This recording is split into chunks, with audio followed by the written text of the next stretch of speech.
上辈子方莹被后妈下毒，越长越胖，越来越丑。青梅竹马的未婚夫就跟后妈的女儿好上了，然后全家逼她让出工农兵大学名额，替后妈的女儿下乡。她转身就嫁给未婚夫的兵王小叔叔，结果小叔叔半年后牺牲了，她成了寡妇。但还是要感谢这个男人，因为他送给自己的结婚礼物是个随身空间，让她成为了世界上最有钱的寡妇。重生在新婚夜，方莹打算努力给小叔叔留个后，再想办法改变他早死的命运。至于极品的娘家人和婆家人，没关系，她上辈子学会了神技 PUA。你要说什么？我说我冷，吃肉吃肉，他要吃肉。哼，大直男注定孤独一生。还冷，这就没办法了，都是你逼我的。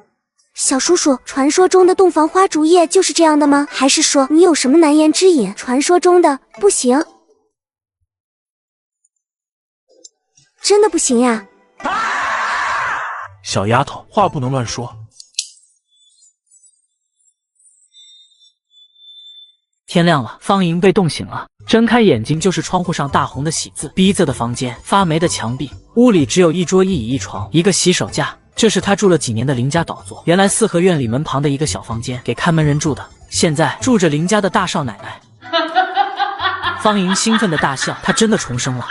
都几点了还不起来，在房间里傻笑，像个什么样子？怪不得林红不要你，也不知道林明抽什么风，娶了你个胖丫头，真没看出来。胖丫头倒是好手段，惹得爷们儿整夜不消停。在门外叫嚣的是林明的后妈，也就是方莹的婆婆李梅花。方莹现在也顾不上什么李梅花了，正低头看她手腕上的玉镯，莹莹翠绿，一看就是好东西。果然，前世也是如此。新婚第二天醒来的时候，玉镯也套在他手上，这是林明母亲留给林明的传家宝，也是林明送给他的金手指。这里面有一个小空间，前世方莹过了半辈子才发现里面的空间，白白吃了很多年的苦。现在他赶紧滴血认主，进了空间。这是一个明亮的空间，高不可测，面积有10亩大小。空间还是以前的样子，只是前世方莹用了半生时间堆满的东西，只剩下一些书和一个杂物箱，种满的蔬菜草药，也只剩下干裂的泥土和几棵高大的枯树。水井还在，天助我也。空间正中是口水井，井水不知何故能治百病。前世方莹被后妈偷偷下毒的身体，就是靠它恢复的。来人是林明的亲弟弟林奇，15岁的少年，浓眉大眼，却是一脸戾气。这林奇的脑子就是猪脑，上辈子光被人当枪使了，给他制造过不少麻烦，最后更是傻兮兮的给他小舅子顶罪，结果被判吃花生米，他后悔都来不及。看什么看，懒婆娘，都几点了还不起来给全家人做饭？你当自己是资本家大小姐呢，还是等你婆婆伺候给你做饭吃？哪有你这样当人媳妇的？这一听就是又被李梅花当枪使了，不然他一个中二少年知道个嘚儿。林奇，你昨天吃饭了吗？吃了干啥？前天吃了吗？吃了啊！你以为我家穷的吃不上饭？你瞧不起谁呢？林奇，你以前顿顿能吃上饭，怎么我一进家门你就吃不上饭了？以前做饭的人呢？失忆了，生活不能自理了，不会做饭了。可是后妈说有了儿媳妇就不一样了，别人家都是儿媳妇做饭。原来是后婆婆让你大清早来找我吵架的。哼，我得找人评评理去。哪个后婆婆结婚第一天就挑唆小叔子踹嫂子房门的？这是安的什么心？烦死了！现在是1974年，方莹今年高3，18岁。前天她发现了未婚夫林红和季姐方田的奸情，转头就去供销社买了一瓶二锅头，一口气干了，却被放假回家的林明堵在了胡同里。方莹哭着求了婚，林明还真就答应了。婚后第一天，林明后妈就来找茬，方莹决定不再像前世一样忍气吞声。方莹冲出倒座，穿过2门，直接来到四合院的院子里。我刚进门你就挑拨小叔子踹我的门，这是要给我下马威吗？后婆婆好大的威风，是想捡起封建老思想压迫儿媳妇吗？我这就去找街道妇女主任评评理。我不是，我没有，你冤枉我。站住！大清早的吵吵闹闹像什么样子？赶紧回来做饭吃饭，然后该干什么干什么去。站住！爸，黎明走之前让我帮他捎句话，他有句话想问问您。有什么话让他直接来问我，不用你转达。他想问您，当初您当着组织领导和群众的面表态，和他亲妈断绝关系，这句话还算不算数？林远山眼皮狂跳，他的第一个老婆是村里的青梅竹马，给他生了3个女儿后死了。他的第二个老婆是资本家大小姐苏晴，生了4个孩子，结果后来开始清算资本家，他不得已跟苏晴离婚，一刀两断。苏晴之后出国投奔亲戚，她则娶了家里一直照顾衣食起居的小保姆李梅花。我们的事轮不到你来管。爸，您都不知道现在外面都在怎么议论您。他们说您吃着碗里的看着锅里的，嘴上说着跟我亲婆婆断绝关系，实际心里一直忘不了她，非得住在当初你们一起住过的房子里，睡着你们睡过的床才能闭上眼。这是说您重感情呢，还好听点，还有更不好听的，我真不好意思学。他们说您又想当那什么，又想立那什么，跟苏家人断绝关系可以，但是一点不耽误您住人家的房子，占人家的便宜。这不是苏家人的房子，这是林明的，姓林，父慈子孝，哪有爹不能住儿子房子的？你个新媳妇第一天进门就要把公婆都赶出去，我也要找人评评理了。这房子您出过1分钱吗？是不是苏家人买的？既然已经跟人家断绝关系了，为什么还要住在人家买的房子里？别人又不是傻子，掩耳盗铃，只能自取其辱。一会儿我就给上面写信，说您不要您那套福利房了，还回去。您忘不了苏晴，要一直住在这里等着他联系您，或者您正想方设法联系他呢。够了。苏晴现在人在海外，这时候只要跟那边扯上关系，有亲戚关系在那边，那就是了不得的大事了。祖宗8辈都要被查100遍，恨不得把他们刨出来查。林远山今年才50岁，领导层里属于壮年，最近又正有一个升迁的机会。他因为跟苏晴曾经的关系，这些年已经很难了，好不容易等来这次机会。如果新晋儿媳妇方莹敢写这个信，那都不需要证据，直接就给他定罪了。这次的升职就别想了，严重点甚至要被革职。爸，我这都是为你好，刚刚那些话也不是我说的，我一个小孩子知道什么，我都是听我爸转述别人的看法。也不是我要撵您走，是林明发现了问题的严重性，您住在这就是住在个定时炸弹里，随时可能被人拿到短处。好像这次就有人要在这件事上做文章，林明听到了风声，特意提醒您呢，但是他怕您误会，他想霸占这房子，就把事情推给了我。要我说，这有什么好误会的呢？房子本来就是他的，他有365天不在家也不住，霸占什么？他就是为您好，怕您被揪住小辫子。可是我一个10几岁的小孩子又不会说话，只会直来直去，听见什么说什么，您别生我气。原来大儿子心里一直有他这个父亲，就是防得这个亲家，他有空得去会会，背后没少说他坏话，说谁又当又立呢。气氛有些僵硬，林远山还是有点下不来台。李梅花急得抓心挠肝，拼命想说点什么阻止方莹，他不想搬走，住在这敞敞亮亮的大院子里多么舒坦，为什么要一家子去挤60平米的单位房？还愣着干什么？没听见爸要搬家吗？快去胡同里跑一圈，把3轮车、自行车都借来，帮爸搬家。他爸什么时候说要搬家了？刚刚明明说的是米够了。大嫂放心，我保证把车都借来，需要叫人来帮忙吗？别叫外人来干什么？看笑话吗？必须叫外人来，还得多叫点，让他们看看咱们家除了这个属于林明的房子，其实您自己两袖清风，一贫如洗，什么都没有。我自己去叫人就行了，你在家帮大嫂，听大嫂的话就行。还站着干什么？快去收拾自己的东西啊！记得只拿衣服和学习用品就行了，家里的大件不要动，冰箱、电视、洗衣机、缝纫机什么的都不要动。凭什么？你就是想霸占这房子，还不让我们带东西？这是一座极其标准的3进4合院，1进是院门，2进是正房，3进原来是后罩房，后来塌了，改成了菜园子。整个院子占地面积很大，660平，是林明出生时他外祖送给他的礼物，写在他名下。林明常年不在家，只有一间当做仓库的倒座，给他偶尔回来的时候住一下。我就不搬。爸，咱家这彩电2000块买的吧，冰箱至少2000，洗衣机1000，缝纫机200来块，一共就是5000多块。还有林明那3个姐姐结婚的时候，你每人给了1000，这又是3000。你每个月邮寄1半工资回老家给您父母，还要给老家买电视机、自行车、缝纫机，2叔3叔家盖房子，孩子结婚，您又额外给了多少钱？几千、几万？还有这10来口人，每个月光吃喝嚼用、学费，您这么多年的工资和花销对不上数吧？超了的这些哪来的？我这个外人都听说了，其他人传成什么样了，我都不好意思学。老子两袖清风，没拿过老百姓1分钱。好吧，我想起来了，林明他妈走的时候没带走存折，去把存折拿过来给老大媳妇。那是我，不，那是你这么多年。闭嘴，拿过来，我这么多年赚的钱都花光了，没有了，老子一贫如洗。快去把存折拿来，别让外人看见，让外人知道我还花着苏晴的钱，那可真是解释不清了。林叔，你要搬家？邻居那表情就差把八卦写在脸上了。林远山虎着脸，尴尬地应酬着。李梅花赶紧去收拾行李。大家都帮帮忙，帮我公公搬家。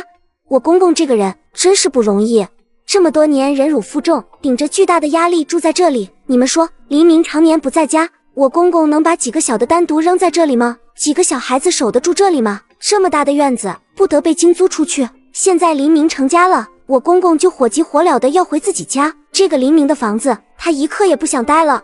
终于有个人懂我了。众人看林远山的眼光也不一样了，原来是误会。这些年他们还真没少在背后议论他。有这么多人看着，李梅花也不敢多拿贵重东西。在众人的恭维声中，林远山和李梅花带着几个孩子离开了。走，开会，坐吧。方莹掏出了兜里的存折，发现上面最早存入的8万块，只剩下200多块钱了。以后家里你管钱。这上面怎么就200多块钱了？爸这么多年怎么花也花不了这么多。这里只许不存，爸这么多年的工资拿去了。感情家里花的一直是我妈的钱，我妈的钱养着他们一家子吃喝拉撒，我爸的钱都留在手里一分没动。坐下。干什么？不需要回我妈的钱要你管？你和她是一伙的。你去闹吧，说你爸这么多年一直在花你亲妈苏晴的钱，他们2个的关系就说不清了，他没准就要被关起来，毕竟他欺骗了组织和百姓。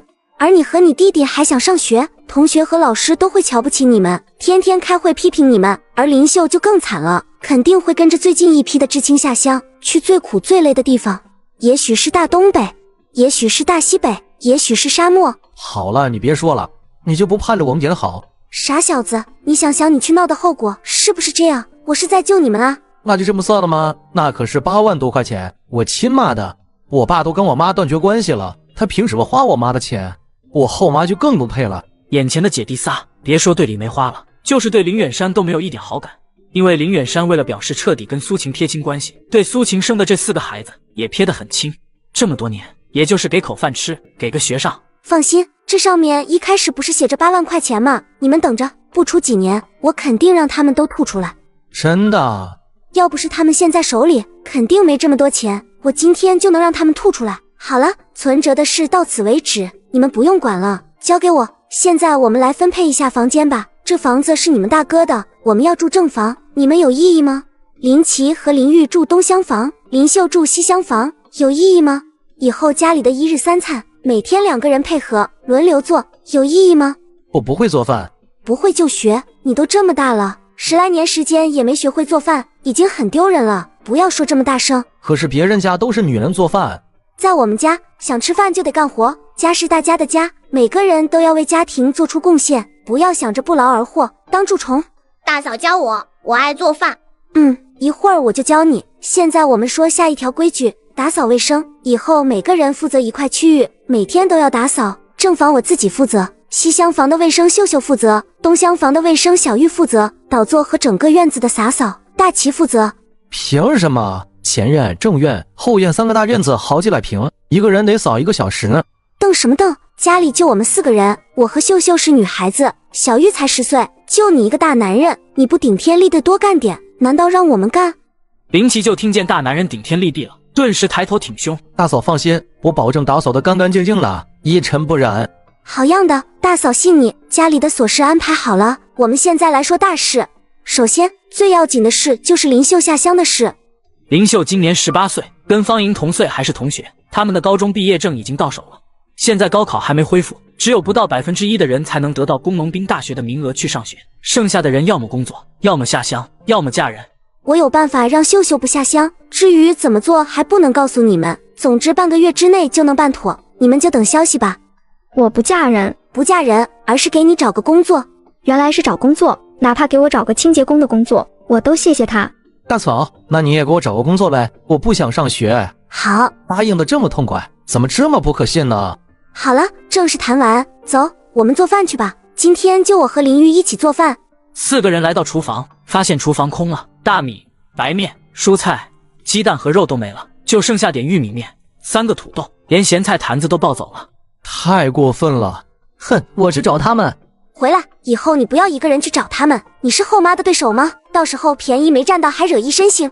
先吃饭，晚上我带你去找他们。方莹把仅有的3个土豆蒸熟，捣成泥，和到玉米面里，下锅煎成玉米饼。 吃饭。怎么这么好吃啊？大嫂真是太厉害了。方莹想起上辈子当了寡妇之后，她在亲哥的支持下开了个小饭馆。等发现空间之后，她在里面种了各种调味料、花椒树、桂皮树等等，再加上空间井水的加持、名师的教导，和亲哥联手，把美食帝国无限扩大。可惜后来他大哥被人害死了。我去扫院子，我去打扫厢房。你吃吧，我去洗被子。大嫂，这褥子怎么办？拆了洗吗？你来好事了，我给你做个专门的小褥子吧，省得再把新褥子染了，怪可惜的。原来林秀上辈子说的话是真的，她是真的什么都不懂，被人欺负了还不知道怎么回事。上辈子林秀几个月之后就下乡了，她不适应农村生活，拼命想回城，然后生产队一个管事的说只要跟她休息一下，就给她一个回城名额。傻傻的林秀还真以为只是休息一下，然后她就被欺负了。到这时候她都稀里糊涂的不知道怎么回事，管事的倒是说话算话，让林秀回城了。结果没多久，林秀被发现怀孕了，她这才知道怎么回事，崩溃之后跳河死了。我不是来好事了，这是女人第一次的血。林秀从没有接触过这方面的教育，亲爹不说，后妈不说，几个兄弟也不懂。不，黎明还是非常懂的，不过他当然不能跟妹妹说这种事情。等等，黎明是怎么懂的？下次问问他。来，我今天给你上节生理卫生课，女孩子啊，要知道保护自己。你们在讲啥啊？院子扫完了，把后罩房的空地清理一下，我要种点东西。这都要冬天了，种啥能活啊？种大棚，听说过吗？扣上个塑料布大棚，冬天也能长蔬菜。我这就收拾，不想吃黄瓜。听懂了吗？以后要是有男的想脱你衣服，想跟你休息，只要不是你喜欢的人，你就揍他，然后回家告诉我，我再揍他，知道了吗？至于这个褥子，你先帮我拆了用洗衣机洗，我得回娘家一趟，他们还不知道我结婚了呢。方莹关上正房的门，检查了一下窗户，然后躲到大衣柜里进了空间。还是老味道，一口下去浑身舒畅。方莹趴在井边喝了个饱，然后很有经验的飞快出了空间，去厕所蹲着，身上还一直往外冒污渍。方莹赶紧洗了个澡，折腾完，等她回到娘家的时候，都快中午了。方家住的是楼房，一个回形的筒子楼。方莹推门，看到父亲方德坐在沙发上，继姐方田坐在旁边，两人哈哈笑着，看起来更像亲生父女。听到开门声，两个人同时看过来，方田笑容一僵。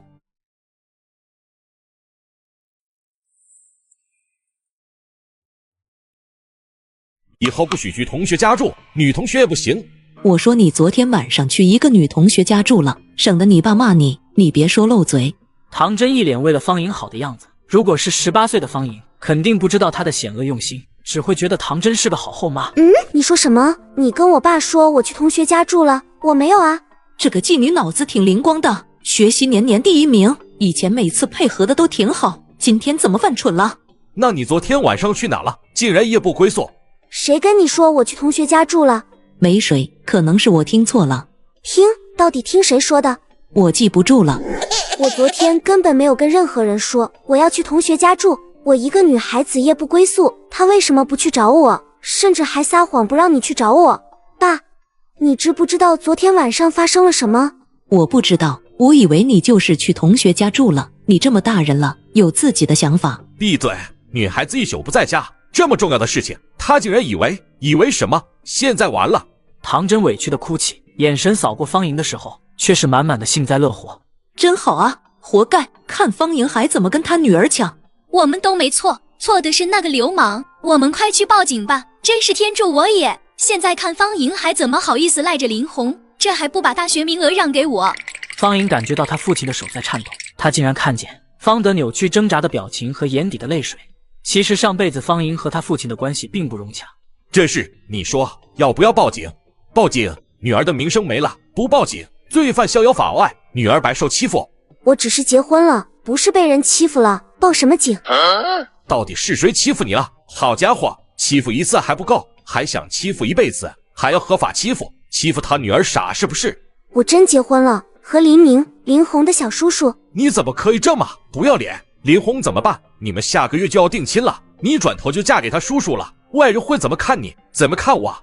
上辈子是我蠢，当方田是好姐姐，给她留面子，这辈子不会了。爸，我前天在林红床上看见了方田，被我撞见，林红还让我把大学名额让给方田，方田还让我替他下乡。我没有，你瞎编，你污蔑我，你没有跟林红好上，没有要我的大学名额，没有让我替你下乡。那好啊，你去下乡吧，我去上大学。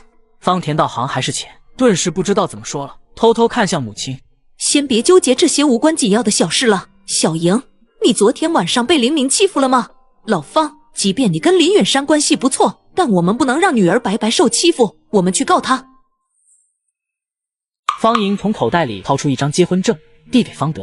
结婚岂是儿戏？你对他了解吗？他将来会对你好吗？他家人又会对你怎么样？你什么都不知道就嫁人了。方莹内心是有些感动的。上辈子方德光骂他不要脸、不检点了，因为上辈子没人给方德讲清事情的来龙去脉。爸，黎明你也认识，至于我公公，你俩更是哥俩好。这不，他说您教出来的女儿准没错，这个家交给我放心。他留下了黎明的亲弟弟妹妹，带着我后婆婆和他生的几个儿女，今天上午就搬家了。京城的房子从来都是紧张的，林远山家的大四合院真是人人羡慕。现在公婆还搬走了，就剩下他们几个小年轻住那么大的院子。方德很意外，也很满意。还有黎明，他说以后的工资都归我管，我想怎么花就怎么花。看，他把传家宝都给我了。你以后少吃点，多运动，减肥，不然站在林明旁边都不般配。你们到底怎么回事？爸爸，我和林红真的没什么，都是误会，我们是清白的。不信我可以去医院检查。去医院检查？医院还能检查出你有没有被人摸光？我前天看见你衣服都扔地上，林红正在……闭嘴！他到底是在哪儿学的这些词？昨天晚上连明教的吗？这小子，小姑娘家的，说话注意点，以后这些话不许在外面说了。爸，我都结婚了，你不给我点嫁妆啊？现在让父亲知道真相就可以了。至于上辈子的账，背地里可以慢慢算。现在先给唐真放点血。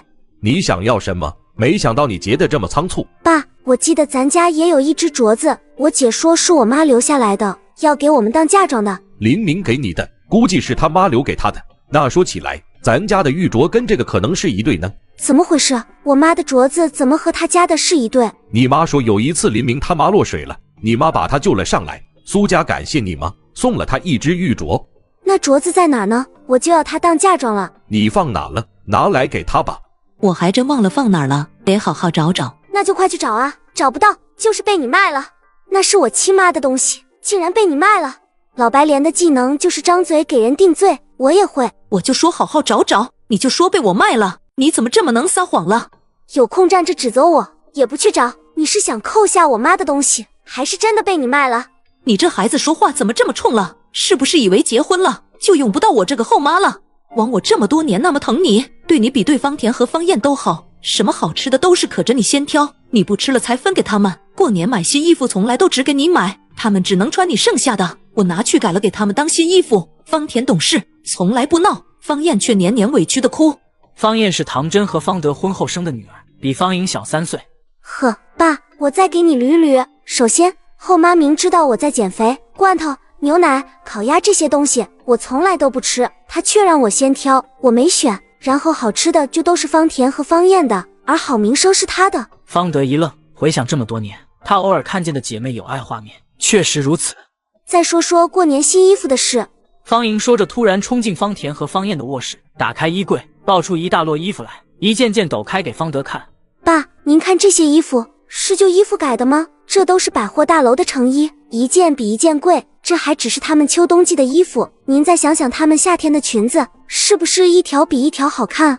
而我呢，我一年4季穿校服，只有过年一件新衣服，他们只是过年没有而已，平时后妈补偿他们10件，这就是后妈口口声声对我的好。那是因为你太胖了，外面买不到你穿的尺码。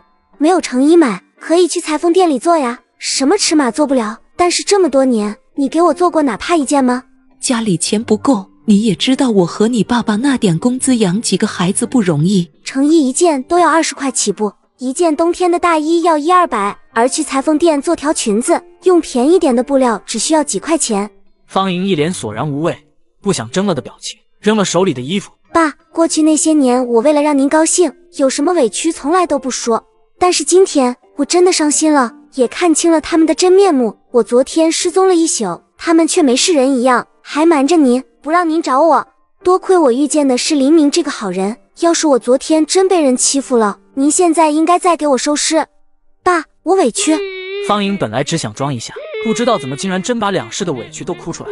方德听到她的哭声，眼泪竟然奔涌而出。女儿这些年可太委屈了，我竟然也被骗了。干嘛呢？这是发生什么事了？大老远就听见有人哭。方莹抬头看了一眼这个极品姐姐，打了声招呼，就赶紧办正事。爸，你看后妈都这时候了，还不去找那个玉镯，不会真被他卖了吧？还不快去找！唐真不情愿地回了房间，磨磨蹭蹭地拿了一个红木盒子出来。方莹去接，一把竟然没拽过来。唐真紧紧攥着不撒手，攥得再紧也没用，不是你的就不是你的。方莹打开盒子，看到银翠玉滴的手镯，果然跟她手上的一模一样。她二话不说，直接就套到了手上。方莹顿时感觉到一股奇妙的能量从两只镯子里涌出来，通过她的身体形成了一个能量交换循环，而她的身体变得前所未有的舒服。刚刚妹妹说这是金阿姨留给你们当嫁妆的，那你都有一只了，这个应该给大姐吧？方田说的对，你都有一个了，这个应该是我的。方莹看着方云，内心复杂。这个姐姐自私冷漠，只管自己，不管别人，但是她上辈子过得也挺惨。这是我男人给我的，跟你们都没关系吧？这个是我亲妈给我的，跟你也没关系吧？长幼有序，妈就留下一个镯子，按理也应该给我。爸，你说是不是这个理？凭什么给妹妹不给我？这个你们姐妹俩自己商量吧。姐，要不我们把这镯子估个价，然后我给你一半的钱，这样就公平了吧？要不你把镯子给我，我给你一半的钱。你看，他们原来是一对，都是黎明亲妈的，现在都到了我手上，我觉得这是宿命的安排啊。什么？我昨天和黎明结婚了，这是黎明送我的。这到底是怎么回事？你和黎明差那么多岁，你们又不熟，你还有林红，你怎么能嫁给黎明？他是林红的叔叔呀。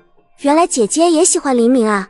方莹笑了笑，一点也不奇怪，他们这一片认识黎明的年轻姑娘就没有不喜欢他那张脸的。这都是因为方田啊，要不是他，我这辈子都得管黎明叫叔叔，结果因为他，林红以后得叫我婶婶。要么把这镯子给我，要么就估个价，把钱都给我。方莹据理力争，跟他讨价还价，磨叽了1个小时，最后方莹写了一张欠条，约定好方莹给方云1万块钱，3年之内付清。方云拿了欠条就走，看都不看他们一眼。爸，这嫁妆是我妈给我的，我自己还写了欠条，这是闹的，等于我自己给自己出嫁妆。要不你帮我还吧，这才算你给我出的嫁妆。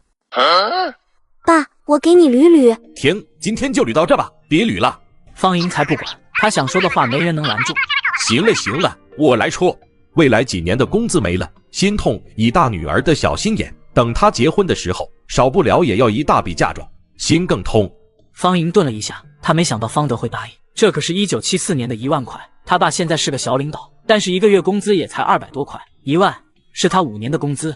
后妈，给我点钱，大件嫁妆不要了，衣服、糖果、生活用品这些娘家得陪送点吧。明天我还要去我爸单位给叔叔伯伯阿姨们送喜糖。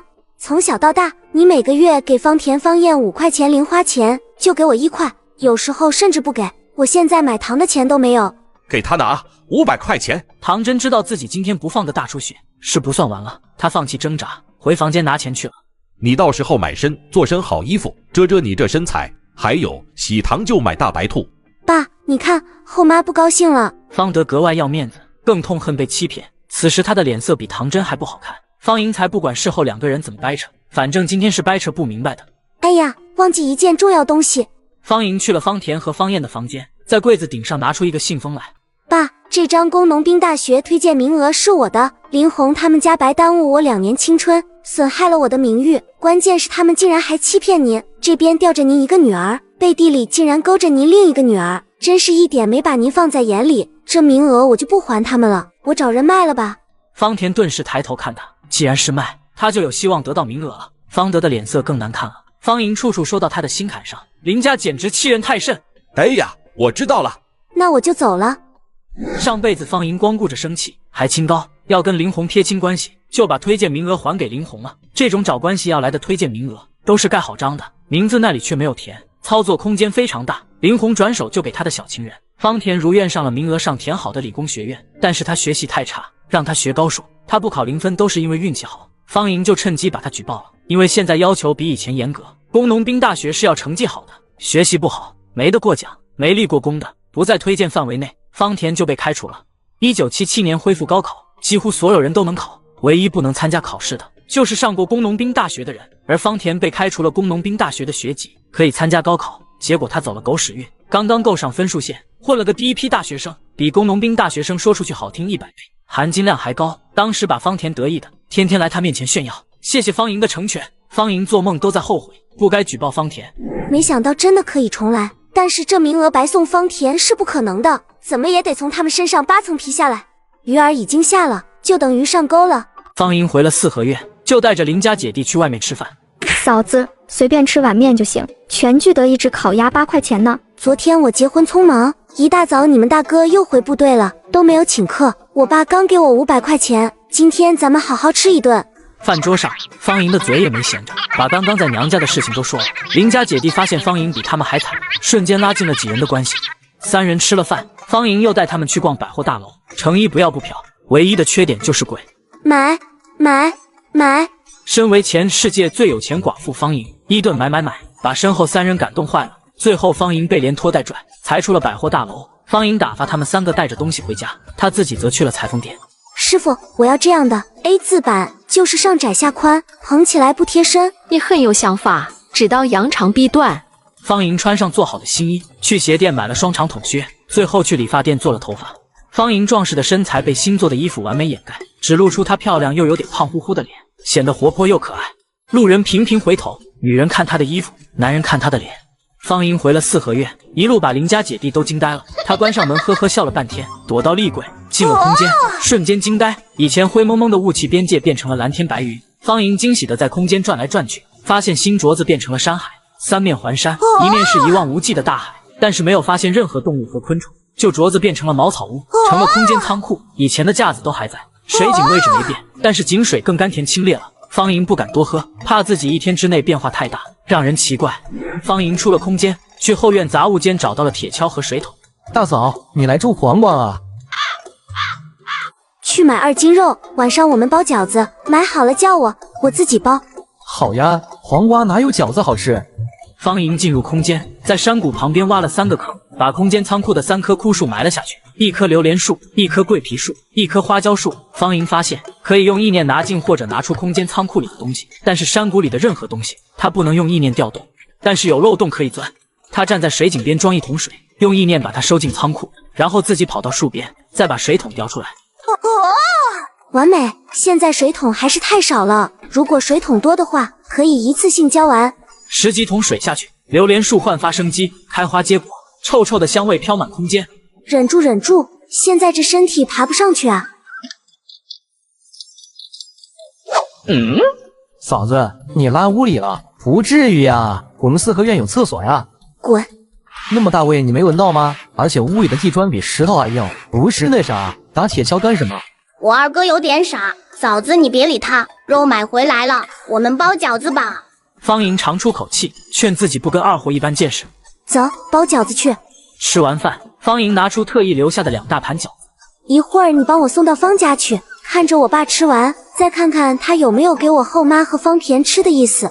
爸对那2人的态度，决定了以后我对他的态度。交给我，你放心。方莹信任的点点头。别看林玉才10岁，但是早熟得很，心眼比林奇多10倍。走吧，你不是要找后妈算账的，我们现在就去。走。方叔叔，我是林玉，我嫂子怕您晚上吃不下饭，特意给您做了您最爱吃的饺子。方叔叔，您为什么吃不下饭啊？我牙疼。牙疼可真是要人命啊！方德心里熨帖，方莹竟然这么孝顺，而且也很懂事，没把家里的丑事跟外人说。以前怎么没发现我闺女有这手艺啊？给我尝尝呗，我还没吃过3姐做的饺子呢。以前妈教她做饭，她总是借口作业多不学。闭嘴，写作业去。没想到小女儿竟然也歪了，跟着她亲妈欺负方莹。以前不学做饭，方莹第1次就能做这么好，御厨转世吗？方燕被当着外人的面吼了，一生气就回房间了。方田正坐在床上发呆。上午方莹走后，方德并没有骂方田，只是冷漠地看了他一眼，就拉着唐真回房间对峙去了。姐，那个胖妞给爸送的饺子，我闻着可好吃了，你去管咱爸要点来呗。方燕回来的晚，还不知道家里发生了什么。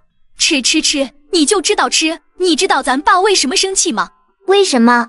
因为方莹把林红甩了，昨天偷嫁给林明了。更可气的是，他竟然甩锅到我身上，说我和林红有事，这都是他给自己的背叛找的借口。那胖妞怎么敢的？现在的问题是，方莹结婚了，不能去上工农兵大学，他手里那张名额就没用了。要不让他拿来给你。方燕今年15岁初3，她不喜欢上学，如果能跳过3年高中，直接上大学，那当然最好不过了。你快点，还有几天就到报到时间了，过期就作废了。啊，我出去玩了。林玉还想着方莹交代给自己的任务。我唐阿姨呢？还有方田姐，他们吃饭了吗？叫他们一起出来吃点吧。他们都吃完了，不用吃。方德飞快把剩下的饺子都吃了，心里就有些满足，只是想起这碗饺子价值1万，不，很可能是2万的时候，牙真的疼了。但如果他知道林远山这边一碗饺子值8万，他肯定笑得肚子疼。后妈，我给你们送饺子来了。方莹扫视了一圈林远山的福利房，60平的2室1厅，逼仄的小房间住6个人，她感到非常满意。你爸就爱吃饺子，我又不会包，以后你可要常来孝敬你爸。不是装孝顺吗？我让你装个够，这些都是老娘玩剩下的。我爸就爱吃饺子，你竟然不会包，你心里到底有没有他？嫂子厉害，以后我绝对只跟嫂子来账。爸，您尝尝我的手艺。林远山此时正在后悔早上把4合院让出去是不是冲动了，可是尝了一个饺子之后就停不下来，一碗饺子一下子都被他吃光了。这饺子是真好吃呀！哎，李梅花的手艺不提也罢。吃完后，方莹亲自给林远山倒了杯热水，林远山的表情也没有刚刚那么难看了。爸，我下午想起你给我的存折，打开看了一眼，结果你自己看看。这不可能！林远山赶紧看了一下最后一笔取款日期，不是今天，而是1年前。你是不是拿错了？没有，账户的名字是苏晴的，而且每一笔存取都有记录。现在的存折是没有密码的，谁拿着存折都能去银行取钱存钱。林远山翻着存折仔细看，确实是苏晴的那一本。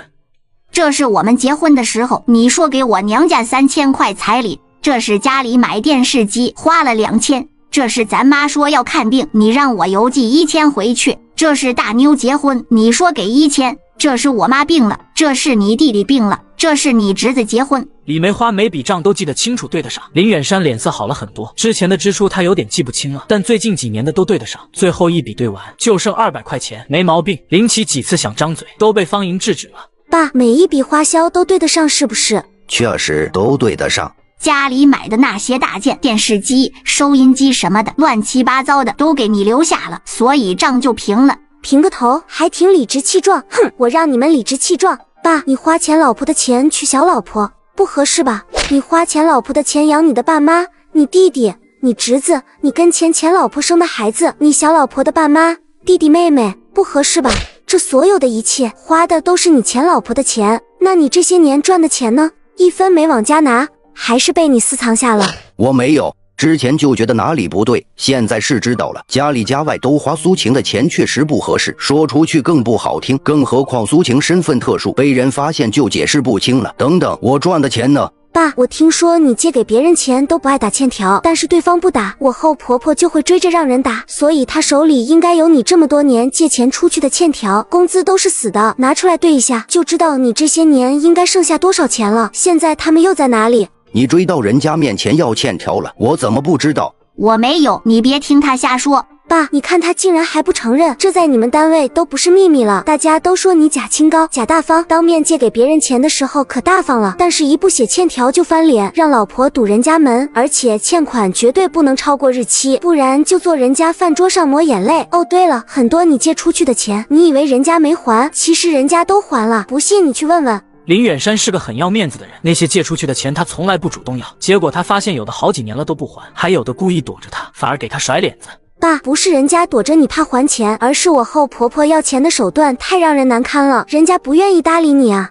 有没有这回事？到底有没有？没有，真没有。方莹站起来一把拉开大门，门外已经站着一群看热闹的邻居。这里有没有管我公公借过钱的人？是不是早就还了？而且是我后婆婆亲自上门要的。有。林远山一看是他曾经很喜欢的一个徒弟，后来就因为借钱的事，两个人关系就不好了，见面只点头不说话了。师傅，我老婆5年前生病，我管您借了100块钱，说好半年还，结果她病一直不好，一直吃药，我的工资全给她吃药了。结果半年之后，师娘去我老婆床前哭，说话也不好听，我老婆刚刚好点，又气住院了。第2天我就找别人借钱还您了。我不知道呀，我没见过那钱，我不可能管你要钱。还有管我公公借过钱的人吗？是不是都打过欠条，到期也都还了？有。有。请问你们一下，我公公有张嘴跟你们要过钱吗？在场借过钱的几人都摇了摇头。不信的人，你们也可以出去打听打听，他真的没有管借钱的人要过一回，都是我后婆婆私下搞鬼。院子里的众人顿时哗然，纷纷私下议论起来。我后婆婆要钱的时候是不是说过，这都是她自己的意思，让你们别告诉我公公，不然他肯定会打她。对，他确实说过，我不能让师傅打师娘呀，所以我就一个字没跟师傅说。几个曾经管林远山借过钱的人把各自情况一说，林远山拼命赌咒说他不知道，真的没管他们要过钱，误会慢慢解除。事情终于水落石出了，都是我后婆婆搞的鬼，我公公完全被蒙在鼓里。我太难了。李梅花要钱的时候都给对方打收据，说明已经收到了还款。现在方莹就在收集这些收据，她一会儿还得对账。职工宿舍里一传十，十传百，很快管林远山借过钱的人都拿着收据来了。68张收据，我公公真是个大好人。厂里还有其他人肯借给这么多人这么多钱吗？他本来是一番好心，本可以得个好名声的，结果都被我后婆婆毁了。以后大家可不要再误会他了，他真是太委屈了。林远山虽然名声有瑕，爱装大方，但是管他借钱，他真借，所以急用钱的人都会找他。众人连连点头，大家多年来第一次热情无比地看着林远山，不要钱的夸奖，劈头盖脸把他砸懵了。方莹真是个好儿媳，四合院给她住，应该的。误会解除，事情讲清，很快邻居各自散去。爸，您记账的本呢？拿出来，我给您对对。这些年谁还没还，您心里得有数。方莹打开记账本，将钱还了的打勾，账目很快就算了出来。爸，这些年您一共借出去8800块，还了7600块，还剩1200没还。把后妈叫出来对账吧，还得加上您拿回家的工资。既然所有开销都是花苏晴的，那您的工资应该一分没动。哦，还有林明这么多年的津贴，每个月都邮寄回来一半吧？在哪呢？林远山沉着脸去敲房门，李梅花怎么都不开。方莹朝林奇使了个眼色，林奇这回聪明了，过去一脚就把门踹开了。后婆婆，我公公这么多年的工资，我老公这么多年的工资，都被你藏哪了？你公公是我老公，他的工资给我，关你什么事？我们的钱爱怎么花怎么花。你老公昨天之前还是我儿子，以后他也是我儿子，他交一半钱孝敬父母，养他弟弟妹妹，有问题吗？谁家儿女结婚之前挣的工资不是交家里的，还没听说谁要回去的。你敢要，我就敢找林明的领导评评理。方莹来我男人的单位闹，我就去他男人的单位闹，让他也丢人。你说的竟然很有道理，你男人的工资确实跟我没关系。爸，你这么多年的工资一分没少，我亲婆婆的钱却被你们花得一干二净，你得还吧？得还，应该的。爸，虽然还钱是应该的，但是我也体谅您的不易，这一时半刻让您上哪找这么多钱去？哎，想想当初被我后婆婆催债的那些人，真是不容易。一时还不清，那就慢慢还吧。您现在的工资是一个月260块钱，我每个月带您领200，给您留60，够你们一家人的生活费了吧？不够，就让我后婆婆把她偷藏的钱拿出来补贴。一个月200，一年也才2400，33年才够8万。您今年都50了，你觉得我活不到83？好吧，我也觉得有点呢。爸，你有没有什么好东西抵账？你也说了，爸现在一贫如洗，两袖清风。不是啊，您这不还有一套房子吗？怎么着，抢了大的还不算，现在连小的也不放过。狠，太狠了！连林奇都害怕地看着方莹，林远山的表情也有点不好看。爸，您误会了，这房子是单位的，您只有居住权，根本没有买卖权。再说，纵有1000间房，只睡一张床，我现在有大房子住，还能跟您抢这个？就是跟四合院一比，这个啥也不是。爸，我这都是为您好啊，这是存折，每一笔支出银行都有记录啊，没人查就算了，一旦有人查，就解释不清啊，到时候您怎么说？说您只是花了苏晴的钱养您父母、孩子、小老婆。是啊，该怎么解释啊？咱们必须提前做好被查的准备，到时候您就说这存折当初是苏晴留给几个孩子的，您不得已花了，但是您会还。之前因为孩子们都小，掌握不了这么多钱，您和林明早就约定好了，等他成家立业的时候就把钱都还清，没想到一不小心花超了还不起。爸，您不用这么看我，这个真找不了，毕竟存折上每笔记录都清清楚楚，说什么都没用。确实，这个只能怪我自己和李梅花，我不傻，李梅花的每笔账不可能都和名目对得上。虽然现在您还不起，但是您得表个态，也不是表给我，而是表给上面看啊，得让他们看到您坚决跟苏晴划清界限的决心。您手里的存款还不起就用工资还，工资还不起就用房子还。您只要写张字据，说万一有一天这房子能买卖了，您就把它送给黎明抵账，就抵5万块吧。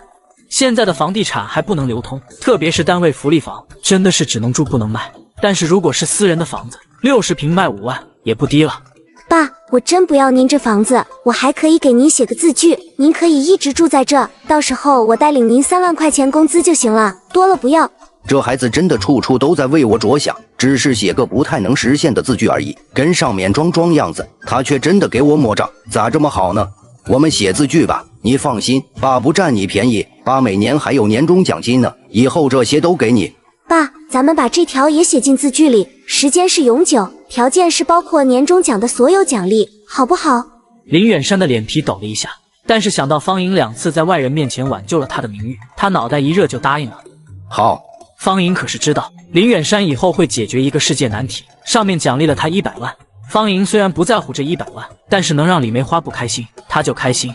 爸，不是我挑拨离间，我是真替您不值。您对他这么好，连他侄子结婚您都随大礼，他却让您在同事面前没法做人，多的我也不说了，您自己知道怎么回事就行，别再真心错付了。李梅花恨不得吃了方莹，这还不叫挑拨离间？那什么叫挑拨离间？方莹写好字据递给林远山，抬腿就走。爸，我就不打扰您跟后婆婆说心里话了，这就走。哦，您的自行车我骑走一辆呗，我总不能在家吃闲饭，不然黎明一个人养家多难啊。阴阳谁呢？当我听不出来吗？还有，那是我的自行车。年轻人就该上进，骑走吧，等下个月我管单位要张自行车票，你领了我的工资正好买辆新的。上辈子怎么没发现公公这么好忽悠？回到四合院，方莹跟家里几个汇报战果，但他们都认为那房子得不到手，还平白抹掉5万块，太亏了。我有内部消息，福利房以后可以随便买卖的，到时候就不止5万了，50万都买不到。上辈子那房子卖给个人之后，很快就拆迁了，房主得到补偿，选择前或者一套2环内的房子，2环内位置特别好，以后每平米15万以上。嫂子又吹牛，就那小破房子值50万，这是被谁骗了吧？姐弟3人对要回钱本就不抱希望，没想到现在每个月能有200都挺开心。至于那破房子，嫂子开心就好。对了，今天你们刚走，方燕就来找你了。我问他什么事，他也不说，他还想进你房间，多亏房门锁上了，他就生气走了。方燕啊，你们不用理他。方燕蠢得可恨，没脑子还什么都敢干。上辈子爸和大哥的死都跟他脱不了关系。明天我要去我爸那边忽悠他同事，下午要去找工作。大齐，你明天把后院好好整整。秀，你还是去上学，最后几个月好好感受一下。小玉，你好好学习，将来嫂子一定让你上大学。好了，睡觉，明天都加油。院子静悄悄，方莹去后院拿了铁锹和水桶进了空间，第一件事就是去闻榴莲。真香啊！林奇竟然说是屎味，简直岂有此理。方莹想到什么，出了空间去拍林奇的门。什么味儿啊？嫂子这一天天的，好吧，胖人吃的多排的多，可以理解。把你弹弓给我。嫂子，你要打谁家玻璃？你说，我去，我打得准。我打你脑门，以后不要去打别人家玻璃了，知道吗？明明是管我要东西，凶什么凶？这是我大哥亲自给我做的。林奇还没说完，方莹就把这弹弓抢了过来。没错，上辈子林奇就是用它砸方莹的玻璃。这是小叔叔做的，这辈子到了我手里，我会好好爱惜的。空间里头依然天光大亮，借着光，方莹开始给林明写信，纵有千言万语，方莹却不知道怎么下笔。你手里是不是没什么钱了？到时候我给你寄点吧。你名下的四合院我给要回来了，爸和后妈带着他们的孩子搬走了。爸以后每个月给我200块钱，算我们4个的抚养费。爸说他还不到养老的年纪，你现在也成家了，让你以后把工资都寄给我就行。实话不能写，因为他们的信会被检查。方莹写完信收拾好，就拿着弹弓打榴莲去了。太美味了，闻不出它香味的人真是可怜，人生都不完整了。方莹一直把整个榴莲都吃完，才开始整理空间，除草、浇水，清理出10亩的地。明天去买种子，用空间井水浇灌出来的蔬菜水果才是人间美味啊。为了这个，方方莹吭哧吭哧在空间里忙了一晚上，出了空间天都亮了。院子没人。方莹动作迅速地拎着桶和铁锹去了后院。哎，我一看水桶不见了，就猜到是你。这桶以后还能用吗？方莹尴尬的不行，但是没办法，她是绝不会在外面使用空间拿取物品的，小心才能使得万年船。今天我必须去买桶。方莹也不解释，放下桶和铁锹就走了。吃完早饭，方莹在胸口别了一朵新娘花，拎着喜糖，喜气洋洋地出门了。从小区走出来的方德一眼就看见了方莹，眼前顿时一亮，还满意的点了点头。这套衣服和发型都挺不错，要是再瘦点就更好了。那当然，你也不看看是谁设计的。以前怎么没发现这个女儿这么可爱？给她花1万块钱，好像也没那么心疼了。买糖了。方莹给他展示了一下兜里的喜糖和喜烟，方德彻底放心。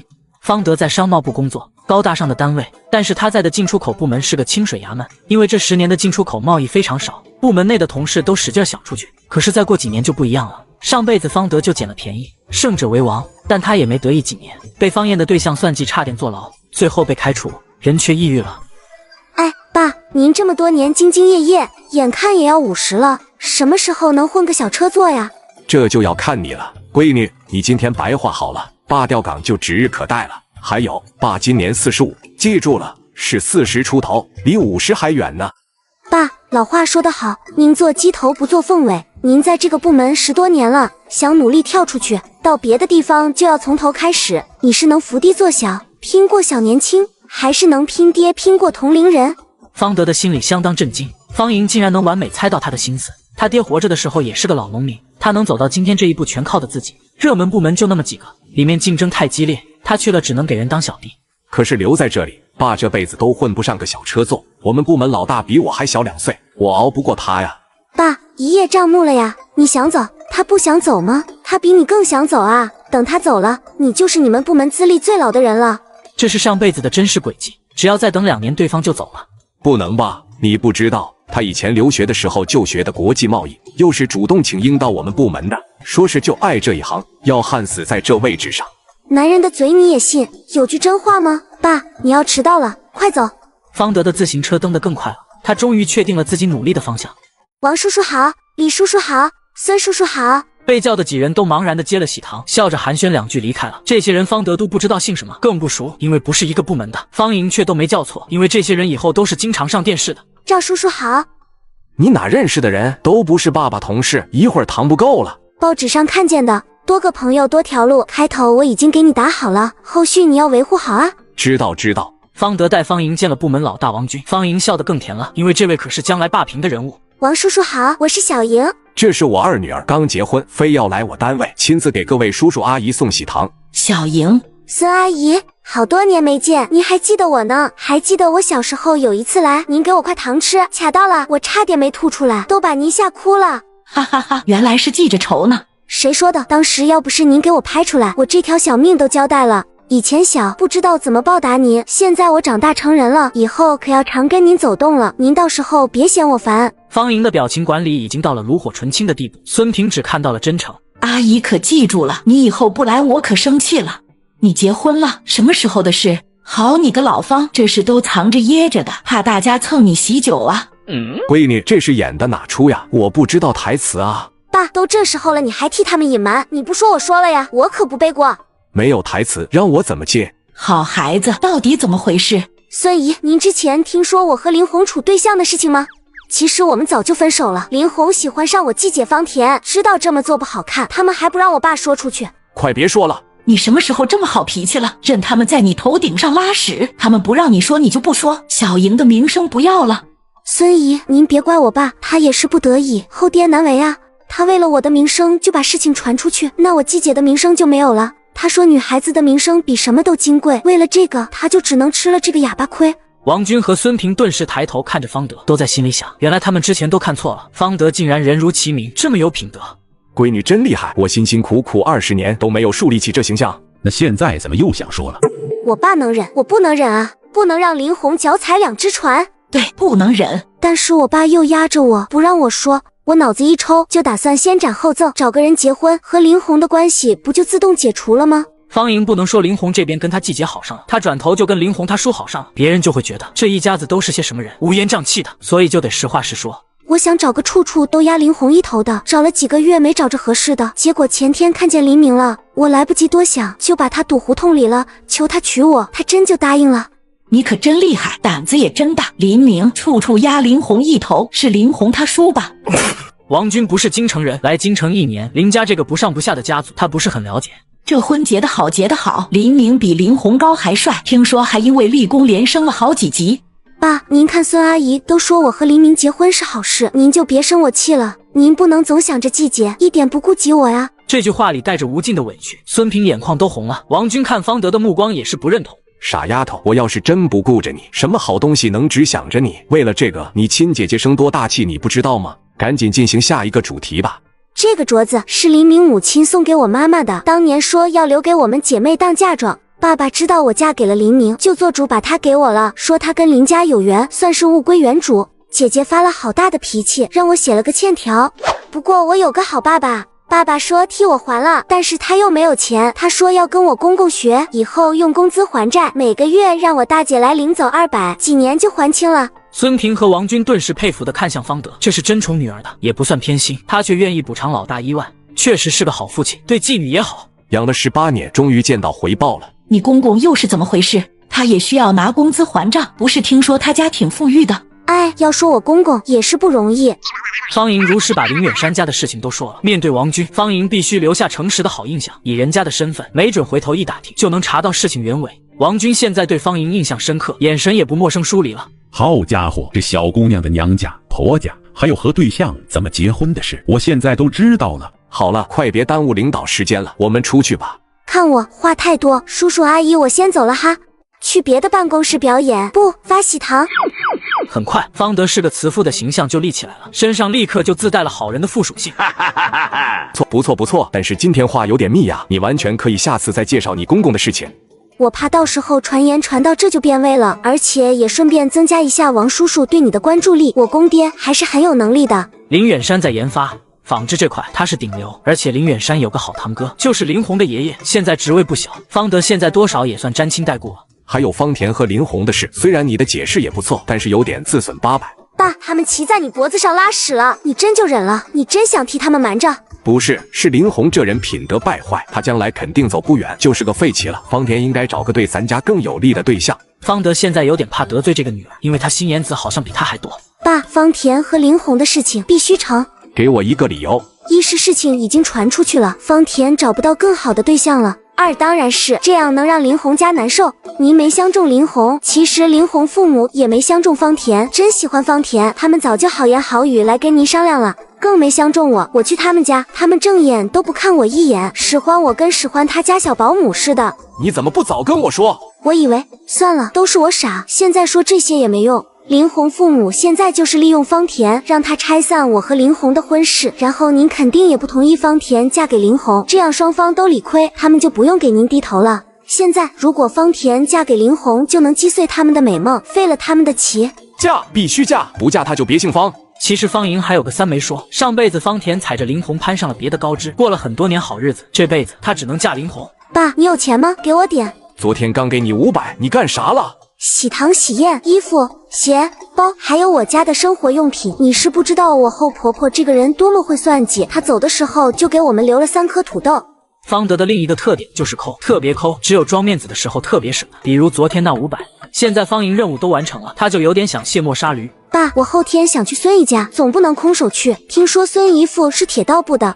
他爱人特别清廉，就怕别人看见他用好东西。你买2条大前门，2两茉莉花茶就行，不用买好的。懂了，爸，你真厉害，竟然连他爱人的喜好都知道，这些年真是辛苦了。方莹一顿彩虹屁下去，方德被拍得舒舒服服的。等他反应过来的时候，钱包已经空了。没有菜单，那有饭吗？挑拿手的上。没有。那来碗炸酱面。我们没有肉。方莹拿着方德给的30块钱买的桶、铁锹和种子，回了4合院。林奇看到了方莹手里的桶和铁锹，他的表情瞬间精彩了。得，这俩算是白买了，只能等林奇不在家的时候再买了。拿后院去，以后总不能你一个人干活，大家跟你一起干。哈哈，误会嫂子了，嫂子这是紧抠我呢。三姐，你这衣服好漂亮啊，在哪买的？裁缝店做的。给我也做一身呗。找你妈去，你妈给你买那么多，也没给我买一身啊。三姐，你新家好大啊，你一个人住正房会害怕吧？我跟你一起住啊。谢谢，我晚上一点不害怕，我一个人睡习惯了。我是你亲妹妹，住你的房子怎么了？又住不坏。我用一下你的笔又用不坏，穿一下你的鞋又穿不坏，可是你从来不借我。胖妞这时被林红甩了，受刺激了吧？三姐，你的工农兵大学推荐信呢？卖了吗？还没有，怎么你要买？三姐，我们是亲姐妹，你怎么还跟我谈钱啊？看来你亲姐姐方田没有跟你说这个事情啊。我因为这个镯子跟我亲姐姐明算账，欠了她1万块钱。她怎么在你手上？妈妈说这是我的。这是我亲妈留给我和我亲姐姐的东西，跟你和你亲姐姐有什么关系？这不是家里的东西吗？再说你妈都没了，这就是爸的，大的东西我也有份。那你去跟爸说吧，让他也给你写个欠条。快去，看爸不对死你。哼，回去就跟爸爸说，凭什么只给这头肥猪？你把推荐信给我呗，反正你也不用了。2000块钱。方燕根本就不想花1分钱，软磨硬泡都不好使，一生气走了。下午，方莹出门去了京城的供销公司，就是管理各个供销社的总社。他亲大哥方学就在这里上班，虽然只是个办公室小科员，但是买各种东西都挺方便。大哥，二妹，你咋来了？还变时髦了？是不是变漂亮了？哥，我结婚了。方莹绘声绘色的把这2天发生的事都说了，方学听得一愣一愣的，都有点反应不过来。你还是我那个蠢妹妹吗？怎么变得这么厉害？哼，我以前只是装傻而已，结果装得太像了。你现在醒悟了，哥就放心了，咱们往后看，把日子过好。大哥2辈子都是真正关心我的，这辈子我一定要让大哥寿终正寝。我想扣个大棚，就邻家后院那么大，需要塑料布，大哥你给我弄，我给你钱。当我是方云呢，跟我提钱。大哥别打肿脸装胖子了，你兜里不会超过5毛钱，我不给你钱你就得出去借，这是我刚从爸爸那要的钱。好尴尬，二妹真不傻了，还知道我没钱。你公公的工资你可以领，最好不要花，花也要记好账，就怕到时候林家人跟你翻旧账。我知道的，你放心，塑料布的是你寄的呀，这个挺急的，我想在年前种出点什么来，自己吃或者偷偷卖。到时候都交给我，你种多少我就给你卖多少。行，你去吧，等你的好消息，我先走了。方莹顺着国道，终于找到了他想找的地方，一排路边饭店，类似于高速公路服务区的存在，不过这都是国营或者集体的，一共3家饭店兼旅店，中间那家最大，估计是正经国营饭店，屋里不时飘出炒菜香。南边一家是卖包子、水饺、烧饼的，北边这家门上挂着东兴饭店的招牌，但没闻到菜香，也没看见人进出。很好，就他了。都跟你们说了，上班时间不许玩，不许玩，还有没有个上班的样子了？上班没有顾客上什么班？我单给鬼吃。走错门了吧？我吃饭。这不是饭店吗？还是不接待女客人？你要吃什么？有菜单吗？那2家有。就冲这句话，不倒闭都没天理。没有菜单，那有饭吗？挑拿手的上。没有。不会说话就闭嘴。他说的意思是我们没有拿手菜，也没有米饭，只有面条。你也不是很会说话的样子。那来碗炸酱面。我们没有肉。没肉你开什么饭店？这是清真饭店吗？厨房现在还有什么？我们好久没买菜了，就剩几个土豆、白菜、鸡蛋了，还剩20斤面粉，800斤煤。你是吃白菜面还是鸡蛋面？你们这饭店开多久了？8个月了。怎么坚持8个月的？众人表情就不是那么好了，这句话戳他们伤口上了。吃不吃饭，不吃出去。方莹忍了，现在服务员都这样。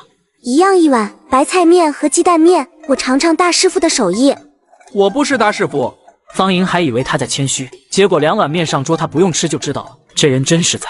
所谓的白菜面就是清水煮面条和白菜，鸡蛋面是清水煮完的面条上扣个煎鸡蛋，鸡蛋煎得挺好，就是忘了撒盐。5个人直勾勾地看着方莹，方莹每碗吃了几口，他不死心啊，没准这是个神厨，卖相奇差，但是味道奇绝呢。事实证明是他想多了。大叔，您就没考虑过换个大厨吗？我是第8个了。都是有坏人搞鬼。边那个饭店也是公社开的，我们2个公社原来就有点矛盾，他们就故意整我们，败坏我们的名声就算了，还不许我们卖面条以外的东西，还把前面7个厨师都打得不敢来。我是最能打的，他们10来个人打不过我，这才收手。我怎么感觉对方是觉得不用打了呢？别唠了，2碗面3毛钱，给钱。不好意思，我没钱。什么？你竟然敢吃霸王餐？别急，我现在欠你们3毛钱，但是一会儿我给你们赚30块钱还账，怎么样？那家只让我们卖面条，如果我们不听，卖别的呢？谁跟你我们？脸皮这么厚，怪不得敢吃霸王餐。他们会立刻过来掀桌子，把客人拉走，让人家免费过去他们那边吃，还会把我们的粮食都糟蹋了。那他们打我们的厨师，我们就不能打回去吗？人家厨师的儿子是警察，仨都是。大爷，我是个军嫂，我男人是当兵的。几人一愣，都还以为他想吃霸王餐，顿时又齐齐给他个白眼。快别误了饭食，耽误我们赚钱！你把炉子抬出去，把锅搬出来，我要在外面做饭。你把桌子搬出去，你去提桶水放外面。你把所有食材和调料都拿出去放桌子上。所有人都看着他，就像在看一个神经病。吃霸王餐就算了，现在还想把他们饭店都罢了。看什么？我出去做面条，卖出去1碗3毛钱就来了，好还你们账。你们不想要钱了？你拿我们的材料做面条，卖出去还你的账，你很会算账啊！大爷，你反应不要这么快好不好？大哥怎么称呼？我叫齐强。冯佐。冯佑。这爸妈真会省事。我叫李翠，不是你一个吃霸王餐的，问我们名字干什么？你叫什么？大家好，我叫方莹，我爸在商业部上班，我哥在供销总社上班，我姐在报社上班，我男人是当兵的，现在是个中尉，我公公在军工厂上班。我给你们当厨师，对方不敢打了吧？几个人看他的目光顿时不一样了，特别是老头，2只眼睛简直像探照灯。你要给我们当厨师，你会做饭吗？这身份一听就是个大小姐，面条能煮熟吗？比强哥肯定强。方莹转头发现齐强一脸无所谓的表情，根本不介意他说厨艺比他强。大家动起来吧！几样东西很快就按照方莹说的准备好了，摆在了门口空地上。方莹查看了一堆材料，发现里面有豆瓣酱，顿时放心了。她洗了手，动作麻利的开始做拉面、和面、揉面、拉面，动作行云流水，面条甩得跟耍杂技似的，顿时吸引了几个司机。哟，东兴饭店又换厨师了，这个专业像真厨子，就是挺年轻啊，还是个胖丫头，估计是家传的手艺，不然不能吃这么胖。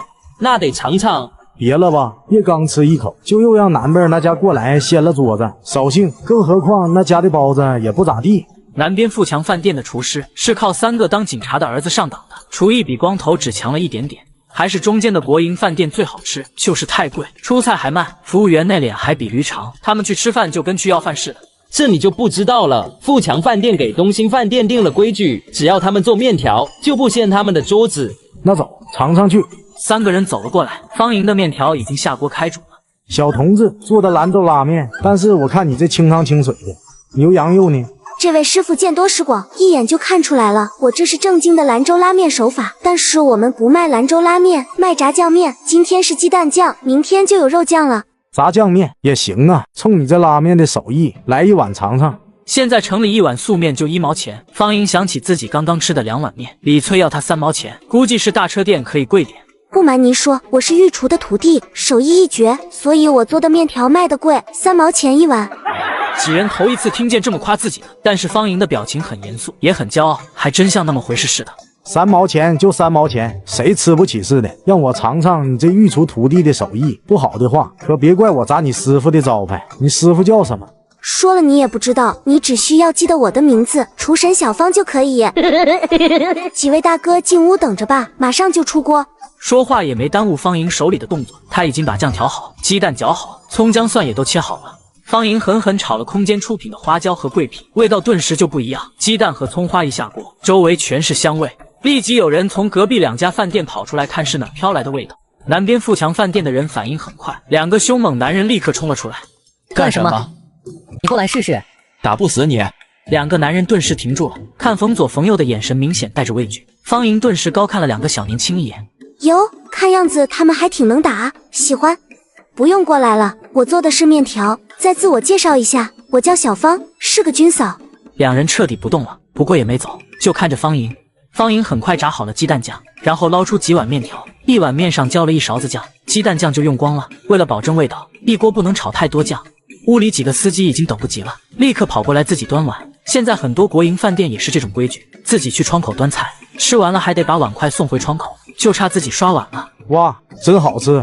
周围顿时有人开始咽口水，他们自己已经闻到香味了，而且看几人那吃相就知道好吃。面条不多了，还能再做5碗，谁还要？3毛钱1碗。他重新打鸡蛋，倒水刷锅，重新开始炒花椒。空间出品的花椒有股奇异的香味，特别勾人。给我来1碗，不，我要吃2碗。再给我来1碗，大家都来尝尝，真好吃。别看没放油，但是有股肉味。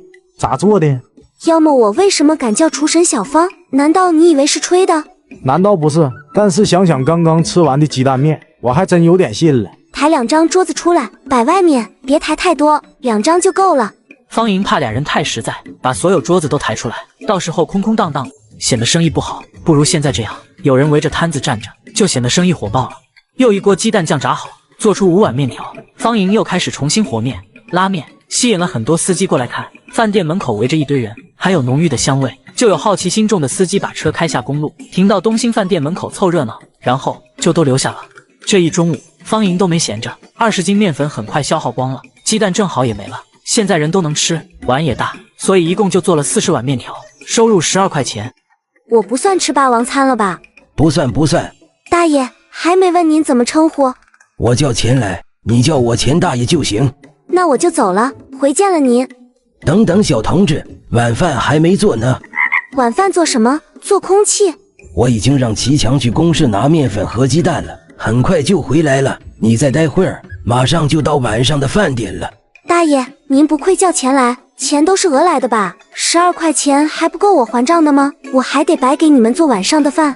呵呵呵，小同志，你刚才不是说要给我们当厨师吗？这不都上工了吗？我们虽然是公社饭店，但是我们也有编制。我不要编制，要那玩意麻烦，端了人家的碗就得服人家的管，让你去拿你就去拿，多给我开点工资就行。这个好说，这个好说，编制多么难得，他竟然不要。工资的话，齐强1个月是30块钱，太少了。老头也觉得，如果方莹做其他菜也有鸡蛋酱的手艺，那确实有点少。那你想要多少？大爷，你们这饭店是属于公社的，收益怎么分？都交给公社吗？还是交多少？我们可以留下50%的净利润。哇，这么多！多什么？就这还不够发工资的呢。我们的工资不是上面发，就从这50%里出。我们好几个月没发工资了。你个1根筋，还想不想发工资了？留住这胖丫头，你们下个月的工资就有着落了。你们的工资也是按同行的标准发的吧？每个人30-50左右，那多余的收入怎么发福利？没有多余的，从来都没有。福利是什么？从来没见过。你俩挺会玩。你说吧，你怎么才能留下来？以后这50%怎么花，我说了算。当然是在正常发放了大家工资的前提下，而且所有福利平均分配，我不会多拿一份，大家发什么我就发什么。福利什么的，他们根本没见过。如果方莹能给大家赚来，那他爱怎么花就怎么花呗，他们跟着沾光就行。还有，我还要带一个人来，他要这个编制，给我俩算学徒工资就行。那怎么好意思，就这么办吧。我们就不写字据了，击掌为誓。如果哪天你反悔了，我就去富强饭店。你这小同志可真是会拿人七寸。他要是说不干了去别的饭店，我可能还无所谓。他说要去富强饭店，那我得气死。无论如何也不能让他去。东兴公社就开了这一个饭店，举全公社的物资供应，不说要啥有啥，面粉和鸡蛋这点玩意还是很充足的。我儿子怎么说？知道我们赚钱了。我跟他说了，把钱哥高兴坏了，还说晚上要过来尝尝厨神小芳的手艺。你儿子谁啊？地道。他儿子是社长，东兴公社的。失敬，怪不得这破饭店能开8个月。干活去吧。得嘞，您就瞧好吧。富强的人。大妈。冯总，你去刷碗。冯佑，你去把白菜洗了。翠姐，你去看着外面的炉子，别灭了。强哥，你跟我学做拉面。我以前就管扫地，不刷碗，那是翠姐的活。我以前就管上菜，不洗菜，那是翠姐的活。小伙子火力壮，以后刷碗洗菜的活都是你们的了。翠姐是女孩子，不方便。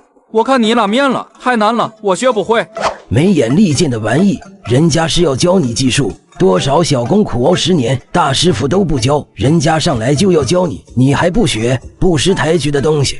钱叔，我不是不想学，可是你知道我手笨，我这手指头都快赶上擀面杖粗了。再看人家拉那面条，比筷子都细，我看这手指头都不敢碰。是我疏忽了，忘了做饭还需要天赋的。我以为强哥能当大厨是因为有点天赋，难道一点点都没有吗？没有，我上岗1个月，你是第一个吃我做饭的人，我媳妇还没吃过呢。那你们谁想学？我是来赚钱的，不是来当苦力的。拉了1中午的面，我胳膊好酸的好吗？我也没做饭天赋，我妈从我10岁就开始培养我，现在已经放弃了。我们以前没做过饭，但是我们想试试。可以试试吧。方莹开始教冯左冯右和面、揉面、拉面，两人拉面非常有天赋。第一次做，拉出来的面条虽然有点粗细不均匀，但是能卖。这就行，又不是我自己吃。给我来1碗。您是东兴公社的社长吧？长得跟钱大爷真像。小同志手艺真好，家传的。不是，我爸在商业部上班，他让我下来历练历练。好好好，历练好，历练好。方莹1碗面已经下好，钱流端着找他爸去了。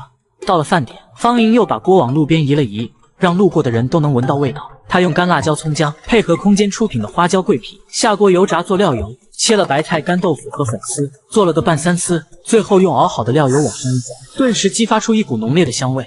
路过的司机没有不扭头看的。凉菜1毛钱1碗，鸡蛋面重复中午的套路，冯左冯右和面拉面，方莹炸酱拌酱，50斤面粉做了100碗面条，屋里的桌子竟然都坐满了。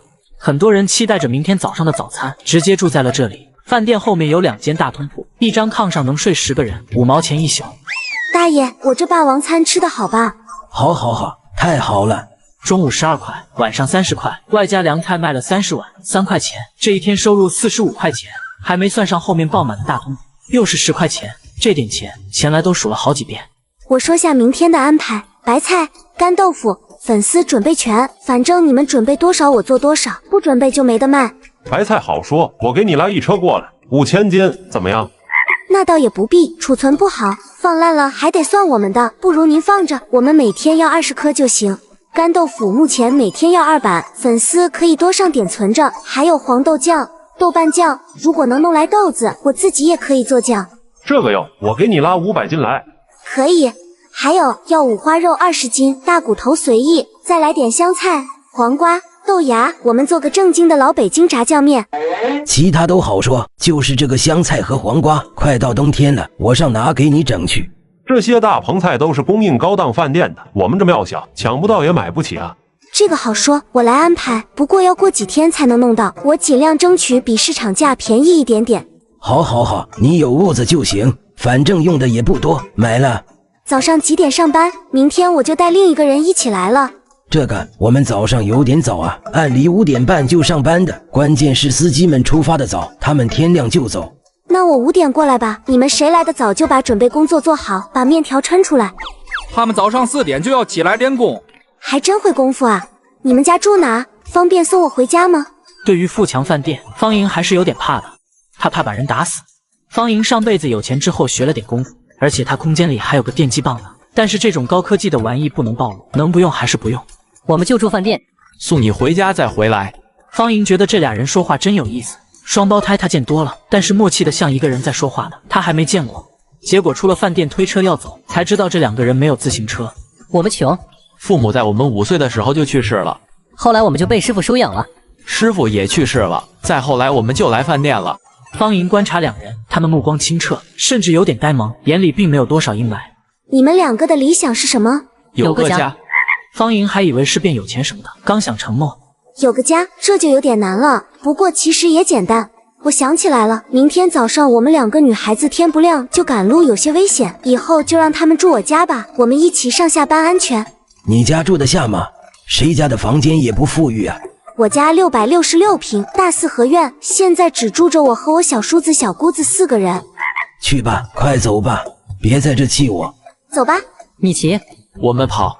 我们跑得比你骑得快。方莹让2人跟他回家，就是想让他们当左右护法，现在就是试试他们身手的时候。那我骑喽，你们跟上。富强的人，大妈，别打，和气生财。自我介绍一下，我爸在商业部上班，我是个军嫂，大家和气生财啊。我们现在过去，他们如果敢动手，就狠狠的打；如果他们不动手，我们也不能先动手，谁先动手谁理亏，知道吗？知道。师傅教我们了。自行车径直从几个男人旁边经过，没人动手。他们没想到冯左冯右会紧紧的跟着方莹，他们打不过冯左冯右，每次只挑东兴厨师落单的时候下手。直到遇到了能打的齐强，他们才收手了。当然，他们经理也说了，齐强当东兴的厨师，他们也不需要动手了。现在怎么办？我就不信他俩能一直保护他，等他明天早上再来呢，不来更好。还打吗？你们没听见他说的那些吗？走，回家问问经理。冯左冯右就这么一路跟着方银妻回了家，得有40来里地，结果两人只有些微微脸红气喘。他们基本功绝对没问题，不错。大哥，你来啦，塑料布买了吗？你还惦记塑料布？你上哪去了？一天不着家，现在都几点了才回来？急死人了，你知道吗？大哥，别生气，给我留点面子，有我同事在呢。同事？就是这2位，冯左、冯右，具体我们回家说。冯左冯右长得干净，气息也干净，方学第一眼就对两人印象不错，立刻热情地跟他们寒暄起来。嫂子，你去哪了？急死人了，林奇林玉都找你去了。这才几天，二妹就把小姑子小叔子都收服了，真不错。方莹进了院子就看见了一捆塑料布，顿时高兴了，心里猛夸方学办事效率高。秀，我给你找到工作了，不过工资有点低，18块，但是有编制，还有福利。只要有编制就行，不用去下乡了。说说怎么回事？方莹叽里呱啦的把当厨师的经过讲了。真的假的？你啥时候厨艺这么好了？我自己偷偷在家苦练的。你们还没吃饭吧？那就尝尝我的手艺。一碗鸡蛋面下肚，方学和林秀被震惊了。回来了，快来吃饭，给你们留了，热乎的。给你们介绍一下，这是冯左、冯右，我和秀儿的同事，以后就借住我们家，天天保护我们上下班。听方莹这么说，大家都对两人的借住没有意见。你们有工作了，那我呢？你在家种地。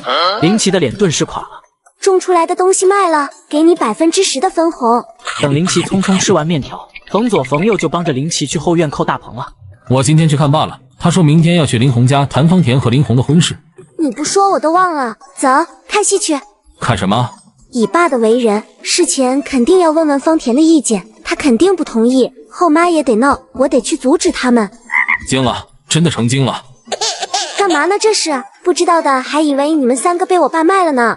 多么大的委屈，哭得这么荡气回肠，说出来，我给你们评评理。他一脸笑容，毫不掩饰的幸灾乐祸，母女3人顿时哭不下去了。爸，这是怎么了？还能怎么样？你猜不到吗？方田不同意。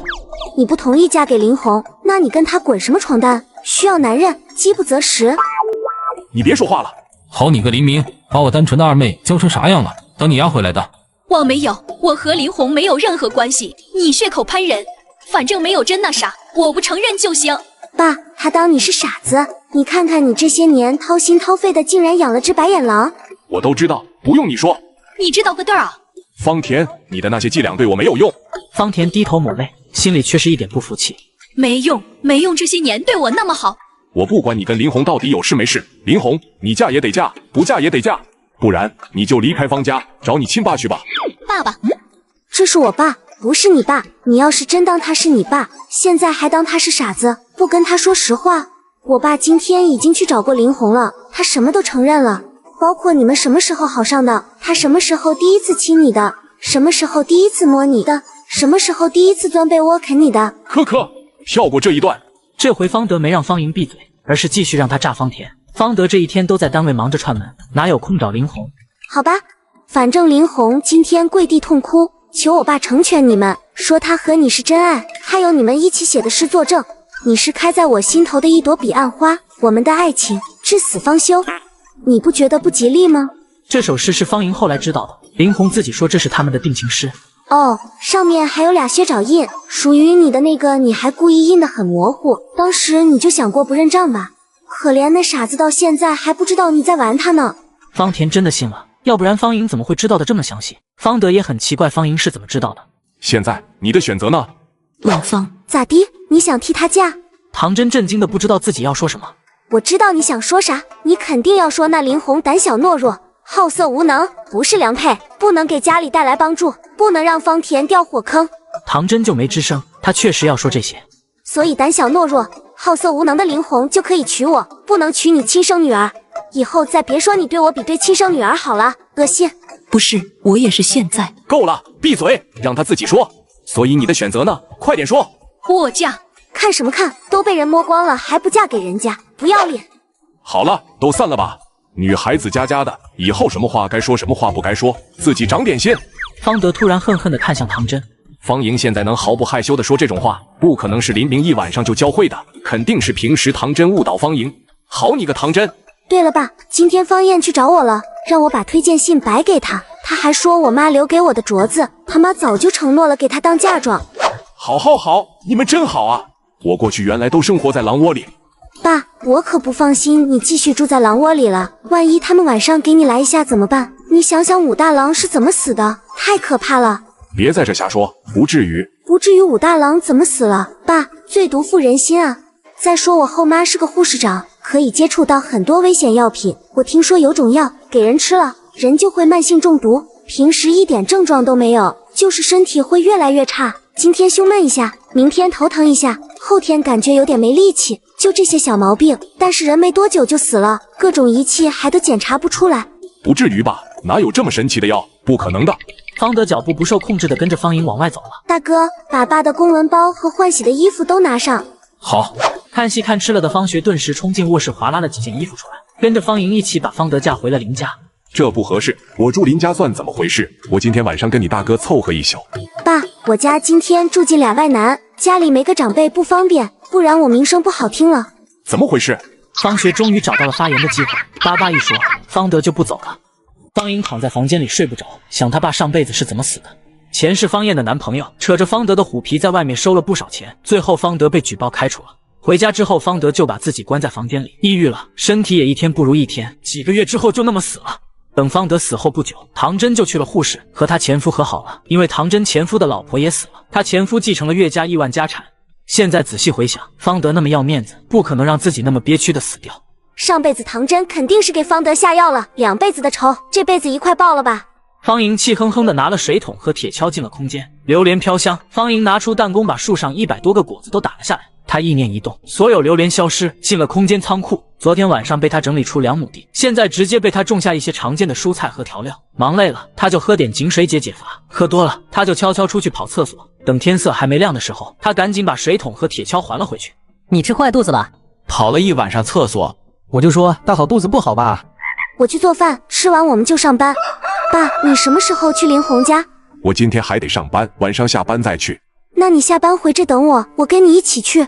方德突然有种上阵父子兵的感觉，没想到女儿现在能帮衬他了。林秀和方莹轮流骑自行车驮着对方，冯左冯右不紧不慢地跑着。几位大哥，大清早的是在等我吗？几个人都没吱声。昨天他们老大说了，不能让东兴的人翻身，打还是要打的，只不过得等方莹落单。方莹看着他们毫不掩饰的敌意，突然想到了一个救林明的办法。呵，退！方莹没有真吐出来，攻击性没有，但侮辱性极强。男人懵了，下一秒就朝他冲了过来。我们没动手啊！没动手。呵，推推推！这回他们看清了，他没吐出来，只是假动作。但是这特么更气人了，好吗？冯左和冯右都扭头看着方莹，就没见过这么欠的人，但是很爽。喝退，喝退。现在就等对方动手了，到时候就写信给小叔叔诉苦，让他回来救我。到了饭店，方莹做的热汤面，忙活了半个小时，就把住宿的司机满意的打发走了。前来和齐强姗姗来迟，方莹把林秀拉过来给他介绍。前来打量几眼，很满意，一看就是个听话勤快的姑娘，就是胆子有点小。强哥洗白菜，秀儿切白菜，翠姐泡粉丝，左右拉面，我要切肉，做酱，熬大骨汤。大爷会垒灶台吗？我们在门口垒个灶台，我要做个卤猪头。等方莹把猪头烧毛洗干净之后，前来的灶台也垒好了，放上锅，空间出品的几种香料下锅一炒，又是香飘满院。等到猪头下锅煮出味道，更是无敌了。路过的司机没有不停下的，很多人都闻着这香味等1个小时了。等到卤猪头出锅，2块钱一盘，拿出来就没了。炸酱面4毛钱一碗，猪骨汤面2毛钱一碗，准备的都卖了。前来数钱数，到嘴抽筋。快，去把肉店的猪头都买来，以后的也让他们给我留着。齐强拿猪头回来后，方莹就教齐强处理猪头，又教李翠看火，然后他炒出一锅肉酱装到大盆里，凉了就让林秀下锅热热。最后没方莹什么事了。经理，我今天有事，就先下班了。正式上班第一天就要提前下班，但是说话的是方莹，前来得罪不起，没他这饭店都不赚了。好的，明天老时间来上班哈。上了，我们送你。你俩走了谁拉面？辛辛苦苦白养这俩小子好几年，一宿就让人策反了。是你让我们保护他的。富强的人没准就在拐角那等着。快走，早去早回。好了，回去做事吧，记得晚上跟秀秀一起回家呀。听到回家2字，2个大男孩顿时露出羞涩的笑容。方莹回到四合院，方德已经在家里等着她，气势都酝酿好了。走吧，去林红家。林红家也是独立的合院，但只有一进，整体只有200平。这个院子我得弄到手。上辈子林红就靠这院子卖了2个亿，这辈子我要让他穷的只剩裤衩。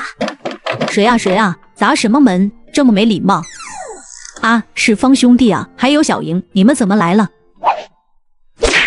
哎，你这孩子怎么走路呢？是不是视力不好了？要不要阿姨带你去医院配个眼镜？方德脚步一顿，终于信了女儿的话。林红的父母就没有瞧得起他，等于没瞧得起他自己。陈阿姨，我看视力不好的是您哎，我这么大的人进来您都没看见吗？还杵在那里，您看您都把我衣服弄脏了。什么意思？说我身上脏？明明是你撞的我。谁让你堵门不让我进门？为什么？是做了什么心虚理亏的事情吗？你还好意思说？你跟林明到底是怎么回事？你既然背着林红偷偷跟林明结婚了，你们什么时候好上的？那林红又是什么时候和方田好上的？谁和方田好了？没有的事。你不用不承认，方田手里有你儿子的裤衩子，你们不承认，他立刻去告你儿子耍流氓，让他蹲监狱。方德准备了一肚子的词，什么表情，什么语气，说什么话才能逼林红娶了方田，结果就被一条裤衩子打败了，还是条不存在的裤衩子。不可能，你瞎说。爸，走吧，他们不想林红善终了，让方田带着裤衩子去派出所吧。谁说那条裤衩子不存在？现从林红身上扒都来得及。哎呦，是方哥来了，怎么在门口不进来？尖子，快给方哥倒茶，愣着干什么？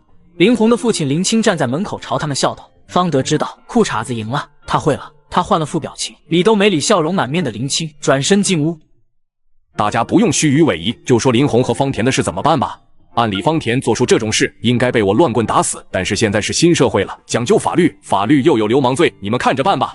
林清脸上的笑容碎掉，面无表情地坐在那里，就像戴着一张人皮面具。法律还讲究证据呢，一条裤衩子能说明什么？谁不穿裤衩子？这就是你没文化了。现在国外有种先进的技术，叫做 DNA， 就跟指纹一样，每个人身上的 DNA 都是独一无二的，而人身上的所有物品，包括头发、血液、其他任何液体，都包含这种 DNA 信息。那条裤衩子上就有他俩共同的信息，这就是铁证，不拿出来就算了，一拿出来就够给你儿子换个盒。老公，怎么办啊？陈娟心理承受能力不大，一下子就慌了。林红是他们的独生子，那样方田也跑不了，我们完全可以说是他故意勾引的林红，他也得死。正好给他俩办个冥婚。谈判最怕什么？最怕对方是个滚刀肉啊，死死咬住他们的7寸不放，成就成，不成就拉倒。我已经把林红和方田好上的事情传出去了，我爸单位的同事领导都知道了，你们不娶方田，我就去跟他们说林红提了裤子不认账。方莹这气势比方德还要滚刀肉，林清和陈娟看着方莹都觉得以前他们看走眼了，竟然没发现他这么难缠。你们不要脸，我还要脸，趁他们的事传遍娘之前赶紧把婚结了，就下个星期天吧。你要脸还让女儿把事情传出去。林清和陈娟表示他们又看走眼了，他们以为方德知道林红和方田的事之后会拼命捂着，因为方德要脸了，没想到他不按常理出牌。夫妻两个对视一眼，不知道怎么办。爸，我们还是回去给他们准备冥婚需要用的东西吧。反正方田也说了，他这辈子就爱林红一个人，非他不嫁，生是他的人，死是他的鬼。我们不占你们的便宜，到时候墓地的钱大家一人出一半。娶，我娶她，我这辈子非她不娶。方田甩他就跟甩烂泥似的，他在这边还玩上深情了。那就下个星期天吧，一应事务你们自己操办，我这就回去发请柬，等着嫁女儿了。林清咬牙切齿，他也是个要面子的人。方德那边要是不管不顾的把请柬发了，那这婚不结也得结了。二哥二嫂，你们叔叔走了，怎么不送一送啊？几人表情都碎一地，这才想起方莹现在是林明的媳妇了，跟林清一辈，方德自然长他们一辈。二嫂，不是我说你，有时候不能太惯孩子。你看你给我大侄子宠的傻了吧唧的，他岳父见爷爷走了也不知道送一送。你闭嘴，下次注意啊，不然我可要对外人说道了。辈分这玩意又不看年纪，该叫就得叫。你站住！你凭什么对我爸妈不礼貌？凭我是你婶儿。你怎么突然嫁给林明叔了？你们什么时候好上的？林红现在看着改头换面的方莹，心里顿时不得劲。这是个曾经让她夜不能寐的女人，结果却转身嫁给了别人。方莹疯狂想翻白眼，但是忍住了。大侄子，我知道你心里真正喜欢的人是方田，不然也不会给他写那么多情诗。他心里也只有你一个人，天天在家背你给他写的诗，废寝忘食。你们的感情真让人感动，以后你可得好好对她呀，不然婶儿可不答应，让你叔揍你。林红又想起了方田甜美的脸和挺翘的身材，顿时把刚刚那点异样的感觉压下去了，傻了吧唧的点头，我会对她好的。乖。以后我见了林青就管他叫大侄子。他会说各论各的。我不管，那就单日子叫亲家，双日子叫大侄子。方德要笑抽了，感觉这辈子都没这么得意过。两个人嘻嘻哈哈的推着车走了，不能骑，会摔倒。爸，有句话我不知道当讲不当讲。别跟我整这些虚的，我不让你讲，你就能闭嘴。哈哈哈，还是你了解我。爸，不知道你以前注意过没有，虽然我很胖，但是我每顿饭吃的最少，我几乎不吃肉菜，蔬菜也吃的很少，每顿最多1碗米饭或者1个馒头，比方田方燕吃的都少。但是我为什么这么胖？有些人就是喝凉水就胖的体质。但是有种药让人吃了就胖，无论怎么减肥都没用，不信你可以去咨询一下。什么药？不一定是哪种，反正是激素类的药。你肯定知道我什么意思，但是我没有证据，而且这种药服用的量少，或者已经停药很长时间，现在的手段真检查不出来。方德没说话，但是整个人已经气得浑身发抖。我都这个样子了，其实我已经不在乎了，但是爸，我怕他朝你下手，以后他做的东西你别吃，给你倒的水你也别喝，我就你这一个爸爸，我不想失去你。方德赶紧扭头，不让眼泪掉下来。方德过了半天才缓过劲来，像什么都没发生似的进了小区。方莹却知道他的话他听进去了。方德上辈子可能是从来没往那方面想，才着了道。这辈子既然已经想了，就不可能载着唐真的道。怎么这么晚才回来？饭菜都做好了，今天做了你最爱吃的红烧鱼。唐真脸上挂着和平常无二的笑容，就像这2天什么都没发生。方德看着她完美的笑容，却感到害怕。正常女人遇到这种事情，不应该惶惶不安，伏地作小，求我原谅吗？她却没事人一样想蒙混过关。是她失忆了，还是以为我失忆了？还是她觉得这2天发生的事其实也不是啥大事？果然可怕，太可怕了。我就是回来跟你说一声，我跟林青谈好了，下个星期天就给方田和林红办事。办事？办什么事？唐真以为方德之前说的是气话，他认为方德是个精明又势利的人，每一步都恨不得拿着计算器算计着走。现在让方田嫁给林红，这不是巨大的损失吗？婚事怎么办我也没问，反正下个星期天让方田在家等着林红来接人，他要是不来的话，我再把他送过去。方德确实很势利，只是方田现在在他眼里已经是没用的人了，没用的人他一点都不关心。爸爸，先别哭，我有个重要的事情跟你说。我跟林青说你手里有条林红的裤衩子，能证明他跟你耍过流氓。林红要是不娶你，你就去告他，到时候你别忘了偷条裤衩子，以备不时之需。你比我会啊，我之前怎么没想到。我还跟林红说你爱他爱得死去活来，天天在家背他给你写的那些酸诗，以后他肯定跟你对诗，你赶紧背背，别到时候露馅。你怎么这么损？那傻子一天能写8首酸诗，现在已经攒了1大箱子。还有，我给你讲讲什么是 DNA 技术，这技术真有，你理直气壮点，咱不怕他们，不行真整他。方莹说了一番 DNA， 方田都忘了自己之前是要干啥了，被迫学了一堆拿捏林红和林家的方法，还觉得挺有用。等方莹和方德开门出去了，他才想起来，他不想嫁给林红啊，拿捏那傻子干什么？现在怎么办啊？别急，还有好几天呢，我再想想办法。那你快想，谁要嫁给那个傻子？他不行啊，每次蹭不了2分钟就完事了。你不说这种男人坚决不能要吗？和方莹一起在门口偷听的方德瞬间惊呆了。什么？果然好你个方田，好你个唐真，不但早就跟林红有事，还知道他不行，关键事也不说，还想让方莹嫁给他。方德想回头找他们算账，又觉得当着女儿的面掰扯这些太尴尬。方莹本来就有点被教歪了，荤素不忌的样子，他可不能再做错误示范。他拉着方莹匆匆下楼，方莹差点笑出声。原来林红还有这毛病，怪不得他明明家世很好，又好拿捏。方田上辈子当了3回寡妇，却都没跟他在一起，那这辈子他们一定要在一起。方德一口气冲回了林明家，方学竟然也在，他关心事情进展。听说方田用一条裤衩子就把林红一家人打败了，他嘴也张得大大。最搞笑的是，你猜我们刚刚听说了什么？快闭上你的嘴巴，做饭去，以后这话不能从你嘴里说出来，知道吗？闺女竟然真的听懂了，那么隐晦都听懂了，好你个唐真。那你跟我哥说，不用给林红留面子。方莹哈哈笑着做饭去了。方学听完林红的小秘密，就想要去找唐真算账，知道唐真心黑，但是不知道黑成这样。方莹猜测唐真给他下毒的事情，方德都没敢告诉方学，如果说了，他没准现在就把唐真打个半死。没有证据，到时候就是方学没理，打后妈可不是什么好名声。方莹被空间井水洗涤过，耳聪目明，听见父亲跟亲哥说什么了。大哥，唐真现在已经遭到报应了，让他亲生女儿跳火坑了，比你打他一顿都疼。之前的事就别在意了，我自己在意就行了。上辈子大哥是被人买凶杀死的，到最后都不知道是谁买的凶。不管了，把仇人都立一遍就行。小玉，快吃饭，尝尝我的手艺。我去看看你哥。方莹去后院找林奇，然后惊奇地发现塑料大棚竟然已经盖好了。行啊，大齐，1天时间就把大棚盖好了，还挺像样。嫂子，棚盖好了，我们什么时候开始种黄瓜啊？你要是不累的话，吃完饭就可以。不累。等林奇吃完，冯左、冯右和林秀也回来了。没遇到富强的人吧？方莹顿时看向冯右，等了半天他也没说话，而是莫名其妙地看着他。原来俩人不必非得接一句才会说话呀。很遗憾，没有。方莹现在不想躲了，她想跟富强的人打一场。受伤了，正好给林明写信，让他回来躲过死劫。冯左、冯右无语地看着他，还遗憾呢？你是真欠啊！吃饭，吃饭。吃完饭，几人跟着林奇去后院种地。嫂子，我们都种什么？只种黄瓜吗？我们种10平米的香菜、小葱，20平米的黄瓜、西红柿、辣椒、芹菜，剩下100平种韭菜。3个人播种，方莹在旁边递水，手伸进水桶，滴了3滴空间井水在里面。1桶绝不放多，不然植物长得就太快，让人起疑。他都有经验，3滴的话，大家最多会说这些种子真好，生命力旺盛。跟他们忙了一会儿，方莹就回房间睡觉，躲进立柜，进了空间给自己种地去了。空间里，他昨天种下的各种蔬菜都可以收获了，2亩地呢，可是不少，多到摘不过来。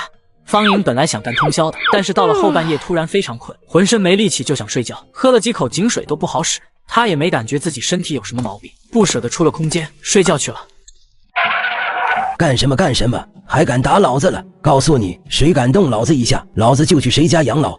前来喊破了嗓子，冯左、冯右已经从饭店冲了过来。我们没动手啊，老大就是让我们问问你们当初的约定还算不算数，让你们做面条就做面条，你买这么多鸡干什么？土老帽，鸡汤面没听说过吗？喝，退，下次早吐，见面就吐，根本不给他们跑的机会。学坏真是快啊！这还是我那2个乖大宝吗？这才1天的功夫，真是造孽啊！我买了20只，够吗？大爷，您真是人如其名，就想着赚钱了呀。方莹本来说买2只鸡做鸡汤面的，前来却买了20只回来。那就加个新品，做熏鸡，给我们饭店开辟一条新财路。富强当初定了规矩，我们只能做面条，熏鸡的话不是书胆子小，这不是多一事不如少一事吗？他们都是些莽汉，人又多，万一冲撞起来伤了你，叔可就心疼了。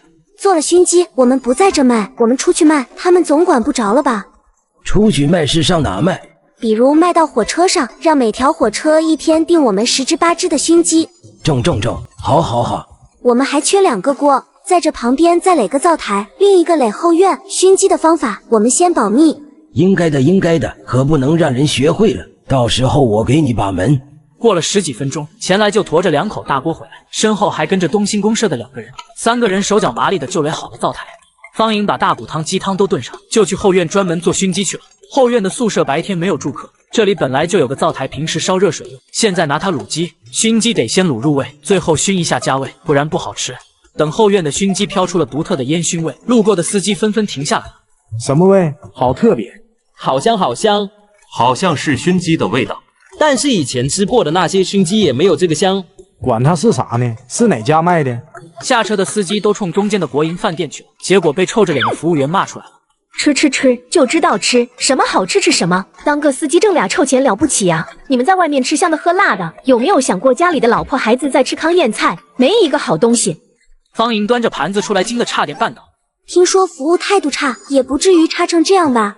还有你吃那么胖，糟蹋多少粮食？你不知道全国现在有多少人在挨饿吗？你胡吃海喝的时候，就没想过还有人吃不上饭吗？你就不会节约出粮食给有需要的人吗？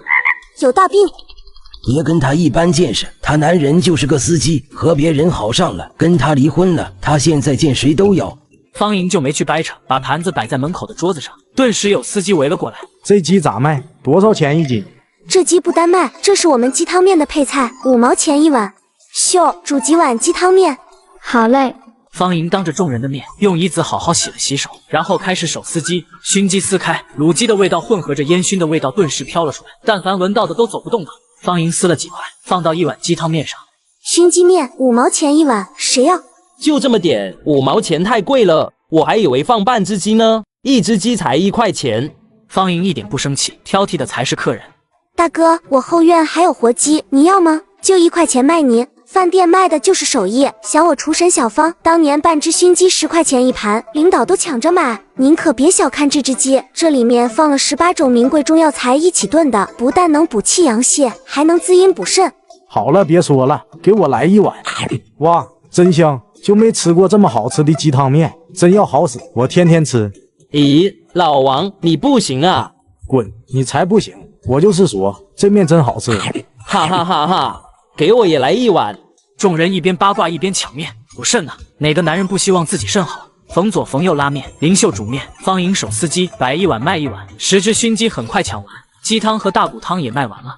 这还没过饭点呢，一会儿还得来人，再做点炸酱面。叔，生产队的驴都不是这么干的，我累了，要休息。不知道怎么回事，今天忙一上午就直不起腰了，难道是大姨妈要来了？女人真是太难了。这个叔，想想你们前几天一个客人都没有的时候，再想想现在，做人要知足，快去柜台数钱去吧。前来一想也是，一匣子钱没数呢，顿时高兴的数钱去了。方莹他们到后院吃卤鸡汤熏鸡面，比清水鸡汤面好吃多了。方莹自己吃了2大碗才觉得饱。一上午一共卖了多少钱？100块，这么多。152块5毛钱。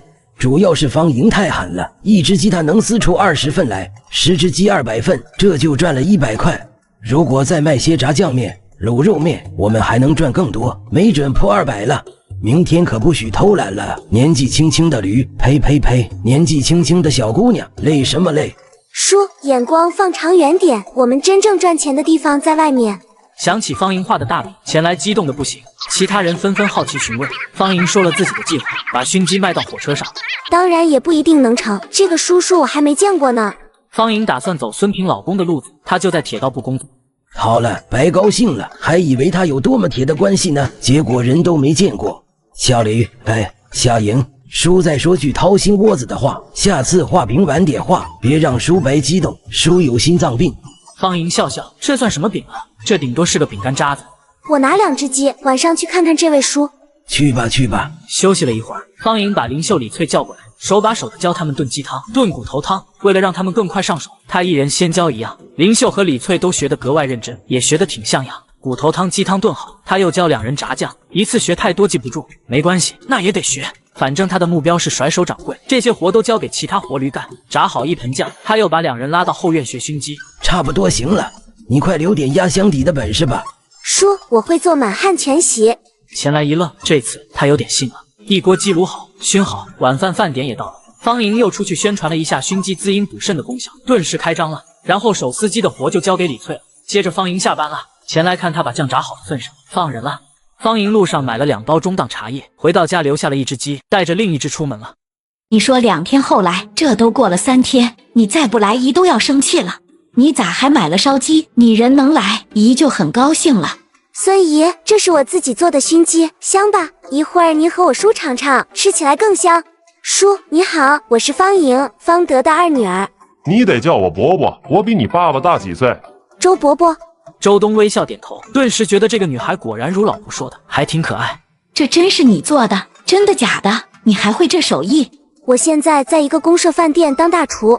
公社饭店一听就偏，来回上班不方便，福利也不好吧？我明天问问我们单位食堂还缺不缺人。周东顿时微微皱眉，他以为方莹是来要工作的。快别，孙姨，我可不是来麻烦您找工作的，我要是想进你们食堂，找我爸就行。我爸那么疼我，你们单位食堂就是没有坑，他都能给我现挖一个。哈哈哈哈！孙平顿时被他逗笑，周东也放下心来。我今天就是过来看看您和我周伯伯的。以前我一个小姑娘，您家哥哥又多，我可不敢过来。现在我结婚了，您之前又那么照顾黎明，我就是替他，都得常过来看看您。方莹这话说得漂亮，以前多年不联系，现在又突然这么热情的原因都解释清楚。孙平和周东的笑容更亲切了。孙姨，到饭点了，你们还没吃吧？让我给你们露一手。你坐着，没想到你今天来，我去炒几个菜去。我来，让您和我周伯伯见识见识我这个大厨的手艺。小莹，你这手艺比大厨还厉害，熏鸡也很香。有周东这个封建大家长在，方莹只能表示谦虚。吃饭的时候也没说话，周东也在悄悄观察她，心里对方莹挺满意。吃完饭，方莹坐在沙发上，开始了她的表演。孙姨，我今天来确实有点无事不登三宝殿。什么事？说吧，只要不违反原则，姨都给你办了。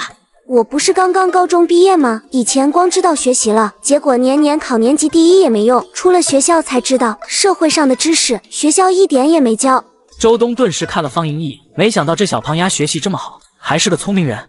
孙姨，您跟我爸同事了20多年，肯定知道他是个特别要面子的人。结果我前几天不跟他打招呼就把婚结了，不跟他打招呼就在公社饭店找了个工作。他没说我，但是我看出来了，他特别不满意我这个工作，觉得我给他丢人了。你说的一点没错，你爸肯定这么想的。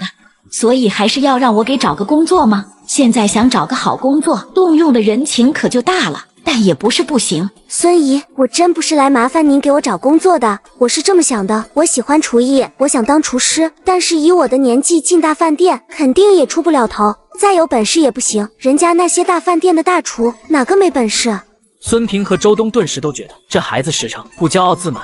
我去大饭店都得从切墩开始，但是我想早点出头，这公社饭店正适合我。现在我虽然不是经理，但是那饭店我说了算。您不知道，这饭店可有意思了。方莹巴拉巴拉把东兴饭店的一些事都说了，孙平和周东听故事似的，都听入迷了。看我一下子说多了，跑题了。其实我要说的是，我想扬名。现在虽然只是个公社饭店，但是我想把它的名气打出去。我想五湖四海的人都知道东兴饭店，都知道东兴饭店有个厨神小芳。到时候我爸就不觉得我给他丢人了吧？你这孩子，小莹想了这么多，做了这么多，只是不想让他爸丢人，只是想让他爸骄傲。怎么这么孝顺呢？方德怎么摊上这么好的女儿呢？但是怎么扬名我不知道，而且我还有个小小的私心，我希望许多大领导能吃到我做的东西，能夸句好，能知道我，顺便知道我爸，到时候也夸夸他，他最喜欢这个。这回连周东都羡慕了。我那3个儿子会这么想吗？不能想，一想就扎心啊。孙姨、周伯伯，你们说怎么能让许许多多的大领导吃到我做的东西啊？除了大饭店，什么地方领导扎堆啊？我都提示到这份上了，能不能猜到啊？方莹一脸希冀地看着两人，这个提示对外人来说不明显，但是周东就是管铁路后勤采购的，一下就听出来了。这个鬼机灵，绕这么大圈子，原来是冲我来的吧？周东在心里衡量利弊，刚刚方莹说的几句话他听进心坎里去了，让许许多多的领导都知道，都夸赞。如果这事办得漂亮，第一个被夸的就是他自己。吃饭的领导第一句肯定是：这伙食安排得好，后勤工作做到位了。很少人会打听谁做的熏鸡，基本没有人会去问厨子的爹是谁。你这丫头专门冲我来的吧？嘿嘿嘿，被您看出来了。其实这只是我单纯的想法，我从来没坐过火车，只是听说坐火车，特别是坐卧铺的都是领导，就想试试。你凶什么凶？看把孩子吓的，孩子能想到那是他聪明，我都没想到。哎，这方法太好了，火车上还真是领导扎堆吃饭的地方。多大点事，行不行的快给句准话。我哪里凶了？我这才是被凶了。火车上采购任何东西都要小组讨论决定，正好明年第1季度的采购大会要开了，我给你个名额，成不成就看你自己的本事了。这种事我从来不一言堂，也不符合规矩。谢谢周伯伯，我肯定把事办得漂亮，到时候都让别人夸周伯伯慧眼识珠。你这鬼机灵，跟林明一样聪明，果然不是一家人不进一家门。后妈对继女下药，继女越吃越胖，夫妻反目，现在竟然朝自己老公下手。哪买的？我自己做的，厉害吧？厉害，以前怎么没看出来呢？我刚刚去了周东家，跟他谈了熏鸡上火车的事情。方莹详详细细的把之前的对话告诉了方德，让他心里有个数。明天我再给你拿2只鸡回来，你拿到单位跟同事们分享一下。重点是王军，喂，你也要喂到他嘴里。不至于吧？会不会有点太过？不是，你这10来年怎么一下子学会了我的毕生绝学？哈哈哈哈！我这是开窍了，你的血脉怎么会差？这马屁拍的，方德顿时满脸得意，一家人热热闹闹的开饭了。我去看看是谁。你们在吃饭，那正好了。大爸，这是我妈专门给你做的饺子。方德的脸顿时黑了，他怕这饺子有毒。饺子送到了，你可以走了。三姐，我来给你送饺子，你不留我吃饭啊？爸以前是怎么教你的？你忘记了？除非别人邀请，不然绝对不许在别人家吃饭。你是不请自来吧？家教呢？方德脸更黑了，看到方燕没家教的样子，比他吃了毒饺子更难受。端着你的饺子，赶紧回去。呵，才不给他们吃。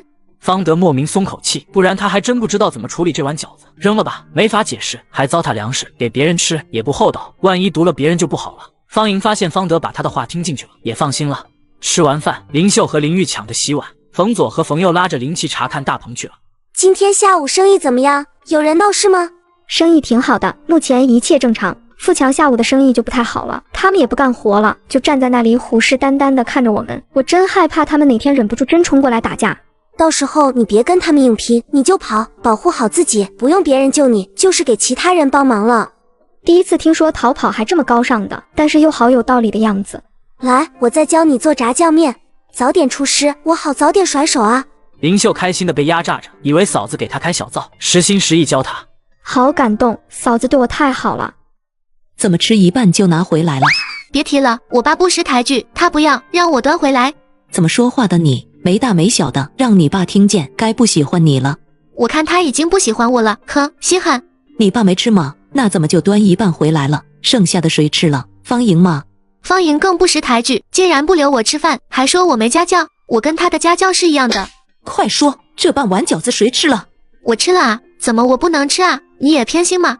你怎么这么馋？我不是说让你回家再吃吗？这是专门给你爸做的，以后不许动我专门为你爸准备的东西，就像不许动方莹的食物一样。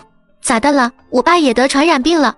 方燕和方田之前就被偷偷灌输不许动方莹的食物，说他有传染病，还不让他们传出去，不然周围人就以为他们也有传染病，不跟他们玩了。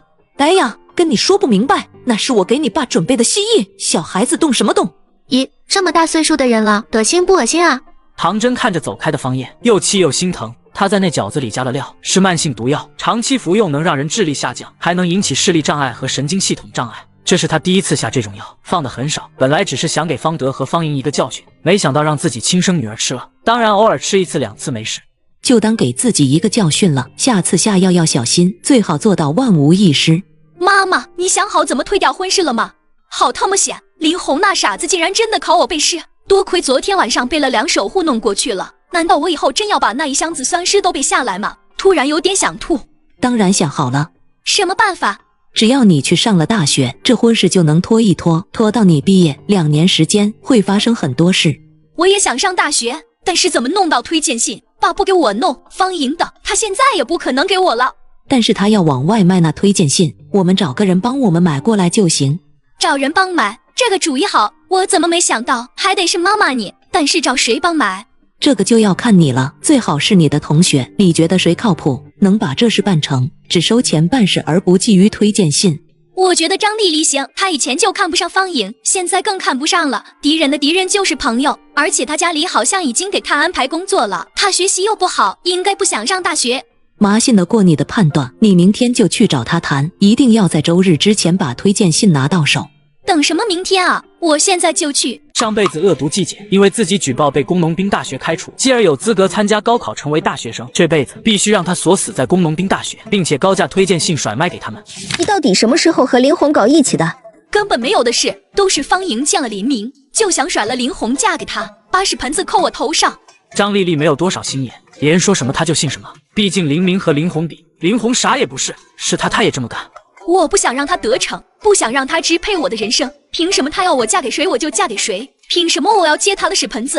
咦，现在只有你能救我了。我怎么救你？林红之前给方莹要了个大学推荐名额，你听说了吧？她如愿嫁给林明了，却霸着林红的东西不放，简直太无耻了！太无耻了！她还怕我去上大学，说服了我后爸不把推荐信给我，我后爸还逼着我让我周末就嫁给林红。你后爸怎么这样啊？你之前不是说他对你很好吗？为你比对方莹赌气。我也是现在才知道，后爸就是后爸。也对，方莹也说了，后妈就是后妈。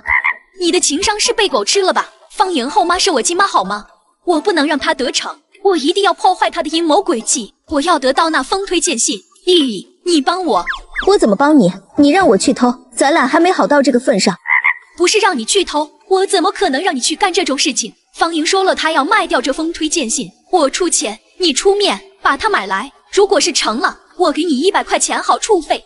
这样，那行。方田又交代了他一些细节，绝对不能让方莹知道是带他买的，还有要压价。方莹喊价2000块，如果能压下100块，就多给他10块好处费。张丽丽，有事？我听说你要卖那张推荐信，多少钱？我买了。方莹顿时笑了，她只对方家人说了她要卖那张推荐信，从没有对其他外人说过。他跟你说我要多少钱？2000。他说错了，我要1万。你疯了，他哪有这么多钱？看到方莹脸上的笑，张丽丽这才反应过来自己说漏嘴了。丽丽，你别被他骗了，实际他很有钱，他亲爹还活着，是个厂长呢。方莹想要试探一下唐真现在和她前夫还有没有联系。什么？他亲爹还活着？怎么可能？不是死了吗？他什么时候说过他爸死了？都是你们自己脑补的。方田也不否认，故意让你们误会。大家如果知道他爸妈是离婚的，就该嘲笑议论他了。也对，他亲爹真是个厂长。他爸爸当初是找了个有钱人家的小姐才跟他妈离婚的，然后去当了倒插门。那家人后来捐了家产立了大功，现在也过得很好。他爸也有能力，当了一个大纺织厂的厂长，1个月工资好几百，还有各种灰色收入。你怎么知道的？方田的几个舅舅来我家聊天的时候说的，我偷听的。好个方田，原来过去都是在骗取大家的同情，我要在同学面前揭穿他的真面目。等会儿你爱怎么接怎么接，现在我们先谈谈卖推荐信的事。你还卖？卖呀，卖1万，不是开玩笑的，事成了分你2000。这怎么好意思？我什么也没干。现在的2000块就是普通工人好几年的工资，能不开心吗？张丽丽突然觉得方莹顺眼了。我们商量商量，怎么让方田上钩？好好。为了2000块，张丽丽潜力爆发。方莹说了那么多话，她竟然听一遍就记住了。张丽丽记住几个重点，有点忐忑的走了。成了吗？多少钱？他改价了，要1万。什么？他疯了？我上哪整这么多钱？这我哪知道？算了，你也别惦记那封推荐信了，他已经卖出去了。什么？这么高的价竟然卖了？我去的时候撞见了3个要买的人，去的比我都早，已经在院子里竞价了。最后一个穿西装的男的出价1万，但是他没有带现金，让方莹给他2天时间，2天之内他绝对拿钱来。方莹答应了。他当然答应了，他为什么不答应？那可是1万块钱。这男的是谁？我不认识，不是我们学校的，但是穿得很好，一身皮大衣，里面是西装，一看就是出得起钱的人。我知道了，你这2天哪也别去，在家等我消息。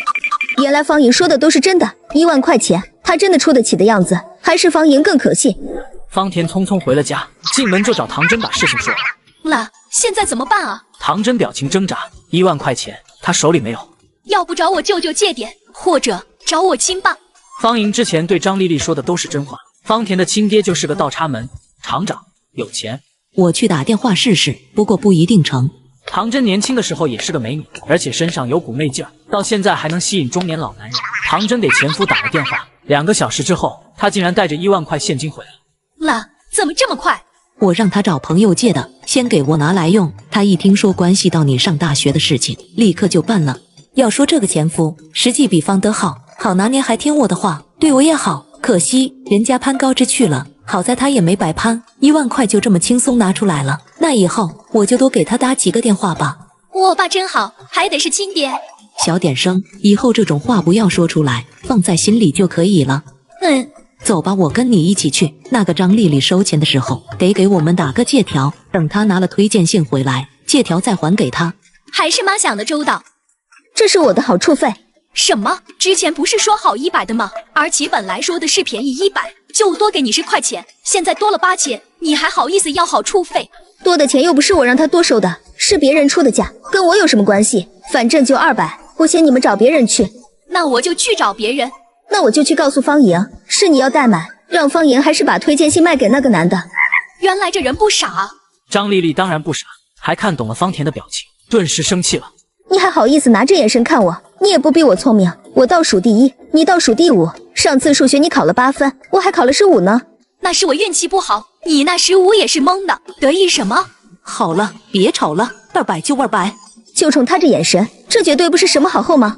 张丽丽写了个1万的借条，唐真掏出200块钱给她，然后跟在张丽丽后面，看着她进了林家的大门才放心。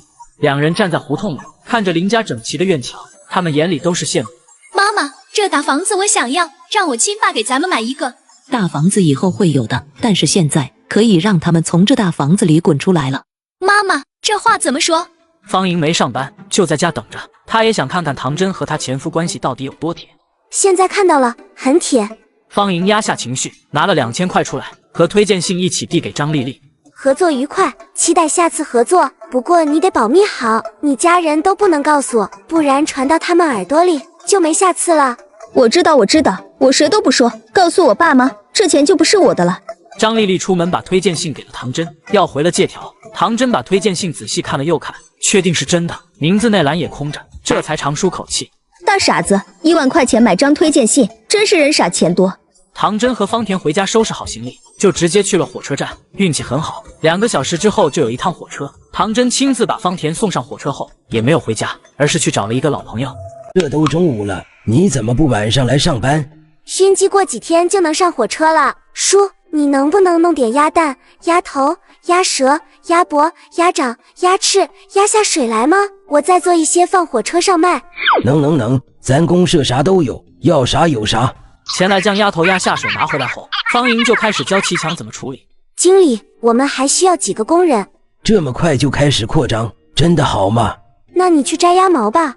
那还是再招2个人吧，我这么大一个经理，可不能去摘鸭毛。方莹拿出看家的本事，好好做了一锅卤鸭货。鸭货出锅，等了半天的客人顿时围了上来。我也想卖给你们，但是这东西不配面条卖，我就害怕他们打过来，到时候既糟蹋了东西，也耽误你们白等半天了。我看谁敢耽误老子吃饭。他们让卖面条就卖面条，他们算老几？真当这京城是他们家的了，一个小破公社饭店，有什么关系本事啊？亮出来看看，比不比我家的硬？现在能当上司机的都是有些本事的，这个活虽然辛苦，但是赚的真多，烧点南来北往的东西就赚的没数了。呵，Tui，小姑奶奶，你干啥啊？狗不咬屎棍倒啊！你是真不嫌事儿大啊！经理，我们今非昔比了，富强的人现在再敢来掀桌子，砸的就不是我们的饭碗，而是众位司机大哥的饭碗，众位大哥是不会同意的。对，我们不会同意的。我看谁敢来砸老子的饭碗。富强的人愣是没敢过来，甚至都回屋了。这么多司机，他们不敢打，也打不过呀。方莹挑衅成功，顿时笑了。来，今天谢谢众位大哥捧场，所有鸭货免费，当然一人分不了几块啊，本来我要卖挺贵的。众人一听免费就高兴了。你原来打算卖多少钱呢？鸭头1块钱一个，鸭脖1毛钱一节，鸭肠5块钱1两，鸭翅、鸭掌都是5毛钱一对。一只京城烤鸭才8块钱啊，你这一只的下水就4块钱。吃完您就知道值不值了。我敢说这天下现在就我一个人能做出这种味道来。这次的调料都是空间出品，汤里方莹还加了3滴空间井水，绝对天下独一份。而且我这里面加了38种中药，10全大补呢，你们试试就知道了。众人顿时扭捏起来，不吱声了。那要是真这么神，就当吃药了。而且这鸭货我以后也不一定在这卖，我已经跟铁道部谈好了，这些是要放到火车上，专供领导的。别啊，不就是几块钱吗？我出得起。好了，但是太好吃了。是啊，好啦，好吃。我也是，根本停不下来。妹吧，几块钱我都买得起。那就看情况吧，如果火车上的订单能忙完，我就做点在这卖。嫂子，快回去，来人抄家了。小孩子不懂事，乱说什么话？什么抄家不抄家的？谁敢抄我的家？说吧，来的是什么人？居委会的。嗨，人群呼一声动了，继续啃鸭脖。啥时候居委会都没有抄家的功能？嫂子，你快回去，他们要我们搬家。哦，我知道了，是咱家700平的四合院就住着咱们几个小孩，有人就觉得我们是软柿子，开捏了，他们要把我们的房子精租出去。对，周围众人眼神闪烁，700平的四合院，这小房家里真了不得呀！到现在还能保住700平四合院的人家，绝对不是一般人。别急，多带点事儿。经理，我回家看看。快去。方莹见到了一个老熟人邱高杰，是他们这片居委会的一个管事的，正好专管精租房这块。上辈子也是他带人来把房子强制租出去的。这人难缠得很，心胸狭窄，还贪财好色。邱主任，大驾光临，有何指教啊？指教没有，通知倒是有一个。经居委会开会一致决定，你们家符合精租条件，11间房必须租出去9间，3天就成房。哦，哪9间租出去有规定吗？正房、东西厢房都租出去，2间到座你们自己支配。不说赶尽杀绝，也差不多了。上辈子这房子被精租出去，是因为有人揪住了林远山的小辫子，以他和苏晴的事情做文章，处分他才动的这房子。理由呢？什么理由？你们4个人占使一间房子，就是理由。方莹懂了，这辈子出手的人换了，这次是单纯冲房子来的。赶紧腾房子吧，我看着你们腾。房子我是会腾的，但不是现在，也不是给你们腾。众人都看着他，表情不善。他们来之前都商量好了，谁家住正房，谁家住厢房，谁家住东边，谁家住西边。我这房子已经租出去了，租给铁道部，当他们的一个食品供应点。后天人家就要搬进来了。不可能，我怎么一点消息都没听说？哦，事情是昨天刚定下来的，他们说后天去居委会办手续。什么铁道部的食品供应点？从来没听说过这种东西，你瞎编的吧？我一个小孩子懂什么？当然是人家跟我说什么就是什么。我爸方德他在哪儿上班您是知道的吧？他单位的一个阿姨突然找到我爸，说她丈夫是铁道部管后勤的周东，他要用我家房子当供应点，我有什么话语权？我只能答应了，我也不想啊，要不等后天他们去找您的时候，您帮我跟他们说说。说个屁，真要是铁道部要用，谁都得靠边站。他们真说后天要来。他们不来，您再带人来。这倒也是，这丫头如果是撒谎，也只能拖延2天时间而已。走。真的租给铁道部了？放心，你的房间还是你的房间。走，跟我出去一趟。上辈子4合院被精租出去，公公一家被迫搬走，自己则留在倒作房憋屈度日。这辈子走是不可能走的，留也不会留得那么憋屈。怎么这么不懂事？找到这里来了，让他进来吧。抱歉，打扰各位叔叔伯伯开会了。好在我这也算是公事，不是私事。方莹把盆子往桌子上一放，顿时一股诱人的香味就飘了出来，众人顿时受不了，不自觉地咽了咽口水。明天就是后勤采购处招标的日子了，我年纪小，第一次经这种事，实在是心里没底，就想先拿东西过来给您尝尝，您提意见，哪里不好我现在就回去改。直接冲到我办公室来，原来不是鲁莽，而是有备而来啊。周东不喜欢鲁莽的人，却喜欢敢闯敢拼的聪明人。那行，我先尝尝，大家也都尝尝吧，给小姑娘把关。这是我爱人老同事的女儿，别看年纪小，却已经是个厨师了，做的一手好饭，熏鸡更是一绝。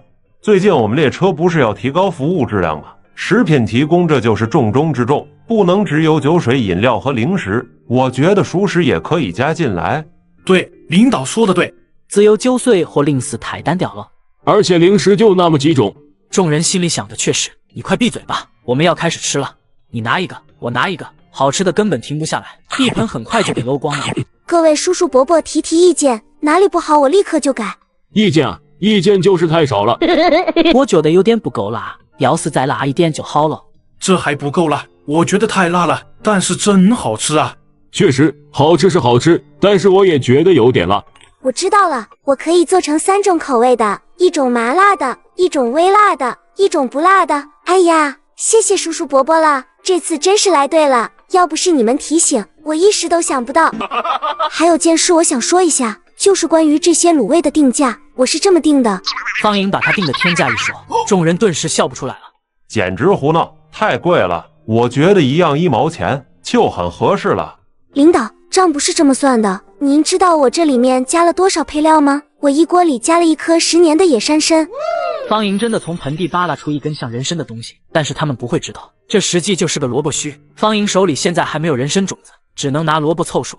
同时还有其他37种名贵中药材当辅料，不但味道好，这实际还是个药膳，可以强身健体、补肾阳泻、治疗脱发等等好多好处。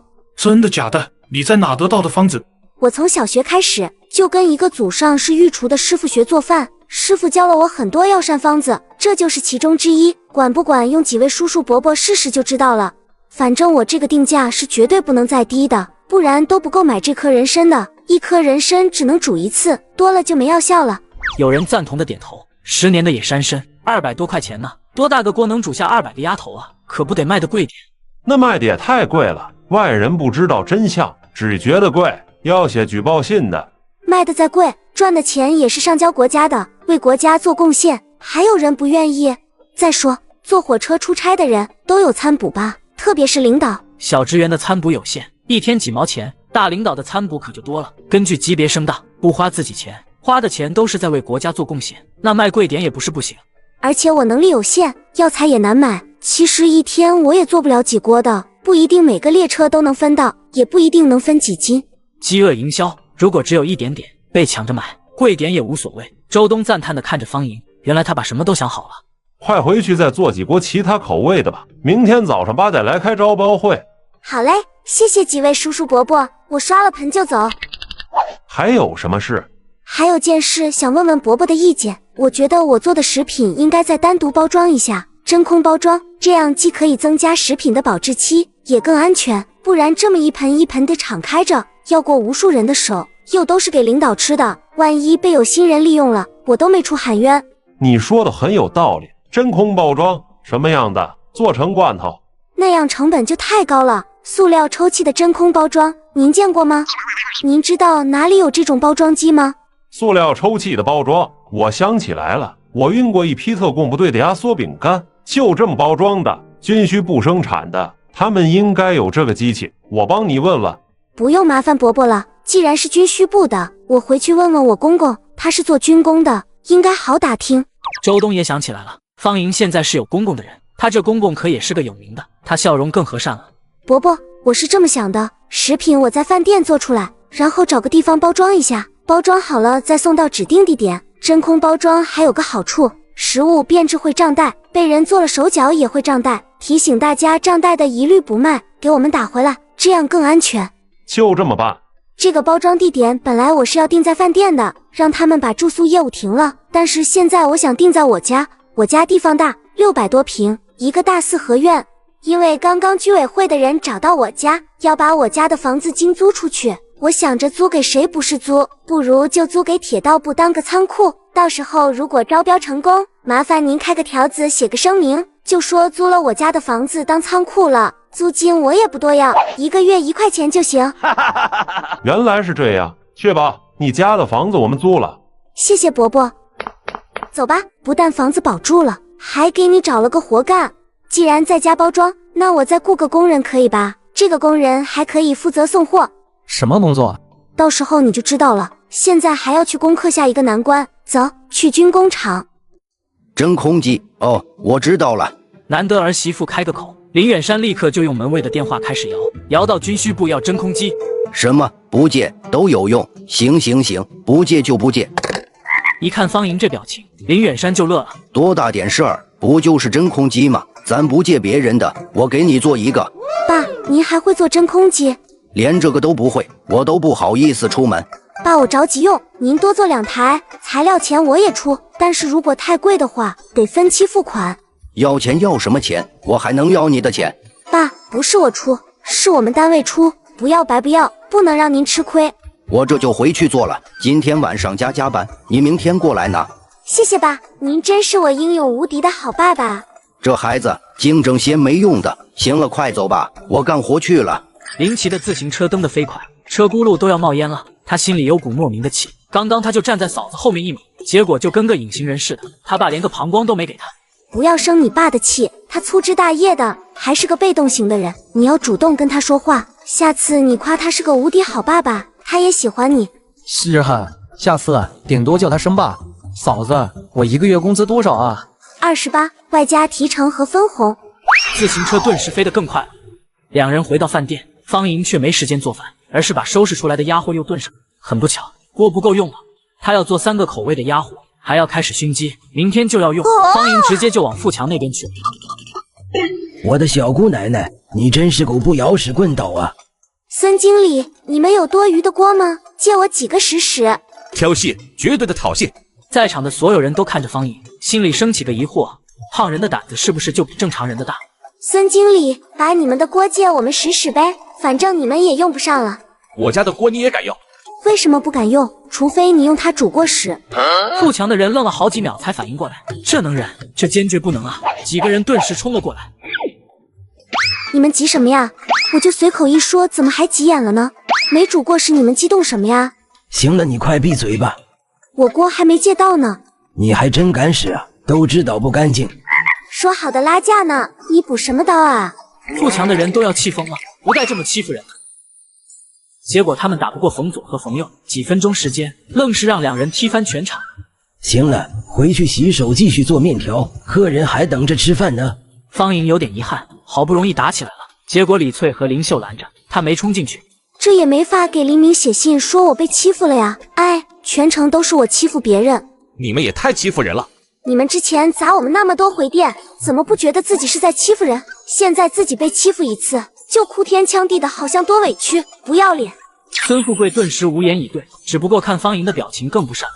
不就差几个锅吗？我这就回公社拿去，要多少有多少，咱不用别人家的，都干净。方莹留出明天要用的几只鸡、几盆卤味，其他全送人了，好评如潮。叔，跟您说个事儿，这卤味上火车还得再包装一下。方莹跟前来说了真空包装和租他们家房子当加工点的事情。不过先说好，这真空机可不便宜，没有个1800下不来。怎么这么贵？那是世界级先进机器，这还是因为我公公是专家自己会做，不然只能去买进口机器，那没有几万美元是下不来的。现在因为我的关系，他只收我们个材料钱，您就偷着乐吧。再说，不就是700-800个鸭头的事儿吗？我跟他说了，等这些鸭货卖出去了才给他钱。1100块换算成1100个鸭头，钱来一下子就不心疼了。行，那就麻烦你公公了。还有，我和林秀、冯左、冯右晚上下班回家可以加个班包装，但是得给我们加班费，1天1块钱。这样太多了。那你就再雇几个人去我家包装，然后让他们来回几个小时上下班。前来雇人，肯定优先自己公社的人，进出城几个小时夸张了，2-3个小时是有的。再说雇人哪怕临时工，1个月也20多块钱，那还不如便宜自己人。行。还有，再雇个人专门往铁道部送货，货多的话他没准得送好几趟。这个活的找身强体壮的小伙子最合适。你看我小叔子怎么样？你是真不吃亏啊，什么好事都往自己家划了。往别人家划了，那我不是傻吗？你说的很有道理。到底行不行？不行的话，请。不行的话怎么样？前来是一点都不想听，肯定很难听。事情基本搞定，方莹几个人就带着一堆东西回家了。明天给我拿点，我带到单位去给他们尝尝。那一会儿得去买几个新饭盒，要用新饭盒装，还得单独装1盒送给王军。上次的熏鸡他怎么说？他说好吃极了，还跟我打听你干活的饭店在哪儿呢。我感觉他是吃上瘾了，要自己来买。来人还是方燕，这次他是空着手来的。进屋就看见一桌子好吃的，味道香的他不自觉流口水，但是看着方德的眼神，他没敢像上次一样坐过去。爸，我妈让你回家一趟，有事跟你说。什么事？本来唐真之前嘱咐方燕不让他说的，只让他无论如何也得把方德叫回家，关起门来好好说。结果现在他一生气都忘了。我姐跑了，婚结不成了，我妈要跟你商量怎么办？什么？哇，好帅！你怎么来了？你跟他认识？咦？方莹这才看见旁边竟然有个女人，女人眼里的敌意都要冒出来了，不动脑都能猜到是因为什么。林明转头冷冷地看了女人一眼。大哥，这是谁？你妹妹？早就听说你有个妹妹，特别漂亮，果然啊。方莹这1个月来瘦了很多，现在只有120多斤了，五官更显精致，风采照人，没有人见了不想多看几眼。你怎么来了？我来送温暖。方莹一双大眼睛朝他眨呀眨，满眼都是来看你。林明瞬间脸红。什么时候走？我有半个月时间，就看你们让不让我待这么久了。可以。不可以。为什么？你忘了新任务了？你这次休息3天就要回我们部队训练我们小队的。这个任务其实没有必要我去，其他人也可以做。你瞧不起女人。林明转开了视线，同样是大眼睛，还是他家小姑娘更可爱，怎么瞪都可爱。走，跟我去住处看看。林营长，就算她是你妹妹，你们都这么大了，大庭广众的手拉手，影响也不好吧？忘了跟你们介绍，这是我爱人方言。什么？你结婚了？不可能！我上个月问你的时候，你还没对象。这谁啊？上个月刚认识的人，第一次见面就问我有没有对象。当时我懂。当时方莹还是林明侄媳妇，传言和林红2人马上要一起上大学，等大学毕业之后就结婚，没林明什么事。当时我还没满18岁，不让你对外公布我们的关系，看来给别的女人造成困扰了，真是对不起。后来我爱人满了18岁，我立刻请假回家跟他把婚结了。对了，你们记得随礼。原来小叔叔是这种人啊，喜欢。嫂子好，嫂子好。哎，好孩子。咦，我这么说好像不对，不好意思，我没有别的意思，我就是太害羞了。3人继续看着他，如果他最后不是笑得这么大声，这么开心，他们真就信了。嫂子性格好开朗，跟大哥正好互补。原来大哥喜欢这样的。不，你们大哥不是喜欢这样的，他只是喜欢我。害羞？嫂子哪里害羞了？害羞的女人能说出这种话吗？以后这些话不要对外人说。我以后只说给你听。你怎么说这么多？没有好好吃饭？我家里人欺负你，还是你亲爹后妈欺负你了？还是林青？哈哈哈，没有，没人欺负我，要欺负也是我欺负别人。一大早，林奇骑着借来的3轮车，带着卤味和熏鸡，跟方莹一起去了铁道部。偌大的会议室里，已经坐满了来参加竞标的人。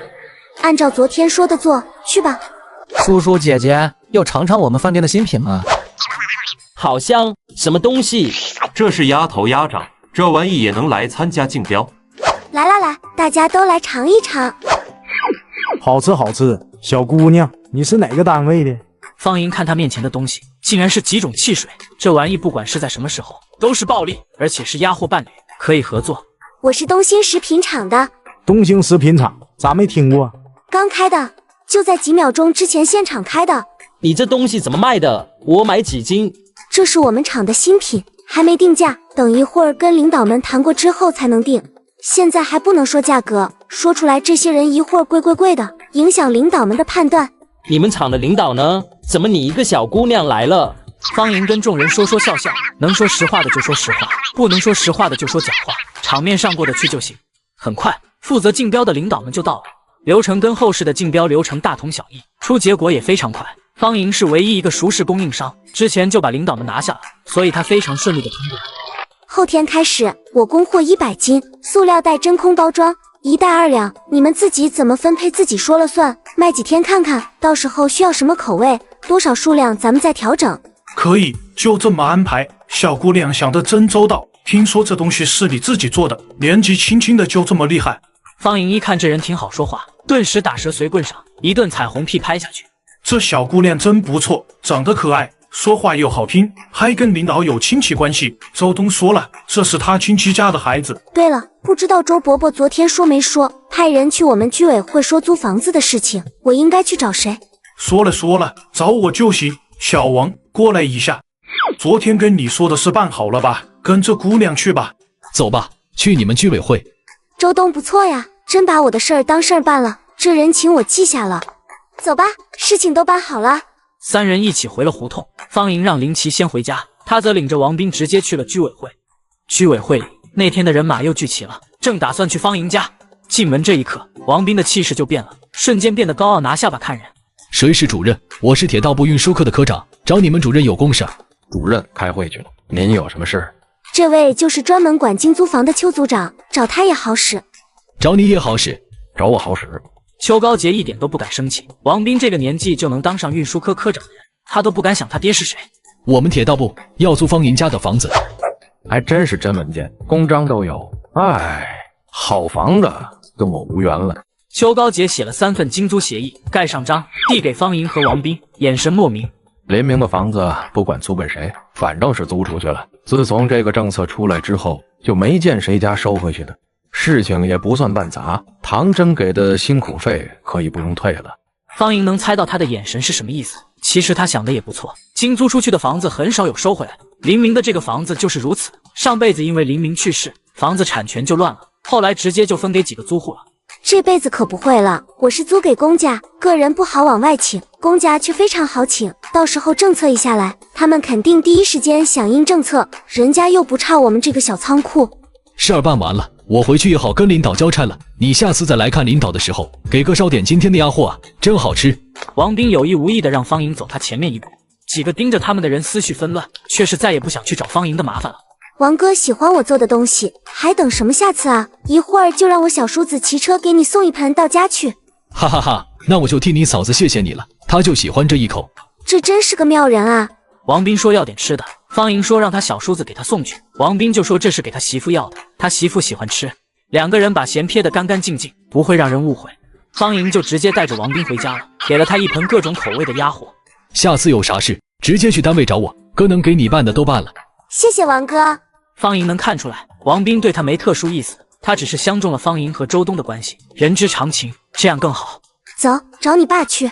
爸，您真一宿没睡啊？您对我这么好，我心里好不得劲。没有，不用，应该的。方莹这次有点用力过猛，林远山有点尴尬，老男人受不了这么直白的爱，来自子女的都不行。爸，这是我做的卤味，您尝尝，喜欢的话我天天给您送。不用，这就够了。这就是真空机了，还挺麻烦，一宿就做出来1台。你要几台？先要3台。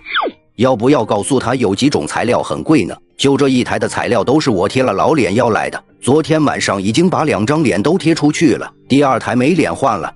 爸，这机器真漂亮，材料都是进口的吧？挺贵吧？我可不能白要公家的东西，必须给钱。这事儿跟谁谈？你们领导吗？林远山很满意，他儿媳妇很懂事。我打电话问问。一个电话打完，方莹就跟他一起进了工厂，找到管材料的领导，对方给了他一个成本价，1000块钱1台。方莹痛快答应了，反正不花他的钱。领导，我觉得这个机器大有可为，可以推广开来。有了它，熟食的保质期可以大大增加，很多食品厂都需要。领导面无表情，一点不关心食品厂需不需要。我们的战士也很需要。您知道医疗用品需要无菌保存，这很难做到，而医疗箱又大又不方便，也不能人人携带。如果把纱布、镊子、酒精棉等等医疗用品单独这么真空保存起来，做成个小袋子，随手就能揣进兜里，又卫生又方便。您看这样可不可行？领导眼睛亮了，想象着那画面，那简直太好了。您可以让人拿点药棉沾满酒精或者碘伏，给我公公真空塑封起来。好，我们试试效果。这个好，这可真是太方便了，随时揣在兜里，不怕洒不怕漏，遇到问题及时消毒，关键时刻能救人一命。如果是战士们需要，里面再加上各种急救药就更好了。好，小方是吧？你立了大功啊，我替前线的战士谢谢你了。领导这么说就折杀我了，战士们都是为了保护祖国和人民才会受伤，我又是明军嫂，能为他们做一点点事，是我的荣幸。听说他是个军嫂，领导这才想起来林远山那个从来都不提的大儿子还是个战士，顿时看方莹更顺眼了。这样，这3台机器钱我就给你免了。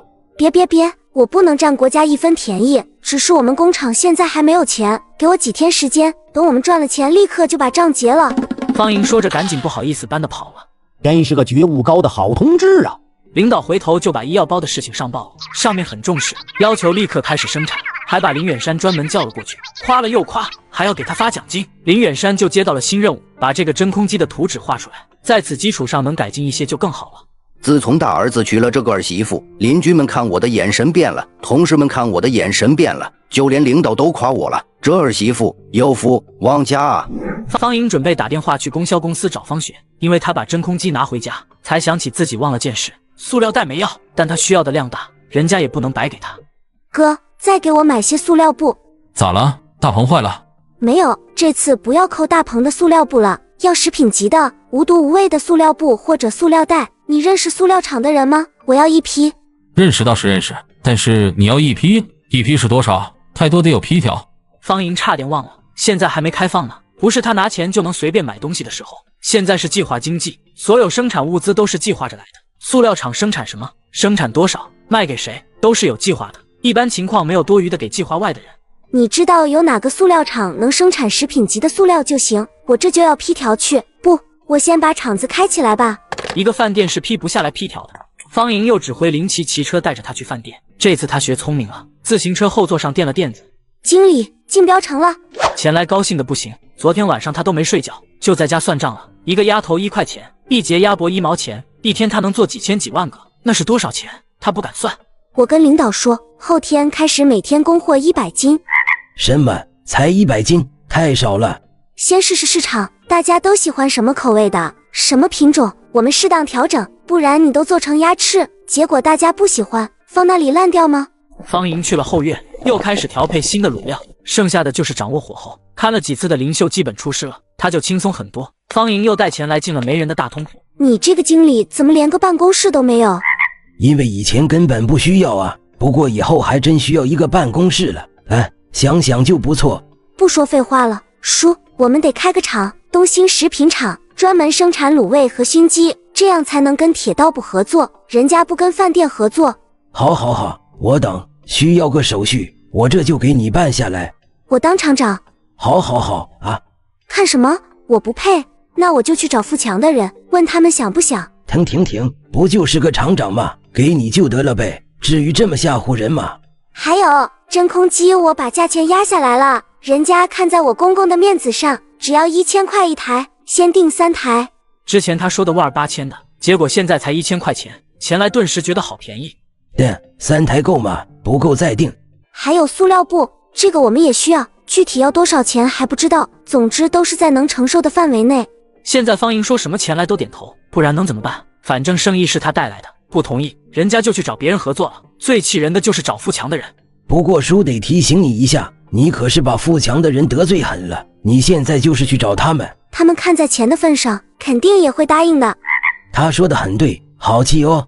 叔，跑手续去吧，另外再拉些鸭货回来，以后每天都要新鲜的，坚决不用储存的。你每天能弄来多少鲜货就弄多少，弄不到就算了，不新鲜味道不好砸招牌，知道吗？行了，知道了。事儿真多，不过人家心里真有谱啊，一条条一框框的，听着就知道这个食品厂能干起来，甚至能做强做大都行。我得当个副厂长。前来直接找到了他儿子钱流就是社长，这种小事他说了就算，直接把管这方面的人叫过来，写了几个文件，盖了几个章，这个东兴食品厂就算成立了。前来办好东兴食品厂的文件，很快就回到饭店交给了方莹。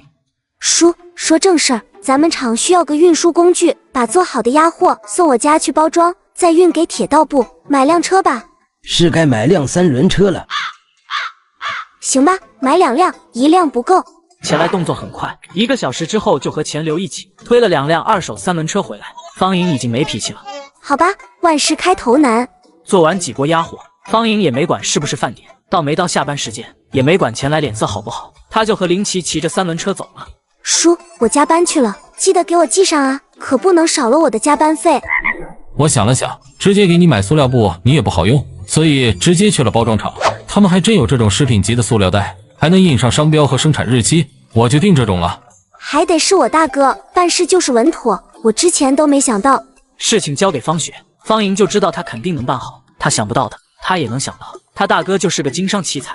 你做这些卤味叫什么名字？想好了吗？想好了，叫鲜香卤味。方莹没用未来很火的那几个商标，他相信自己做的卤味，不管取什么名字都会火。这个名字不错，挺好。这袋子怎么收费的？确定是食品级的吗？不管贵贱，一定要是食品级的。那当然，又不是花你的钱，我肯定挑最好的买。就这么个小袋子，1分钱3个，行吗？当然行，又不是花我的钱，随便。兄妹俩说说笑笑，商量怎么设计商标。方德走了进来，黑着一张脸。怎么了？还不是林红他们家。林青反应过来了，今天就把林红送去上大学了。我在提婚事，他们推3阻4的，说等毕业了再办。你怎么不带着我一个人去了？方德看了方莹一眼，没说话。裤衩子这玩意好使归好使，但是丢人啊！我以为自己不需要裤衩子，就能靠3寸不烂之舌降服林家人，结果早知道带他去了。走，咱俩再去一趟。方德有点尴尬，都是小的在外面受欺负了，回家找老的，老的带着小的再去找厂子。我现在又带方莹去林家，林家人怎么看我？算了，大丈夫能屈能伸，能找回厂子就行。你先在家等我一会儿，我出去准备个道具再去。什么道具？难道是裤衩子？放心，不是。方德一点不放心，但是还有点小期待，就没阻止。自行车后座，长时间坐着不舒服。方莹看着马路上来来往往的小汽车，很是羡慕。什么时候我也能有一辆小汽车呀？我同事在瓜子2手车上买了台21款的特斯拉 Model 3，没想到只花了9万9，比新车便宜了13万多，但开起来跟新的一样。现在新车掉价快，买瓜子特划算。这么便宜，靠谱吗？当然，瓜子每台车都经过官方专业检测，还能先试开3天，放心买就行。现在去瓜子搜车好省，你也能9万9买特斯拉，千万别错过了。事情办完了就去看看。怎么又来了？陈娟骂骂咧咧，结果开门看见方莹也来了，陈娟的假笑都没挤出来，方莹直接撞开她进去。哎，你这人怎么走路的？长没长眼睛？有没有礼貌？大家快来看啊！谁呀？刚刚有人在喊吧？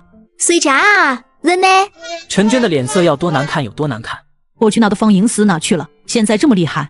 亲家来了，吃饭了吗？我正好开了瓶茅台，快进来一起喝口。今天是双日子，大侄子家伙食不错呀，还喝茅台。单日子叫林青亲家，双日子叫他大侄子，这玩笑方德还真传出去了。二哥二嫂挺高兴啊，做这么多菜，有什么好事说出来听听，让弟妹我也高兴高兴。父女俩这称呼，又把林青两口子气不轻。陈娟嘴动了半天也没敢说什么，她怕方莹再出去不管不顾的喊。我们为什么来，你们肯定也知道，我就不多说了。我就是来通知一下我二嫂，周末跟我一起去林红和方田的学校，给2个孩子把名分定下来。你也知道学校不让结婚，二哥的常识储备不够啊。学校其实是可以结婚的，只是麻烦一些，需要批手续，手续难批而已。你也知道手续难批，所以我们让了一步，他们只需要订婚就好了，毕业再结婚。你们放过我家林红吧，我就他这么一个儿子。你们家方田现在也是大学生了，他模样又好，又能说会道，方兄弟肯定会步步高升。你嫁的又这么好，他将来什么样的对象找不到，肯定能找到比林红更好的。不是我们不放过林红，是林红不放过方田。方田已经怀孕了，她还怎么嫁别人？3个人都伸头去看，这是医院的 B 超单，上面有解释，早孕8周。什么？哈哈哈，原来是骗人，骗人都不会骗。你看看上面的名字，李芳，26岁，根本不是方田的，你当我不识字吗？你是不是傻啊？方田会拿自己的名字去医院拍这种片子吗？当然是用别人的。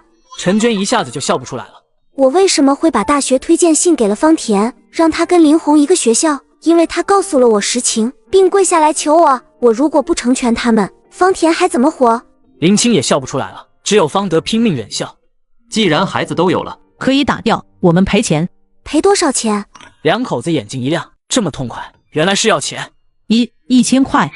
你打发叫花子呢？我这就拿他去报警，告林红强迫妇女。明年的今天就是他的周年。1万，我们赔1万。不过我要现金，立刻马上就要。方德顿时皱眉，真要钱？收了钱不就代表着婚事就算了吗？我受的委屈1万块钱平不了。方莹看他一眼，方德立刻不说话了。现在银行关门了，我上哪找这么多现金去？没有现金，拿东西抵也行。你家有没有什么值钱的书画？拿这个也行。方莹记得林红家是有这种东西的，当年他们靠着这些书画赚了很多人脉不说，还卖了很多钱，特别是其中一幅710的画，卖了几百万。这还是因为卖早了，再放10年，价格又多一个零。当时林青每跟人提起这幅画，都后悔。现在我要让他们更后悔，1分也捞不着。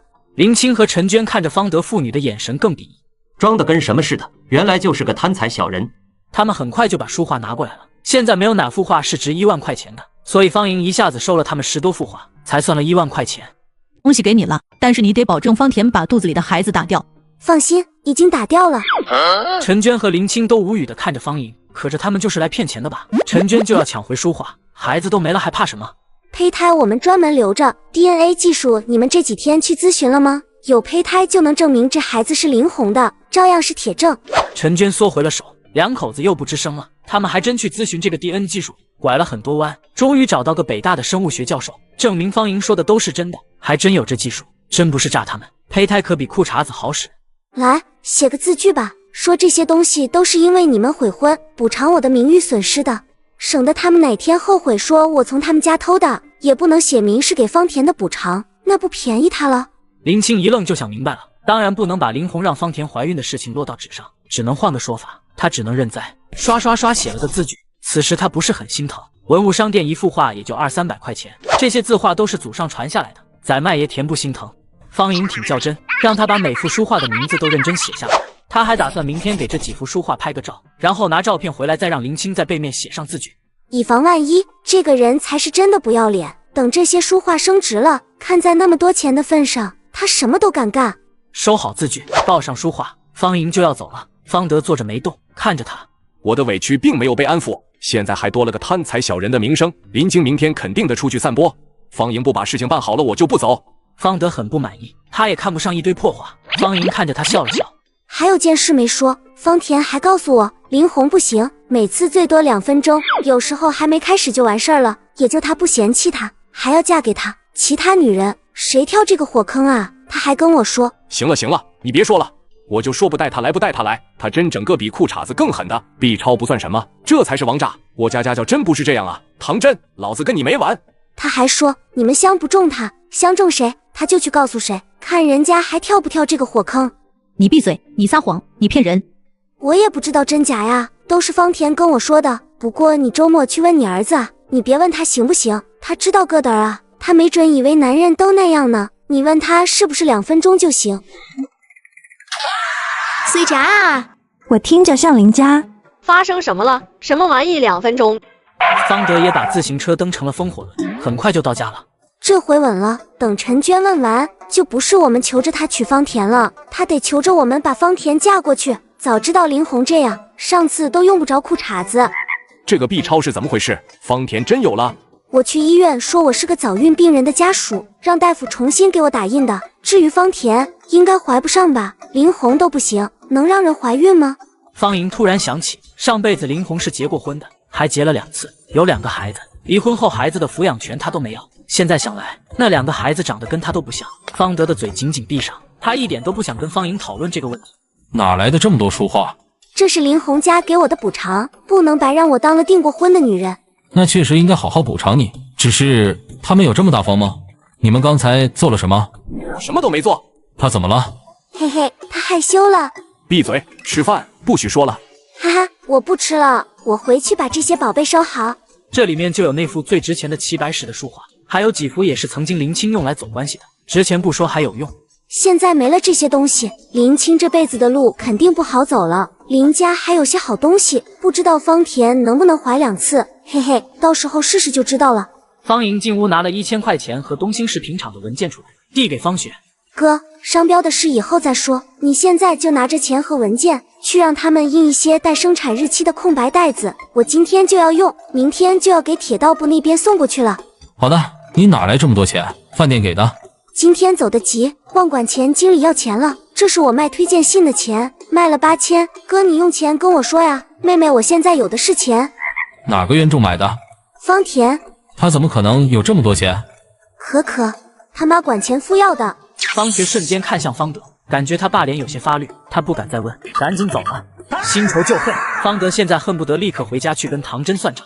唐真没在家，我刚才去医院看见她了，说是加班，但是跟一个男医生有说有笑的一起进了个没人的病房。我在门口等半天都没看见他们出来，我还有事，就先走了。以上故事纯属瞎编，如有雷同，纯属巧合。方莹刚才去医院根本就没看见唐真，但是方德心里头顶都冒绿烟了，扭头就走。方莹追了出去，准备随时煽风点火。方莹跟着方德一起去了医院，直接去了唐真工作的科室——脑外科。好巧不巧，唐真今天确实加班，但是护士找了一圈，愣是没找到人。您再等等，我再好好找找，没准护士长去其他科室了。你们护士可以随便串科室吗？小护士一脸尴尬，那肯定是不行的。方德扭头就走，他现在反而怕唐真被找到，到时候从屋里走出来一男一女，他怎么办？打还是不打？打不打这事都得传出去，他丢不起这个人。来，叔叔你别走啊，我再找找。干什么呢？大呼小叫，老远就听见你喊了。都几点了，不知道影响病人。老方，你怎么来了？方德的视线却落在唐真身后的人身上，一个男医生紧跟在唐真身后一起出现的，两人身后再没其他人。男医生还认真看了看方德，才转身进了办公室。我来告诉你一声，周末林红的母亲要去京城，给林红和方田举办个订婚仪式。什么？怎么还要订婚？就不能放过我女儿吗？后妈不是常跟我说，林红要家世有家世，要模样有模样，哪都好吗？这么好的人成了你女婿，你怎么不开心？他这么好，你怎么不嫁给他？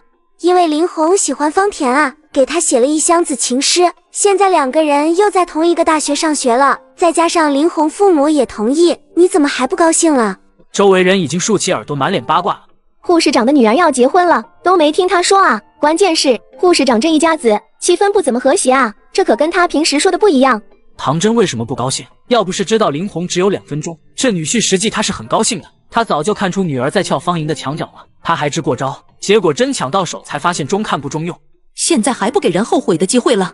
唐真不高兴的原因没法大庭广众说出来，方莹也不想听，跟在方德身后走了。马上查房了，你要干什么去？方德在下面楼梯上听得一清二楚，他跑得更快了。难堪，太难堪了。方莹却是突然又折了回去，看着那个男医生带着一群医生护士准备查房，唐真就站在离他最近的地方。方莹眼神沉沉，思绪乱飞。那些激素药、处方药得医生开了，护士才能接触到，医生不开药，他总不能去药房偷，那难度就太大了。偷1次2次行，不可能偷几年，所以还是得有个医生配合他。方莹在墙上找了找，果然看见了男医生的照片，季天，主任医师，真是个好名字。方莹下楼了，方德竟然还没走，在等他。你发现什么了？大庭广众的，能有什么？就是些眉目传情、暗送秋波啥的。这种事情不能臆测。爸，不要自欺欺人了。第二天早上，方莹和林奇带着昨晚包装好的几筐鸭货，骑着2辆2手3轮车，吭哧吭哧去送货。好累呀，嫂子，咱们什么时候能有辆车啊？我爸同事在瓜子二手车上买了台21款的特斯拉 Model 3，没想到只花了9万9，比新车便宜了13万多，但开起来跟新的一样。现在新车掉价快，买瓜子特划算。瓜子每台车都经过官方专业检测，还能先试开3天，放心买就行。现在去瓜子搜车好省，你也能9万9买特斯拉，千万别错过了。太好了，咱们马上没有车。两人累个半死，终于到了铁道部，直接找到了王斌。王斌见到方莹就笑了，那天只是随口一说，没想到方莹送的一盆鸭货，他老婆还有亲戚朋友都很喜欢，纷纷让他带货。两人迅速交接，留下100斤鸭货，还多了10多斤。妹子，这些交给我处理呗，1分钱不少你的，当然也是批发价。方莹给火车的批发价是零售价的5折，人家就要这么狠，不然没得谈，人参拿出来都不好使。好在半价对方莹来说也是好几倍的利润，赚翻了。那就麻烦王哥帮我处理了，还省得我拉回去了呢。王斌顿时笑得更好看了，迅速点货，给了方莹现钱，而跟火车上的账要1个月一结。你去咱爸的单位看看，另外2台真空机做好了吗？做好了拉家去。那是你爸，不是我爸。结果到了林远山的单位，林奇老老实实跟门卫说了来意，门卫当面就给林远山打电话询问。林奇悄悄在心里排练，一会儿那声爸应该怎么叫，用多大声音，什么语气，他好久没叫过林远山爸了。他自己一个人来的，那我让人把机器送出去，我就不过去了。他就不是我爸。方莹没去上班，他骑着破3轮去了方云的单位，想提前跟他预约一下周末的时间，结果在门口遇见了一个熟人，方云上辈子的老公李元正，吊儿郎当的往外走。他长得好，家世好，没人说他这样像流氓，反而说他有派头，身旁跟着2个人一脸讨好。李哥，我有事找你。方云站在后面没看见，方莹却看得清清楚楚。李元2个狗腿顿时一脸坏笑，李元则是一脸不屑得意，没有一点尊重的样子。什么事啊？放眼整个台里，方云不是最漂亮的，也不是家世最好的，但是也还行。关键他最近表现出了追求我的样子，还很积极，让我很有面子。我下个星期去采访，需要2件新衣服，台里的下批工作服到了，我能不能先挑？这个啊，台里需要新工作服的女同事多了，嗨，你来晚了。方云知道他的德行，这个人就喜欢别人捧他，喜欢别人在他面前伏低作小。只要能弄来新衣服，拍照片的时候好看一些，我忍了。方云正要张嘴，突然看见了不远处安静看戏的方莹，一肚子讨好的话顿时说不出来。他一点不想让妹妹看到他现在的样子。李哥，我有事找你，给我2件新衣服呗，求求你了，好哥哥。阴阳怪气，贱兮兮，嘲讽的也相当明显。李元和他的2个狗腿顿时哈哈大笑，只有方云笑不出来，他的脸红得发紫，红得冒烟，恨不得找个地缝钻进去，恨不得手撕了方莹。方莹，你疯了！你看你出丑，他笑得多开心啊！方云的怒气瞬间一泄，变成了委屈。他来这个单位工作1年多了，这1年多来他对李元一直挺讨好的，最近就更讨好了，因为林明结婚了嘛。李元就是看在这1年多几千声李哥的份上，也不能笑得这么开心啊，真是坨狗屎。但是我这妹妹也不是什么好东西。上辈子方云是个记者，认识了台长的儿子李元，台里后勤管采购的。方云很努力攀上了这个高枝，当时把他得意坏了，每次见方莹下巴都是抬起来的。后来方云的老公总打他，还给他打流产过2次，最后一次更是差点要了他的命，让他大出血，再不能生育。李家当时就以这个为借口要跟方云离婚，方云当然不同意，给多少钱都不同意。你们让我没了后，你们李家也得绝后。而李元外面的情人已经怀孕了，着急进门，必须离婚。最后在一次互殴的时候，方云就把喝多的李元打死了，自己也自杀。所以方莹对这个姐姐总是恨不起来。这辈子方莹想尽力阻止方云再跳入火坑。你有病吧？我招你惹你了？姐，我是心疼你啊，我给你钱，咱自己买新衣服，想买什么样的买什么样的，咱不求人。方云顿时不挣扎了，僵住了。走，这就去。你这么好心，是不是有什么事求我？我发财了，我把推荐信卖给了方田，你猜卖了多少？你怎么卖给他了？你卖给我啊？算了，那个推荐信你都写了地址了，白给我都不要。他能有多少钱？撑死2000，多了你的好后妈可舍不得。这你可猜错了，我卖了1万，不过只到手8000。什么？怎么可能？爸不可能给他出这个钱的，唐真也没有这么多钱。不得不说，上辈子方云可比我看得清楚多了，可惜看清了所有人，唯独没看准男人，或者是被其他的东西迷了眼，自己装瞎也是没办法。唉，方莹心里叹口气，面上却欢乐地把自己和张丽丽和火坑后妈的事情说了。这是对方云的冲击还是很大的，直到了百货大楼，她都没吱声。今天我买单，200块钱，随便消费。你可真大方，200块钱还随便消费，买一件衣服都不够。姐，这世上除了我能白给你200块钱买衣服，还有谁？还有谁？你亲爹都做不到啊！刚才那个油妮妮笑得好开心的李哥更做不到。刚刚还有一瞬间感动的方云顿时生气了。我还没说你呢，你怎么回事？当着同事的面让我出丑。姐，我真是心疼你啊！你喜欢他我都看出来了，他不喜欢你，你没看见，我却看见了。你刚刚叫他的时候，他那个不屑的表情太难看了，我都懒得学。你啥时候眼神这么好了？我才不信，唐真和方田坑你的时候，你就跟瞎子一样。但是方云的语气明明就是信了，因为他不瞎，他亲眼看见了。谁说我瞎了？我什么都知道，我就是忍他们罢了。你看我现在不忍了，他们立刻被我收拾得毫无还手之力。对了，周末一起跟我去趟京城，给方田和林红举办个简单的订婚仪式。他最近做的事情的确太出乎意料，过去那个面唧唧的方莹绝对做不出来。难道过去那些年真是他装的？那他也太能装了。200不够，300吧，成交。方云直奔成衣区，买了那件他心心念念的风衣，260块钱，剩下40块钱。方云买了好料子，拿到外面找了个好裁缝店，让人做成衬衫。小姑娘又来了，这次要做什么？方莹现在兜里有钱了，也不会委屈自己，身上这件衣服都穿好几天了没得换。师傅，我要做3件大衣，这样的。方莹刷刷刷在纸上画了起来，都是又遮身材又时髦的，还做了几条裤子，最后衣服裤子加起来交了700块钱。出门左拐右订了一双皮鞋100块钱。方莹花钱大手大脚，把方云气的眼珠子都红了。我也要做双皮鞋。我已经给你300块钱了，别不知足。咱俩的姐妹情就值300块钱呢。我给你算算，我6岁的时候，你给我推个跟头，我头撞在门框上，现在还有个疤。我7岁的时候，你跟我打架，薅掉我1绺头发。我8岁的时候，你跟我打架。我13岁的时候，你跟我打架。行了行了行了，小肚鸡肠，陈芝麻烂谷子的事情还记得？小孩子哪有不打架的？谁家兄弟姐妹不打架？你半年前还跟我打一架呢，你是小孩子还是我是小孩子了？那是你活该，当时我就跟你说方田和林红不对劲，两人可能有一腿，你怎么跟我说的？你说我挑拨你们之间的关系，我当时恨不得打死你。我怎么可能不知道他们有一腿？他们在学校就勾勾搭搭的，当我瞎？方莹纯属强装，上辈子她是真瞎。18岁的她一直自卑自己又胖又丑。我故意的，君若无情我便休。林红不喜欢我，我就不喜欢他，爱找谁找谁去，天下好男人多的是。然后发现方云的表情更不好了。可多亏我成全他们了，你猜怎么着？方田说林红不行，就2分钟。什么2分钟？然后他看见方莹一脸怪笑，瞬间懂了，闹了个大红脸。死丫头，你怎么变成这样了？因为我和林明结婚了呀。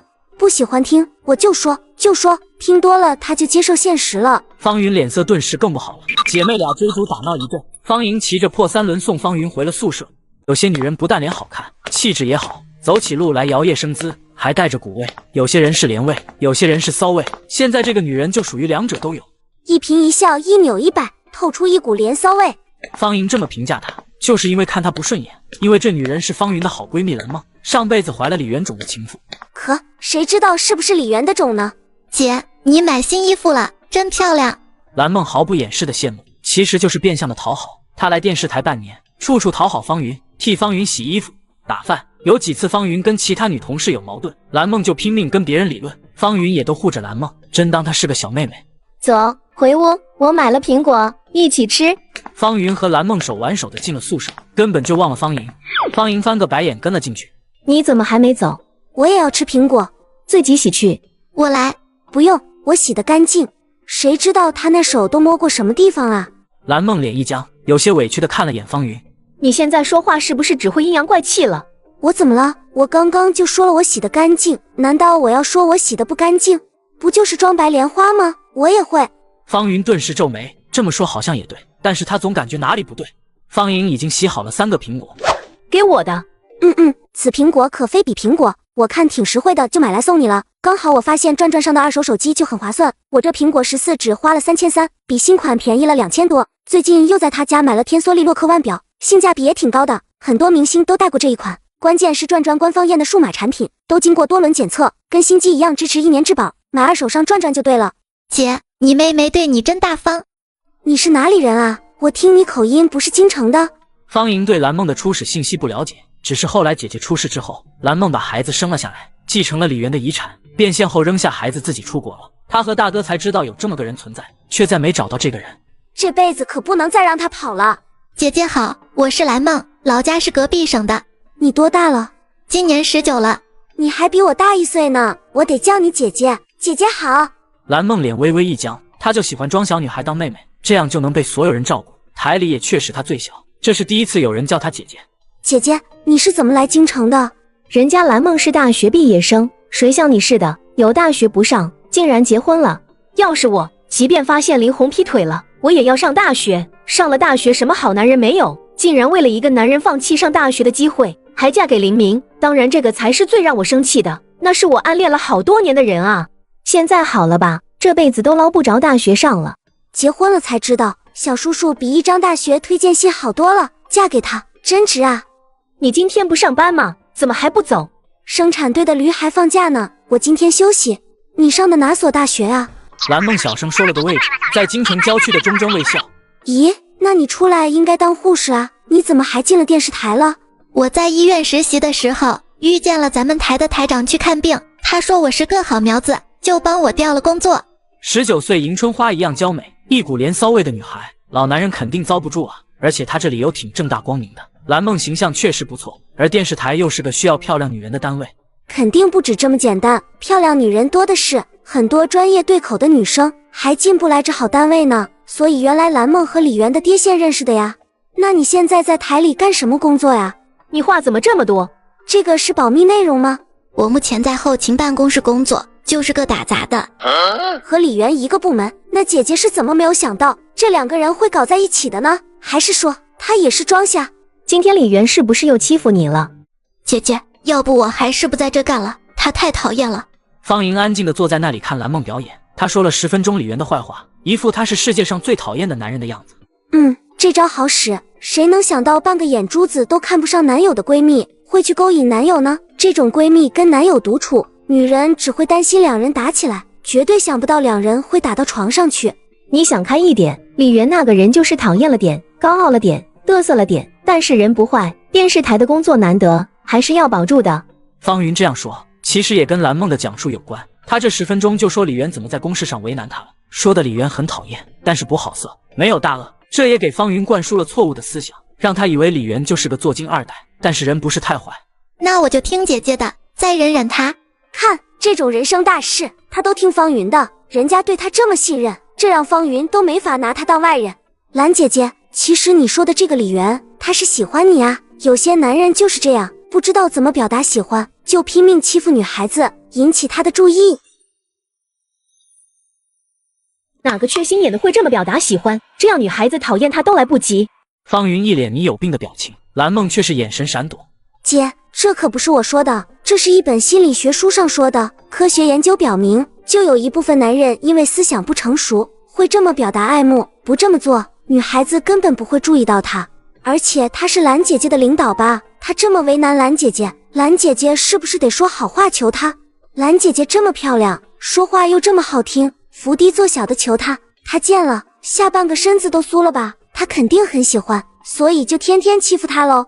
什么下半个身子？那叫下半，呸！那叫半个身子，呸！还酥了？你都是哪学的这些词？快闭上你的嘴！姐，你想想，是不是这个理儿？除了蓝姐姐，他还这么欺负别的女人吗？那倒是没有，那是因为他欺负不到。他们办公室就小梦一个女的，还职位最低好欺负，其他人他不敢。他肯定没有喜欢我，他讨厌我都来不及。为什么呀？你这么年轻漂亮，还是个大学生，男人会不喜欢？除非他是瞎子。是呀，男人怎么可能不喜欢年轻漂亮的女人？特别是李媛这个纨绔，他对台里很多女人都流口水，但是因为他爹压着，他就没干什么。没有，李科长总嫌弃我的出身，瞧不起我是个农村人，他一点都不喜欢我。有一种感情叫做爱在心头口难开啊。蓝梦瞬间控制不住眼神，狠狠瞪了方莹一眼。你不喜欢他吗？又高又帅，家世又好，嫁给他，你就鱼跃龙门，脱胎换骨了。不，我不喜欢他。方云却有点不信，因为他就觉得李媛又高又帅，家世又好，是个不错的结婚对象。切，口是心非，我要走了，你送送我。蓝梦本来想跟着，但是又怕方莹说了他更没法接的话，只是眼神悠悠地看着他们离开。藏了这么久的事情，怎么一下子就被人看出来了？姐，你被人耍了？不可能，他不是那种人。李媛怎么欺负他的，都是他说的，你亲耳听见过吗？实际情况确实如此，李媛就是总让他抄文件、洗衣服。然后他是不是大半夜才回宿舍？他说是在办公室加班，但是你知道是几个人加班吗？怎么加班吗？你见过吗？方云又脸红红的，但是这次左边脸是羞的，右边脸是气的，他听进去了。还有，听说他总是护着你，为了你跟其他同事吵架，谁背后说你一句坏话都不行。但是你想想，谁人背后不说人？你背后不说人吗？被人说几句怎么了？面子上过得去就得了呗。他却为了这个跟这个吵，跟那个吵，本来就是件小事，被他闹大，最后他得个维护姐妹的好名声，其他人不讨厌他，反而讨厌你。你说自从他来了之后，你跟女同事的关系是不是差了？方云瞬间一惊，一身冷汗。细数起来，好像真是这样。本来方云来单位1年了，所有人都熟悉了，他又会做人，每个人见他都乐呵呵的，他跟谁关系都挺好。但是最近半年，他得罪了几个台里的老大姐，被他们使了好几回绊子，到手的采访也越来越差。起因都是蓝梦说他们说了他的坏话，然后蓝梦看不过去，跟他们吵架。他也是为了维护我。切，反正啊，我说这些都是为了你好，怕你被人卖了还给人数钱。你要不是我亲姐姐，我才懒得管你。你就是我亲姐姐，你还对我不好呢。他跟你什么关系都没有，他却真心对你好。他是圣人吗？真相到底是什么？你以后慢慢品吧。方云在外面站了半天，才白着一张脸回宿舍了。姐姐，你怎么了？是他又说了什么吗？我没有。方云却没有像以前一样，立刻心疼的去哄他。是呀，亲妹妹我都没这耐性呢。亲妹妹我还从小打到大，现在反而对个外人好，我真是糊涂啊！真相是什么？我总会发现的。现在还不能打草惊蛇。不是因为你，我俩从小就吵架还打架呢。我妹妹发财了，还大方的给我10块钱。今天晚上姐姐请你出去下馆子。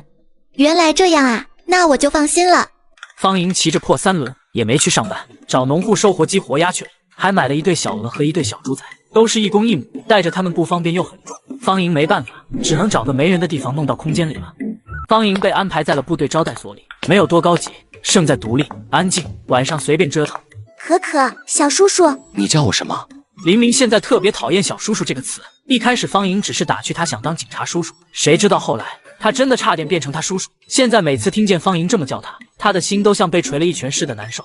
小叔叔，小叔叔，我就爱叫你小叔叔，叫了又怎么样？又不是真的，你现在已经是我男人了。果然林明的耳根子又红了，方莹顿时笑倒在他怀里。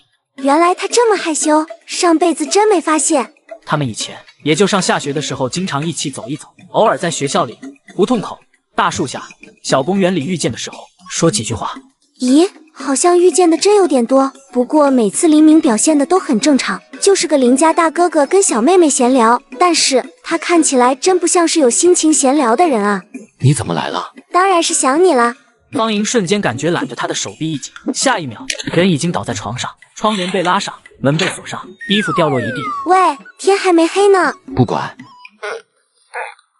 不会又他了吧？放心，这回我经验丰富，他的支起来很快的，快别说话了。这次床没塌，双方都比较克制，只是这真不是个好床，一直咯吱，听得方莹都尴尬了，特别是事后，简直要尴尬死了。也不知道楼下有没有人，你快去看看。不去，不管。以前怎么没发现？你脸皮比我还厚。万一楼下有人，我去了，岂不是更尴尬？所以不去。有道理，看不见就当不存在，我不尴尬，尴尬的就是他。其实林明都听到了，咯吱的时候楼下还有摔脸盆、摔椅子的声音，他都猜到是谁了。今天来驻地的外人，就方莹和刘亚楠，他就是故意给他听的。可惜那些缠着我的女人今天没有来齐，如果都来了就好了，让他们都好好听听。楼下确实是刘亚楠，她也不是18岁的小姑娘，家里哥哥嫂子一堆，她知道那是什么声音，咯吱声都把她气哭了。咦，昨天那个谁呢？他叫什么名字？怎么来你们这了？还有那个谁，第一个管我叫嫂子那个大兄弟呢？那个谁是个无关紧要的人，来我们这出差，现在已经走了。那个大兄弟叫向六，现在已经跟他走了，出差去了。他当教官去了。昨天晚上去申请的，领导批了。去哪里当教官啊？要去多久？不要问这么清楚。哦，我就是随便问问，是南方吗？要好几个月吗？说着随便问问，但是继续刨根问底，他想知道是不是上辈子黎明牺牲的地方。如果是的话，那现在黎明没去，岂不是就躲过了？他眨着大眼睛，一脸求知欲。黎明受不了这眼神。是南方，这教官任务为期半年。好险，我要是晚来3天，就得去南方找你了。黎明顿时微笑地看着他，眼里的宠溺都要溢出来。旁边几个兄弟顿时又受不了了，好酸！大哥，你跟嫂子是怎么认识的？青梅竹马。怪不得。怪不得什么？怪不得大哥对别的女人不假姿色呢。什么？还有别的女人？我还以为他待在都是男人的地方很安全呢，没想到就这还有别的女人。看你这表情，还不止一个呀！快跟我说说，都是怎么个事儿？黎明看方舟的眼神都要吃了他。谢天谢地，得救了。别累到，中午随便做一个菜意思意思得了。好的。第二天一早，方莹没去上班，而是让林奇自己送货。他直接去了火车站，跟方云会合，要去京城给方田和林红操办订婚宴。你跟那个蓝梦怎么样了？打起来了吗？一瞬间，方云都要怀疑他之前说那些都是挑拨离间了，就想看他和蓝梦打架。姐，你看，你就跟我当初一样，我说你闺蜜坏话，你就以为我挑拨离间，是挺生气的哈。怪不得你当初打我，我现在也想打你。方云顿时翻了个白眼，但他也突然理解方颖了。有人说自己闺蜜的坏话，还真是不想相信啊。不好意思，没打起来，让你失望了，我还要观察观察再说。方云现在一点不想提起蓝梦，显得他很瞎。那谁呢？林红他吗？来了吗？也坐着班车？我打个电话问问。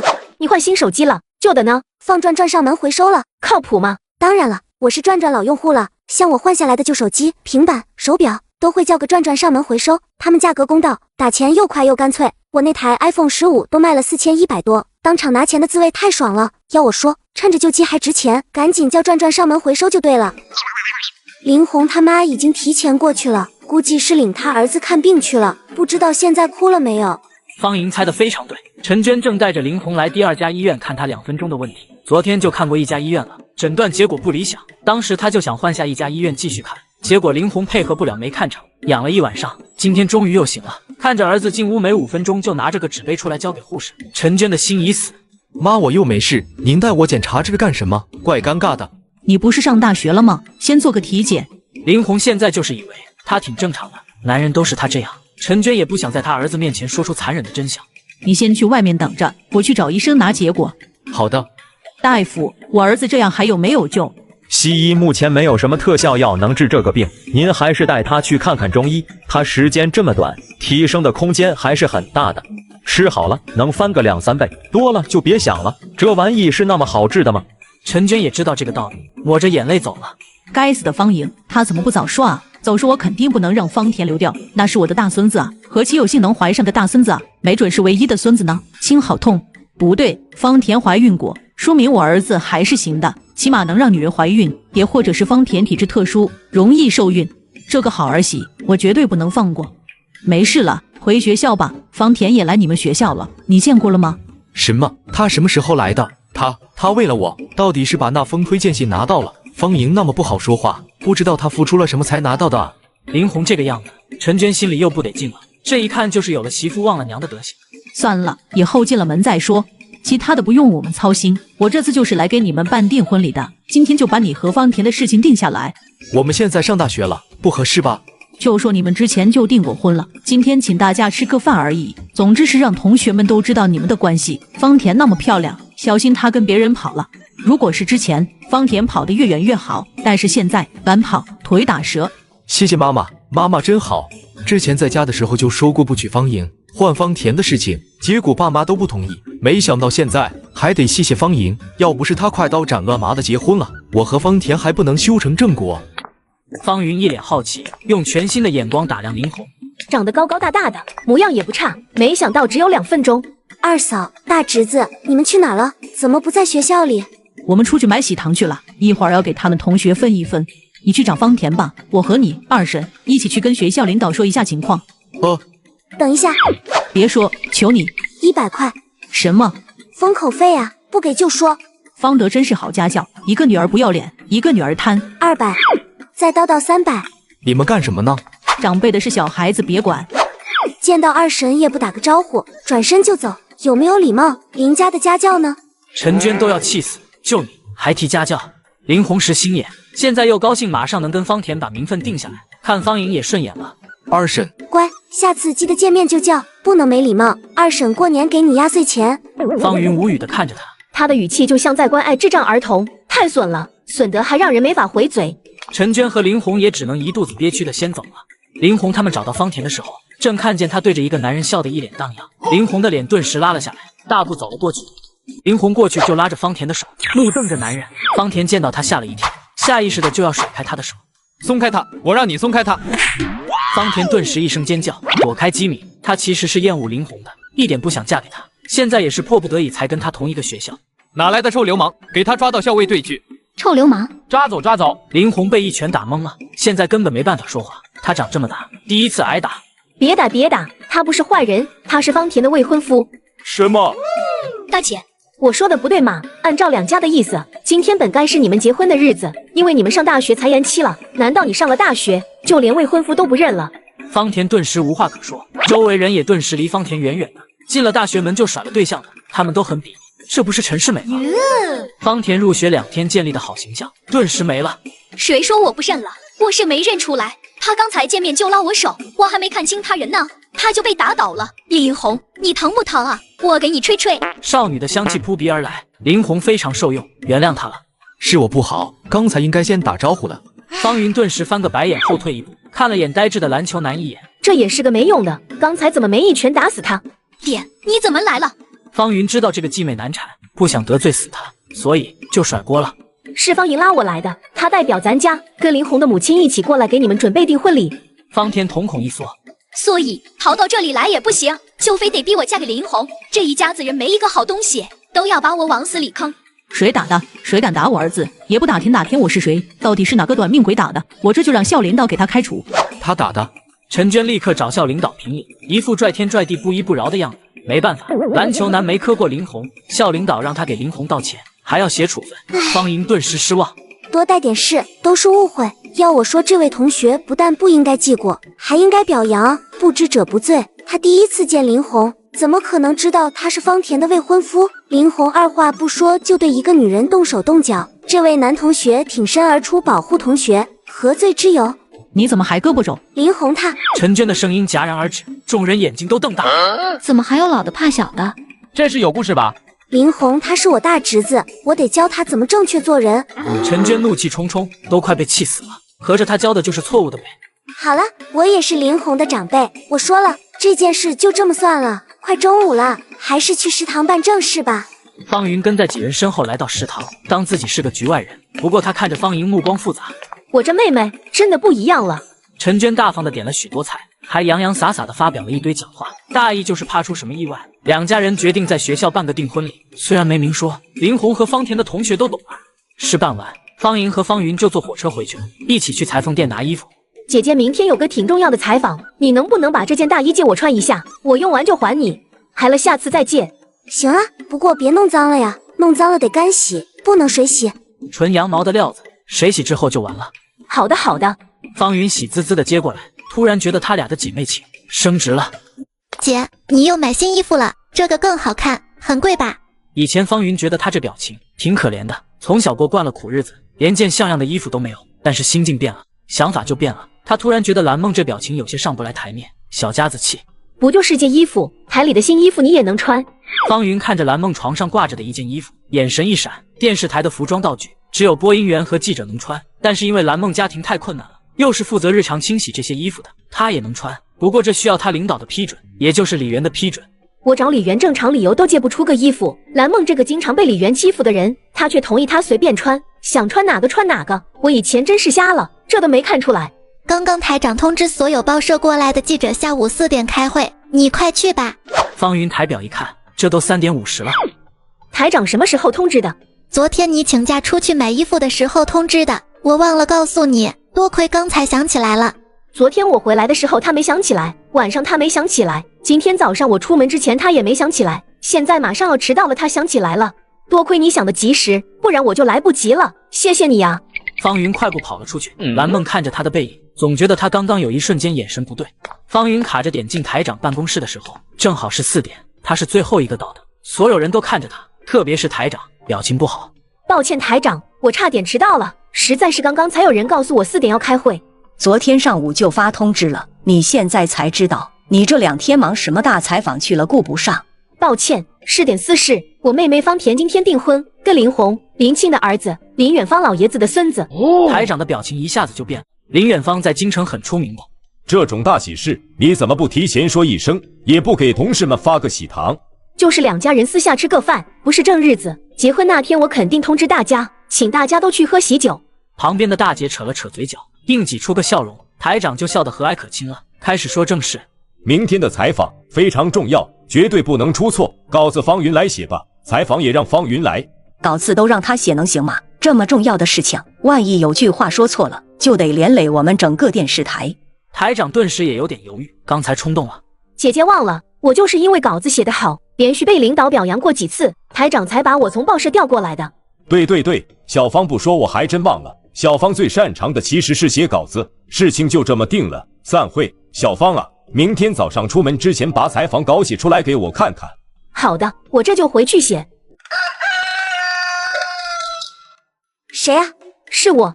方莹一愣，因为她听出了姐姐声音里的哽咽，这可难得了。她从小到大跟姐姐打了多少架，哭的从来都是她而不是方云。她姐姐流血不流泪。方云手里的2件衣服有点不对，缩水了。你水洗了？这么快就干了？你不会还拿吹风机吹了吧？是的。你不可能干这么蠢的事情，谁干的？蓝梦。是的，你另一件新衣服借我穿一下呗。方莹立刻又看了一眼那件姐妹情风衣，刚才没发现，现在能看出来她其实还是湿的。哇，她挺狠啊，一下子把你2件衣服都毁了，也不应该啊，她就不怕暴露吗？我现在终于信了，你不傻，傻的是我。蓝梦当然不会特别明显的暴露，我们之前在早餐店吃饭，她装作给我端粥，被一个人撞了一下，洒我身上了。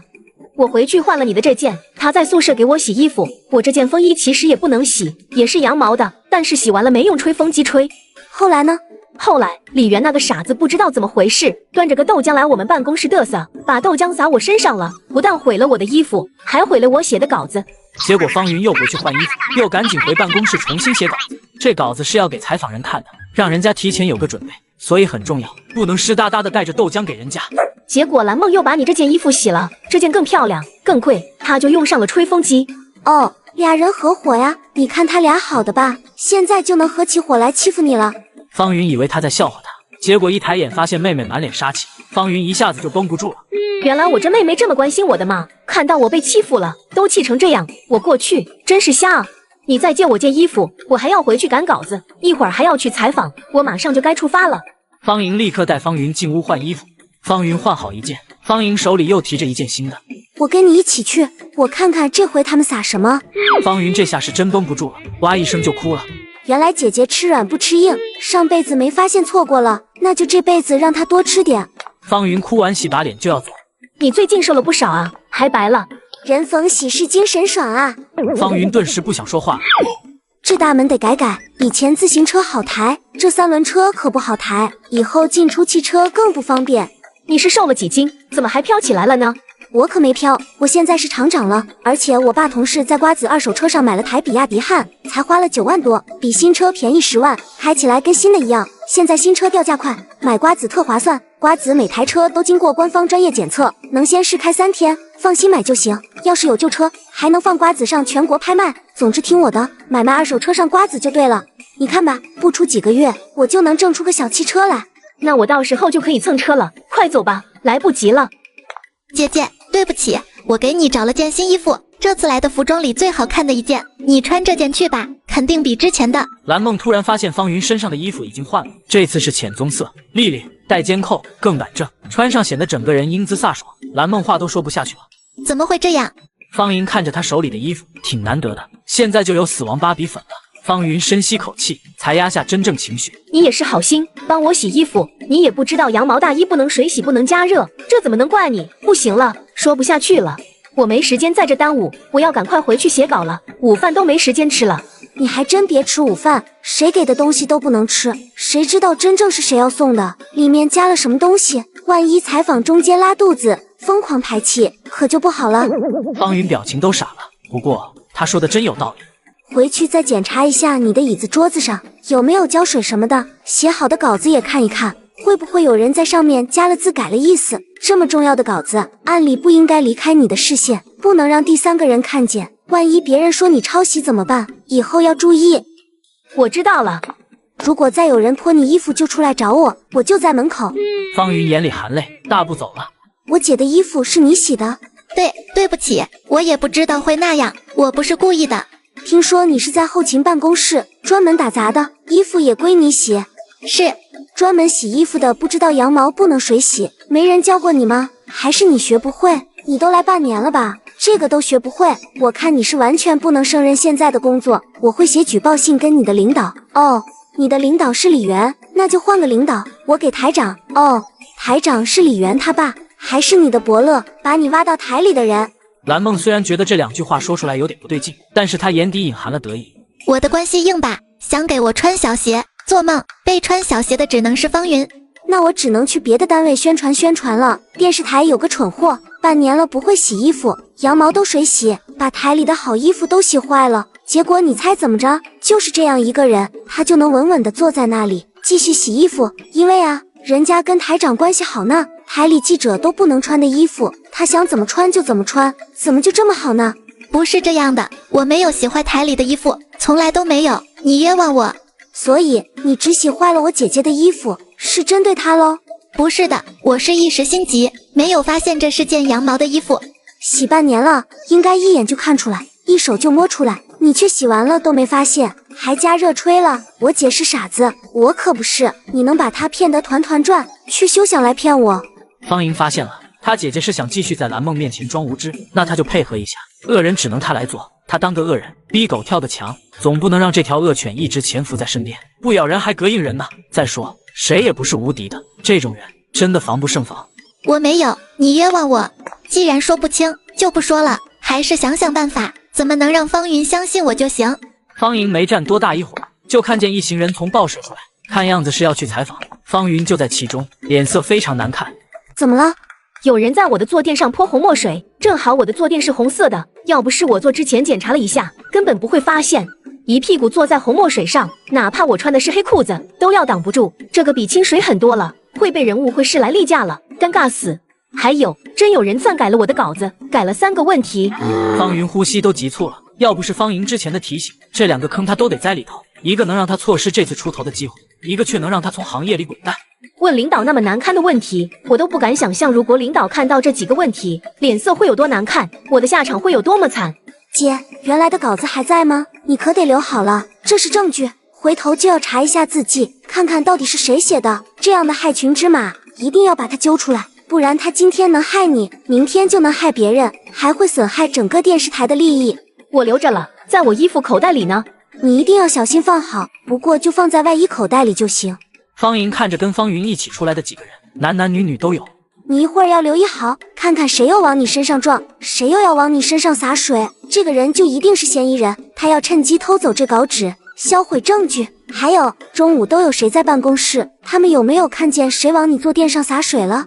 没有。我们不在一个办公室，我也不在。我虽然跟他一个办公室的，但是我中午出去吃饭了，回来的时候办公室里没人，但真不是我干的。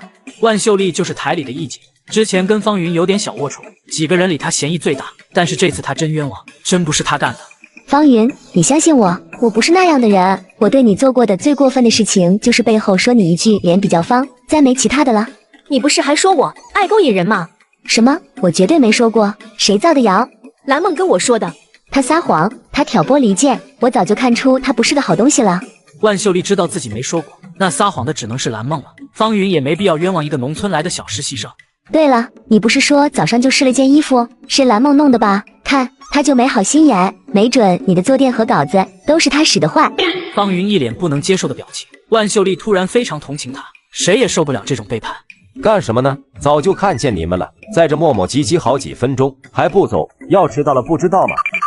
这里是电视台，闲杂人等。我爸是方德，我公公是林远山，林远方老爷子的堂弟。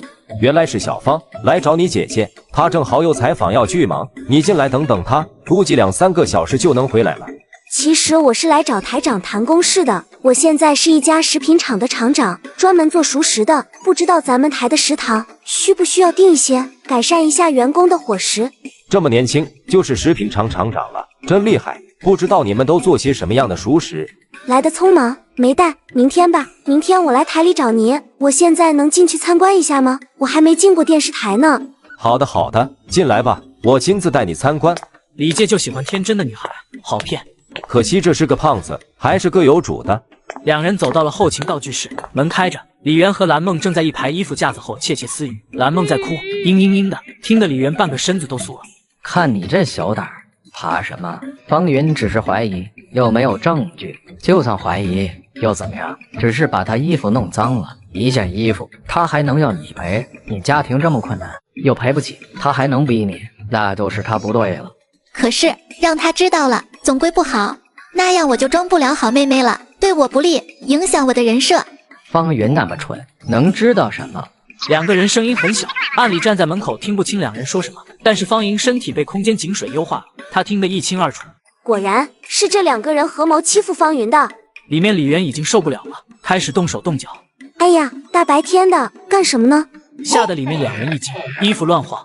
李台长，你们电视台的作风很好啊，这么开放，大白天的小情侣也可以在这里搂搂抱抱谈恋爱。我没有。李媛大步走了出来，只有他一个人。蓝梦藏到衣服堆里了。你谁呀？在这满嘴喷粪污蔑人！这是电视台，是什么阿猫阿狗都能进来的吗？出去！一走廊的人都被吼出来了。电视台这么先进的管理理念，这么开放的作风，吃年夜饭的时候，我可得好好跟李老爷子学学。你闭嘴，赶紧该干嘛干嘛去。李媛是个傻子，还没意识到问题。爸，你怎么帮着外人吼我？看到他爸用凶狠的眼神瞪他，李媛才反应过来，他爸吼他，肯定是因为对方吼不得，不能硬碰硬。李媛顿时灰溜溜的走了。你看错了，也听错了，这都是误会，哪有什么小情侣？误会，他就是被冤枉了，太生气了，所以态度不好，回头我教训他。走廊里看热闹的人顿时都缩了回去，台长家的热闹他们可不敢看，不过他们都把办公室的门打开了，听一听总可以吧？原来是误会啊，刚刚这人没有在这屋里谈恋爱。没有，肯定没有。有人吗？有人吗？有人吗？自然没人回答。李介站在方莹身后，脸上带着点嘲笑。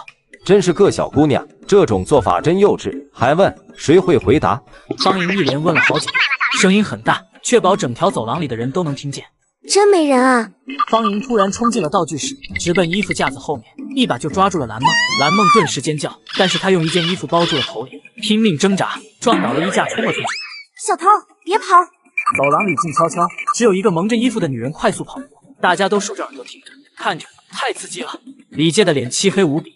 李台长，你怎么愣着？你刚才怎么不抓住那个小偷啊？我之前喊了那么多遍屋里有人吗？他都不答应，肯定是做贼心虚啊！他肯定是来这屋偷衣服的，不然偷什么？偷人吗？李台长，你刚才伸手就能拦住他，您怎么一动都不动啊？年纪大了没反应过来，还是故意放人走啊？您是不是认识他呀？方莹，什么话该说，什么话不该说，你爸没教过你吗？你说什么？我听不懂。我帮你们抓小偷，你还凶我？哪有这样的道理？我要去找我爸，让他给我评评理。我爸估计也想不通你们电视台这是什么规矩。我去他单位，让他办公室的同事一起给我评评理。李介的表情都炸裂了。这个方莹看起来不太聪明的样子，看看他刚刚干的那些事，哪里是正常人能做出来的？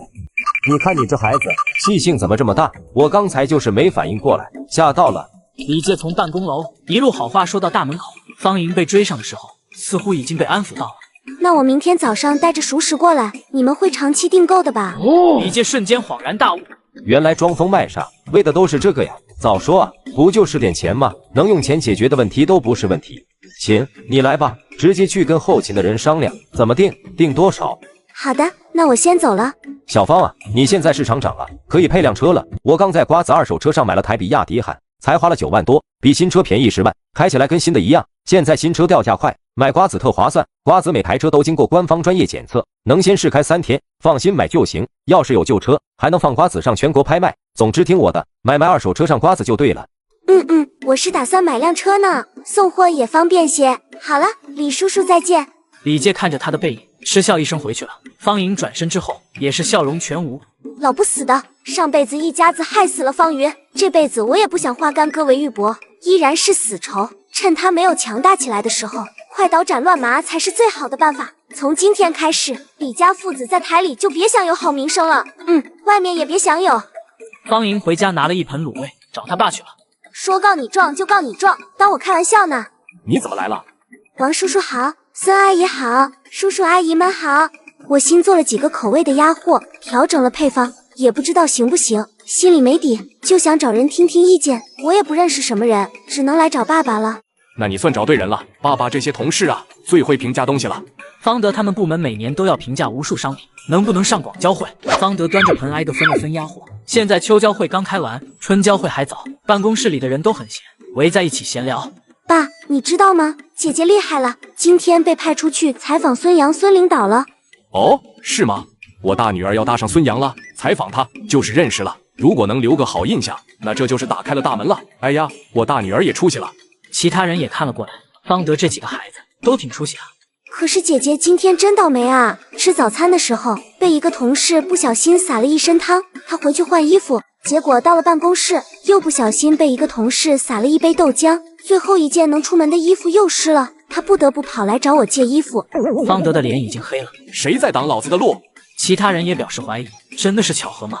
爸，你说这电视台的人怎么这么没规矩啊？上班时间在办公室里还喝豆浆。还有姐姐同宿舍的室友，原来是个卫校毕业的中专生，听说在医院实习的时候被李台长看上了，就调他去台里后勤，现在专门洗衣服，就是他不小心把姐姐衣服弄湿的，结果姐姐来找我借衣服的时候，他在宿舍里就把姐姐的2件羊毛大衣都水洗了，还拿吹风机吹了，我看过了，已经不能穿了。已经有人眼神变了，这么一听，这个卫校的中专生不一般啊。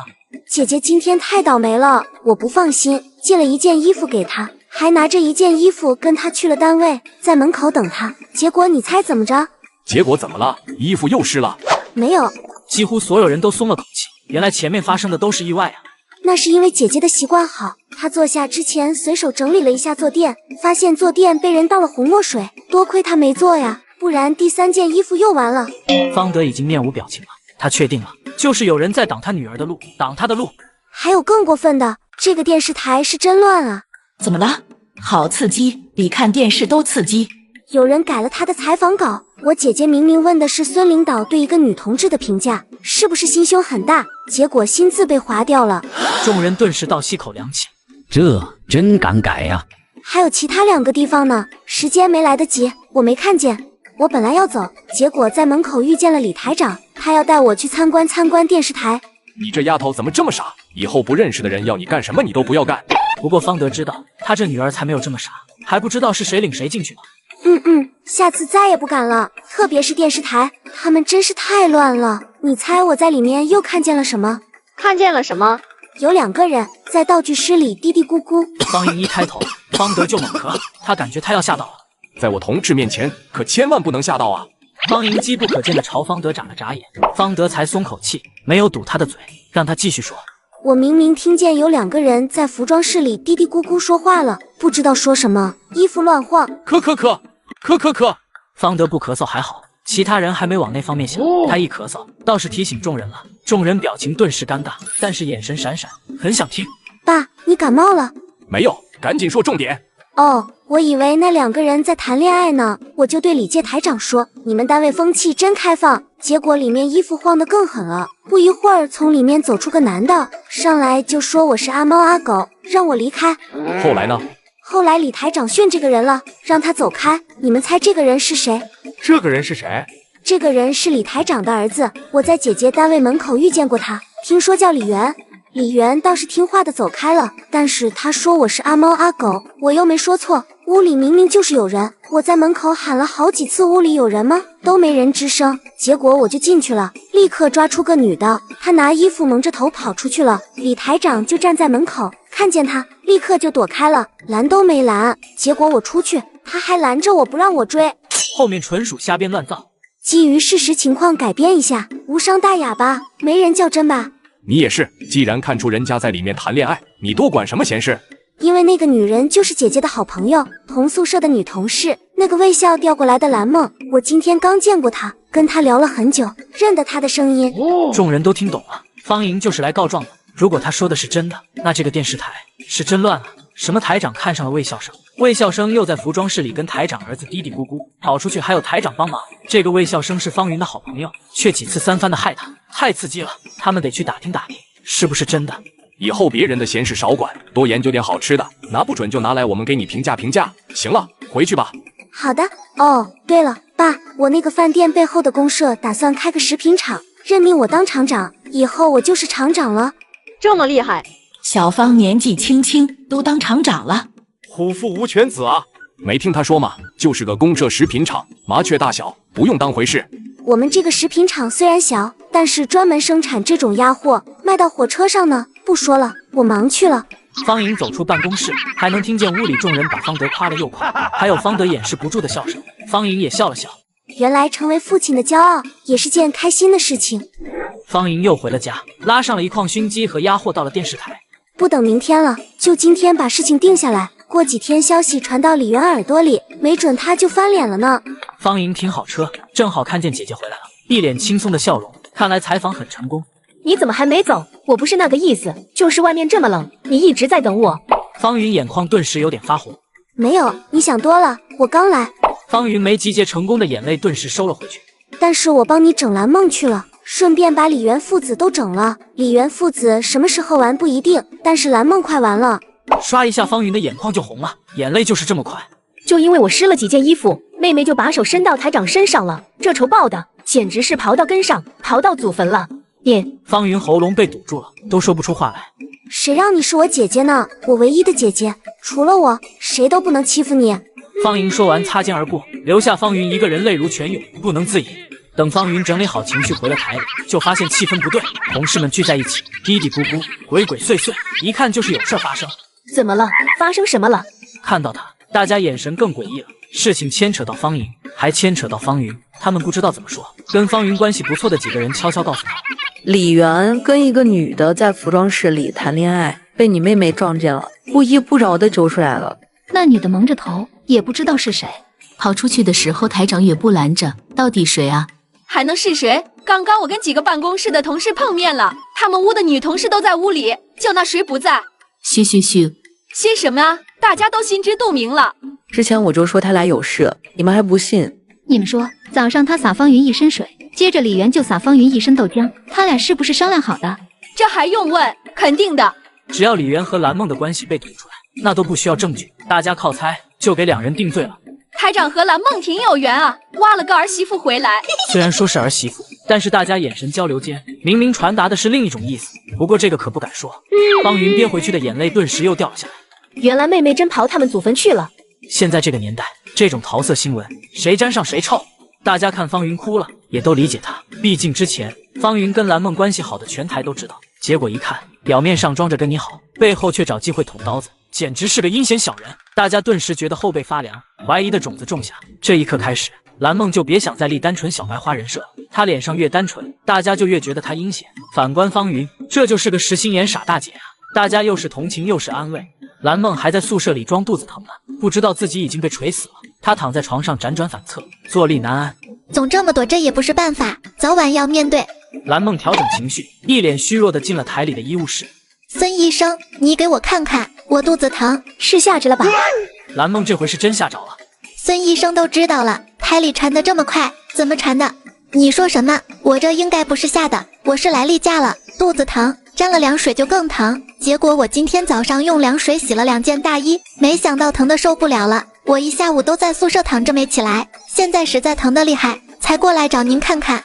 编，接着编，我什么都没问呢，你就把不在场时间交代了。躺一下午，你蒙着衣服跑回宿舍的时候，都被人看见了。什么？这个孙医生也是鬼，这句纯属诈他。蓝梦道行到底是钱，被炸得呆滞了几秒。传言既然是真的，还真没冤枉他。去，一边去，我没空给妖精看病。我没有，我真肚子疼。你走不走？你不走，我让人都过来看看了。孙医生的火爆脾气，蓝梦也是听说过的，真怕他什么都说，让他难堪，所以他赶紧走了。孙医生就更确定了，他心虚了，顿时找隔壁办公室的人八卦去了。姐姐，你采访回来啦？怎么样，顺利吗？蓝梦的厚脸皮直接震惊众人。你怎么来了？怎么这个样子？不舒服？我今天来那什么，你知道的，我肚子疼，在宿舍躺了一下午，现在好点了，过来看看你。不对，你到生理期了，以前这种日子你都不用洗台里的衣服，今天却冒着疼痛给我洗了2件大衣，谢谢你啊。方云打算趁机跟蓝梦翻脸，之前忍着是怕大家误会，以为他瞧不起蓝梦想甩了他。现在没必要了，妹妹都给我做到这份上了，我不用再委屈自己了。姐姐，我真不是故意的，我没空跟你说，我交任务去了。蓝梦就要追，旁边的人顿时看不下去。人家找你惹你了，你就把人当傻子，逮着人不放。太傻，我们可不傻。之前那人就是你吧？大家群起而攻之，蓝梦从来没见过这阵仗，顿时吓跑了。太吓人了，我要去后勤室，有李元在的地方才安全。李科长，我是来谈卤味的事的，您父亲跟您说过了吗？李元爱答不理，方莹根本不在意。李科长尝尝怎么样，然后咱们商量每样定多少，每天什么时候送货，怎么结账。李元看了一眼桌上的东西，什么鸭头、鸭脖、鸭掌都不好看，而且被密封袋封着，根本没有味道。就这个，你们想敛财想疯了吧？李元以为这些不入流的鸭货是方莹利用关系接的私人生意，或者假公济私。不要以己夺人，你先尝尝再说。李元气得想打人，但是想到父亲说过这胖丫头的身份，他又不敢。最后气哼哼地尝了尝熏鸡，眼睛顿时一亮。但是其他下脚料鸭货他才不吃。这鸡怎么卖的？5块钱一只。那每天订10只，你每天亲自来送货。方莹心里乐翻了，但是犹豫几秒，才非常不情愿的点点头，放他进来，他能做的事情可就多了。看到方莹答应了，李元也笑了，这是他的地盘，他也觉得自己有的是方法整他。见到方莹，蓝梦的眼泪猛地一收，非常诧异。方莹怎么在这？咱们写个订购合同。什么订购合同？你们这玩意还没被选上呢，只在试用期，没有合同。好的，那我明天早上再来送货。哦，也不一定是早上，可能是中午或者下午。鸡不一定什么时候出锅，我也不一定什么时候有空。哪有你这么办事的？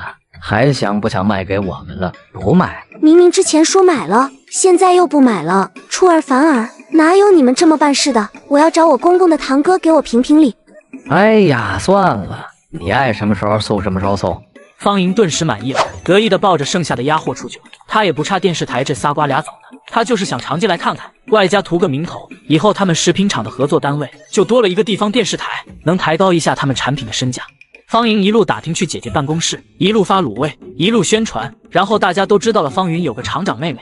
你们李科长每天只订了10只熏鸡，后来我倒是想再推销一下这些鸭货的，结果蓝梦去找他了，哭得嘤嘤嘤的。李科长眼里就没我了，我跟他说好几次话他都没听见，还瞪我让我快点走，我只能走了。依然是瞎编，不过应该不会传到李元耳朵里，传到了也无所谓，他们2个肯定不承认，但是没人会信。大家表情都很精彩，偷偷忍着坏笑。我每天来送货，大家想单独要的话，去我姐姐那说一声，我第2天给你们捎来。方莹当场就接了一堆订单，写了满满1张纸的名字。凑吧凑吧，也小100块钱，前来知道了肯定高兴。到了下班时间，方云和方莹一起回家了。宿舍他是不敢住了，怕蓝梦半夜往他身上泼热水，或者剪他头发、撕他衣服。但是总住邻民家，让人浑身别扭，不是长久之计。方莹也在想这个问题，他也怕请神容易送神难。自己的小家，就是亲兄弟姐妹都不能常住。他们单身的时候还好，等他们结婚了或者生了一堆孩子的时候，那这到底是谁的家？所以有些事情就要在苗头刚起的时候把它掐断。爸，今天还有个事儿忘跟您说了。什么事？方德的眼神瞬间警惕起来，怕他吓到。我得提醒你一下，什么话能说，什么话不能说，你好好想想再说。爸，我看出来了，您这几天住在我这不开心，我知道什么原因。方德顿时有些尴尬，但是没反驳。您肯定是听到了邻居们的谈话，您别在意他们说什么。当初让您搬过来，都是我一番私心，想让您在这陪陪我。家里有个长辈，还是个男人，我胆子也大一些。但是现在我不能因为自己的私心而不管您的名声，那样我就太自私了，太不孝了。方德顿时感动了，他甚至都有点不想搬走了。我再忍辱负重一下，陪陪女儿，给她壮个胆。所以我今天请大哥在您单位附近找找房子，要好房子、大房子，房租我出。不用，你还这么小，我还没老的不能动弹，哪能让你出钱给我租房子？我自己出。爸，我都成家了，不是小孩子了。听说成家的儿女就得开始孝敬父母了，您就给我个机会，让我好好孝敬您吧。方德眼眶红了，方云白了方莹一眼，这么一比，他岂不是很没用？我姐肯定也想孝敬您，到时候让她跟您一起住，天天给您收拾个屋子，洗衣做饭、打扫卫生什么的。方云眼眶也红了。妹妹绕了一圈子，难道是知道我也没个地方住，给我找了个地方？即便不是特意的，只是顺带的，她能说这句话，我也感激她。因为方云自己不好意思提出跟爸爸一起住，他跟方德的关系也没多好，他也讨厌他娶了个黑心后妈，而且偏疼没血缘的方田。但是现在看着跟方莹关系好的爸爸，他心态也不一样了。但到时候我给您洗衣服，我给您做饭、收拾屋子，家务都交给我，您只要安心上班就行。姐妹俩这连环迷魂汤灌的，方德都说不出话来了，只剩下点头。谁说女儿不如男啊？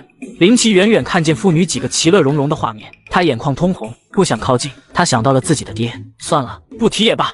大齐回来了，走，给嫂子烧火去。今天想吃什么？想吃什么，嫂子给你做什么。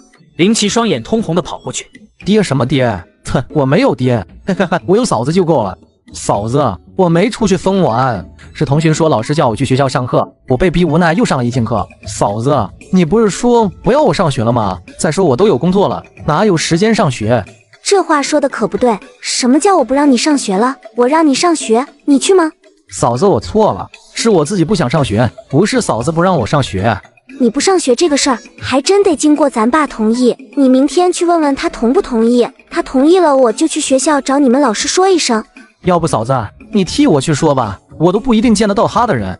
男子汉大丈夫，怎么这点小事儿还要女人替你去做？你连跟亲爹说句话都不敢。我这就去找我爸说去。带点鸭货过去，再等会儿，我再包盘饺子，你带去。有这些东西开路，他肯定给你开门。嫂子真是太为我着想了，就是这话听着心里怎么有点不得劲。林奇怕饺子凉，一路飞车去了林远山家。家里伙食最近怎么这么差？除了水煮白菜，就是水煮土豆，连个肉末都没有。我也想买肉，可是家里没钱了，真没了。你的工资还没发，我手里也真没钱了。以前那些都给你老家父母兄弟花了，真的，不信你去跟他们算账。李梅花把那些算不明白的账都推在了林远山父母兄弟身上，他让老家那些人把账都下来，不答应他就往回要东西，什么电视机、裁缝机、收音机，不给他就让人去砸了。林远山也没好意思回家对账，所以之前那些稀里糊涂的烂账就这么过去了。林远山还是回家跟李梅花继续过日子，人还是那个人，但是总觉得哪里不对劲。谁呀？爸，是我。林远山一听是林奇，也没什么好心情。都这个点了，你来干啥？说完也没有脚步声过来开门。林奇鼻子不受控制的有点酸。我嫂子让我给你送饺子来了，你不吃我带走了。小莹给我送饺子来了，还有麻辣鸭货啊。林远山接过林奇手里的东西，又上下扫视了一遍，确定没有遗漏，终于看了林奇一眼。没事了，你回去吧。我说什么来着？我就没有爹。有事儿。林奇拳头紧握，真想说句没事大不离开。这破房子我才不稀得来呢。突然，林奇就像开了窍一样，想起了他嫂子的语音。爸，这房子这么小，你住的还习惯吗？林远山顿时笑不出来了，他不理这傻儿子，专心吃他的饺子。饺子一进嘴，可把他美坏了。儿媳妇真是贴心啊，你以后可得跟你哥好好学学，将来找媳妇也找个像你嫂子这样的。看把我爸馋了，你心里到底有没有他？怎么这么多年也没学会包饺子？我学了2次都学会了，我看你就是不想学，心里根本没有我爸。你俩吵架挂了我干啥？老娘招你惹你了？傻子就是傻子，你都会包饺子了，那你没事就来包饺子孝敬你爸。爸，你看他都这样了，还往外推，根本不想给你包。今天这饭没法吃了，你有事儿吗？没事就回去吧。林奇突然想起嫂子有次做饭的时候跟他们嘀咕的话。爸，我后妈做饭这么难吃，她以前是怎么当上家里的保姆的？她不做饭吗？还是我妈要做饭给她吃？可。林远山一顿猛咳，李梅花也一瞬间尴尬。不要瞎说，以前我和你妈都上班忙工作，都不在家吃，她就负责在家照顾你们。她做饭这么难吃，你们不吃，让我们几个小孩子吃，有你这么当爹的吗？你的良心不会痛吗？这么一想，确实有些不厚道哈。你到底有事没事？你就是进来挤兑我的，不？这也是个极品爹，绝不会在儿女面前承认错误。林奇真生气了，但是他还记得自己来的目的。我不想上学了，你同意一下，我这就滚。你小年纪，这傻小子什么时候生的来着？属什么来着？哦，想起来了，59年生的，今年15。你才15就不上学了？你想干啥？去街上当盲流子？我打断你的狗腿！可是我真不是学习的料，你逼我上，我就考倒数第一，让你丢人。林远山要气死了。你这个逆子！我不上学也不是去当盲流子，我有工作了。你找到啥工作了？我嫂子现在是个食品厂的厂长了，我也是其中一员，一个月工资好几十呢。林远山一愣，倒是很快释然了。他儿媳妇那么厉害，当个食品厂厂长也没什么意外。你嫂子当厂长了，厂子在哪呢？让她给我介绍个工作呗，我也想多赚点钱，给你爸买点好吃的，到时候就算我不会包，还能给他买得起饺子。爸，你看他是死活不想给你包饺子啊，他肯定心里没你，你在他心里都不如个饺子。老娘跟你拼了！滚滚滚！爸，上学是为了啥？不就是为了有个好工作吗？我现在有工作了，就不用多上了吧？放屁！上学是为了明明理、明明德，为天地立心，为生民立命。林奇的头嗡一下就炸了，他最听不了文言文，感觉自己就像个傻子。快拉倒吧，还给天地立心，看把我能的！我就当你同意了啊，有空我再来给你送饺子。林远山叹口气，又松口气。以后每次考试完，我再不怕同事问了，以后光说林玉的成绩就行，哪个拿得出手？再说林奇跟着他嫂子混，错不了。嫂子，我爸同意我不上学了。这么轻松？林远山身为一个高级知识分子，会这么轻易同意自己儿子只有初中文凭，起码得混个高中毕业吧？他怎么答应的？你给我讲讲。林奇顿时大讲特讲他怎么挤兑李梅花的事情。行啊，你都会挤兑人了，我都要对你刮目相看了。就是我好像说多了，后妈也想来咱们厂工作。他以为他是谁？我的地盘是他想来就来的吗？对吧？中午家里来人，铁路那边又加了100支军机的订单，明天早上就要。这么重要的事情，你怎么现在才说？我跑去告诉钱叔了，他说他知道了，我干完活才去上学的，都迟到了，被老师罚站了1下午。他知道有个点用，东西还是我做。好了，这事也不怪你，你还要上学呢，而且我又不在家，你又没有电话，你想找我也找不到。方莹说不怪他，临中2少年齐就高兴了，催方莹明天去学校找老师。说着话，冯左、冯右和林秀都回来了，带着杀好的鸡。方莹就带着他们忙到后半夜才把鸭火和熏鸡做好。方莹黑着眼圈看着几个人，得赶紧训练头驴出来，把这活接了。天天这么熬夜，他会卵巢早衰的，会不孕的。等等，好像有什么东西从脑海里划过，太快了，没抓住。嫂子，你再回去睡一觉吧。早饭我们几个已经都会做了，你不用上早班了，你快中午再过去就行。钱叔肯定也不敢生你的气。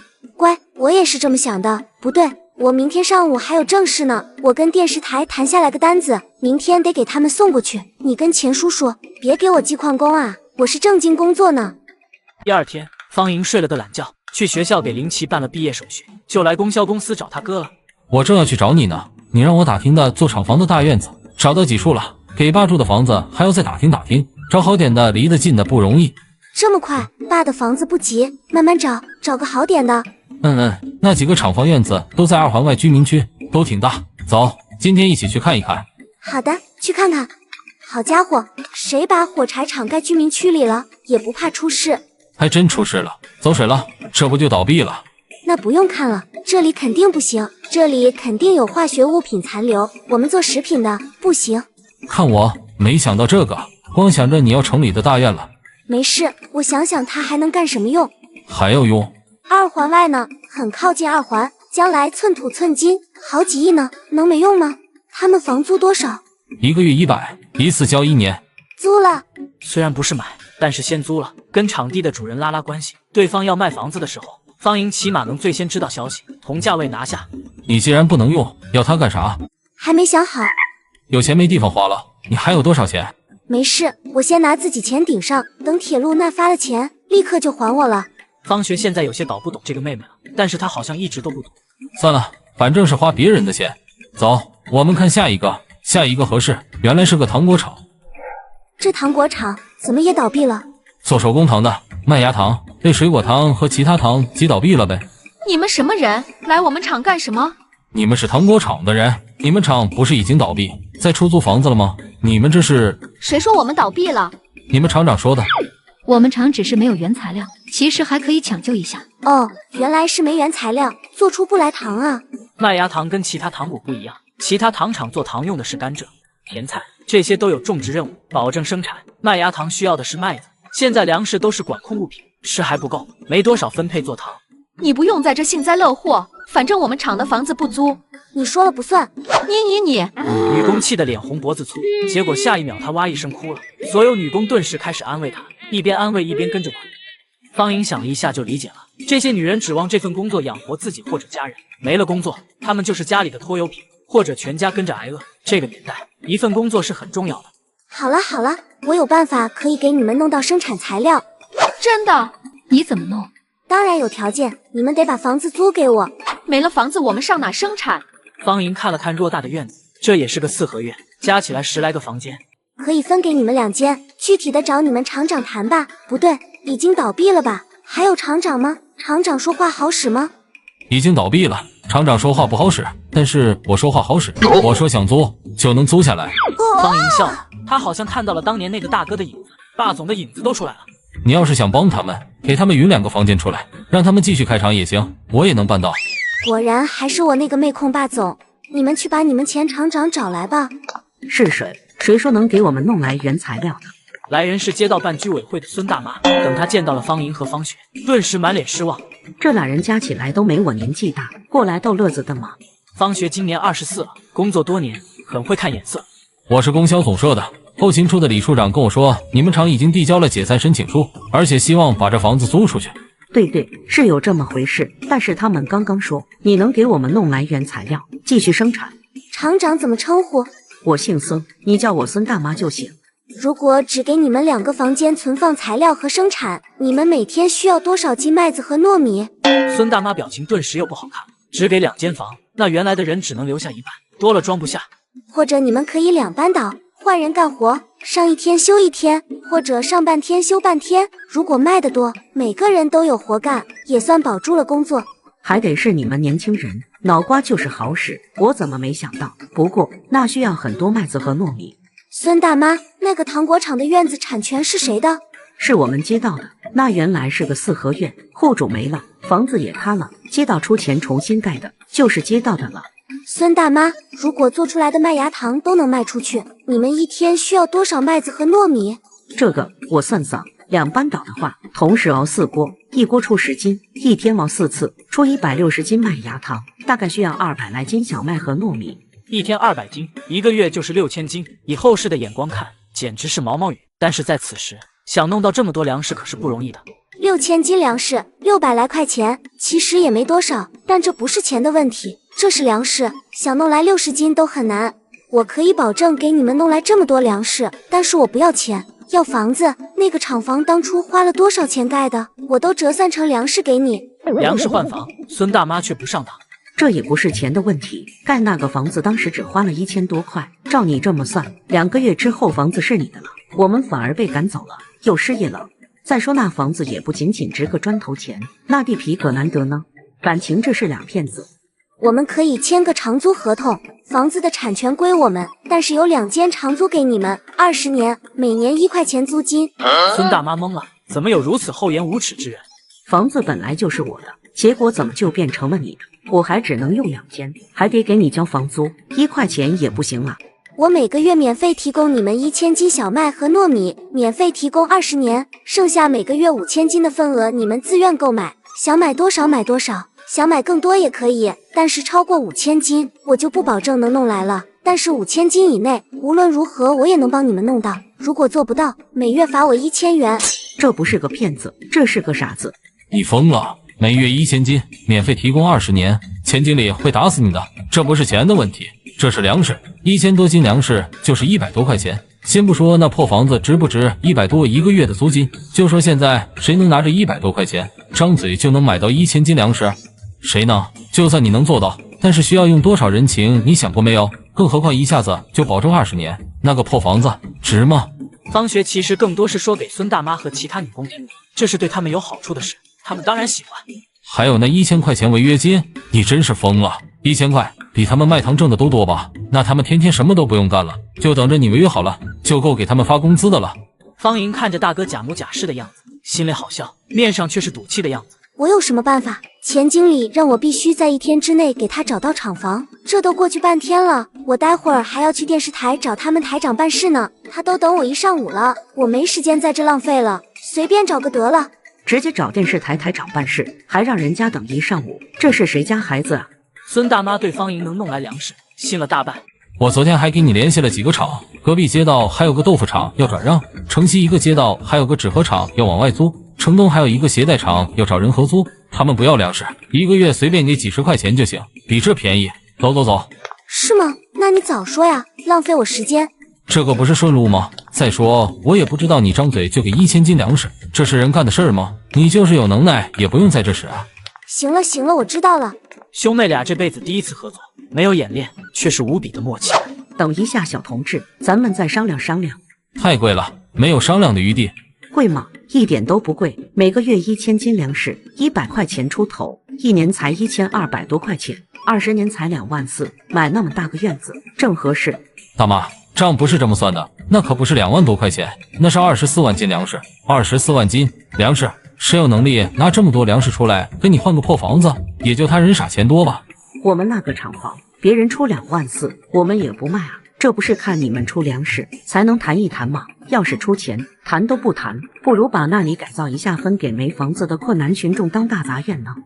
哎呀，快到中午了，无论如何我得先去电视台了，剩下的房子下午也不一定有空看了，要不你替我去？要不就定我们这吧，院子大，房子多，干净。他说那几个小破厂我都知道，还没我们一半大呢。大妈，其实1个月3吨粮食对我来说不算啥，一句话的事儿，不管是小麦还是糯米，都能给你调来最好的。但是这事儿您能做主吗？这不是租房子了，我这是在跟您谈产权易主，您说了算。我说了不算，但是街道主任是我儿子，我去问问他。那您问问他去吧。你下午帮我去其他厂看看情况，初步谈一谈，等我从电视台出来，咱再来这综合定一下。哎，对了，你们是什么单位？为什么要租买我们的房子？我们可不卖给个人啊，不符合政策。哦，我是一个公社食品厂的厂长，想在城里选个厂房，把生意做到城里来。食品厂做什么的？做熟食的，熏鸡、卤味之类的。孙大妈眉头一松，那没什么问题了，她怕是做糖的。我大概下午4点回来，先走一步了。好的好的，我这就去找我儿子，我觉得这事儿肯定能成，你们可千万别跟别人定下来啊！我们这厂房新盖的，地方还比他们大，最合适。方莹看完房子，回家和林奇一起带着一堆鸭货直接去找李元。看见方莹，李元顿时狠狠瞪他一眼。方莹心里乐了，看来昨天的事情还没过去，今天好像发酵的更厉害了。李科长，我来送货了，您签收一下。签收？我得先验收一下你的东西合不合格。李元不怀好意地盯着他手里的10只鸡，一脸阴险小人的表情。李元这个德行，方云上辈子婚前就没发现吗？怎么就觉得他是个良配的？方莹不知道，李元平时不是这样的，只是昨天被方莹捉奸了，害他跟蓝梦的事情暴露了。这事他爹本来不知道的，昨天晚上回家被他爹好一顿打。至于为什么往死打，只有他们父子知道了。验收，验吧。熏鸡和鸭货来了呀，昨天订了的人过来拿一下，先到先挑啊。来了来了来了来了。方莹按照名单把鸭货一一分给众人，之后拿出一盘分好的熏鸡。大家都来尝一尝，这就是李科长给大家订的熏鸡。哇，怎么这么好吃？我就没吃过这么好吃的熏鸡。一眨眼，一只熏鸡就没了，好评如潮，所有人都表示太好吃了。李科长，我这熏鸡验收合格了吗？他这一身不是肥肉，是心眼吧？李元在众人的注视下撕开袋子，扒拉出一只熏鸡，左看右看，脸拉得老长，不情不愿。合格了。这么多人说好吃，李元也不敢说不合格。虽然他是台长的儿子，但是电视台也不是他家祖传的，他还是要顾及一下其他人的想法。7、8个副台长随时想上位呢。5块钱一只，10只50块钱，按照咱们之前说好的日结。我什么时候跟你说日结了？我们厂的规矩，除了铁路那边，其他单位订购都是日结。我昨天就说的清清楚楚、明明白白啊！你现在什么意思？不想订了？那我这就拿走，你不用把脏水泼我身上。什么？到底是谁泼谁脏水？我就没见过这么不要脸的人。哦，昨天我跟你说的时候，蓝梦来找你了，你肯定心不在焉，没听见。周围人也是一脸恍然大悟，原来如此的表情。我敢拿命担保，他昨天绝对没说过这句话。不至于，不至于，不就是看我不顺眼不想定吗？不定就不定，就10只鸡，定了跟没定似的，还得麻烦我跑一趟。大家不用可惜，就10只，反正你们也吃不到，吃到了也是高价，我卖他5块钱一只，他不得卖你们10块钱一只啊！大家以后想吃跟我姐说一声，我让他给你们捎带过来就行。大家让让，我要回家了，以后也不用天天为了10只鸡跑个来回，几十里地，我还轻松了呢。众人虽然没说话，但是都表情不善地看着李元，也没让路。李元也冷静下来了，他就是想要折腾方莹，现在看他还挺高兴，那当然不行了。谁说我不定了？不就是日结吗？日结就日结，而且多少钱买的多少钱卖。我们单位开食堂的目的是为了方便大家，又不是为了赚钱。单位每个月都往食堂贴钱，怎么可能赚大家的钱？给钱！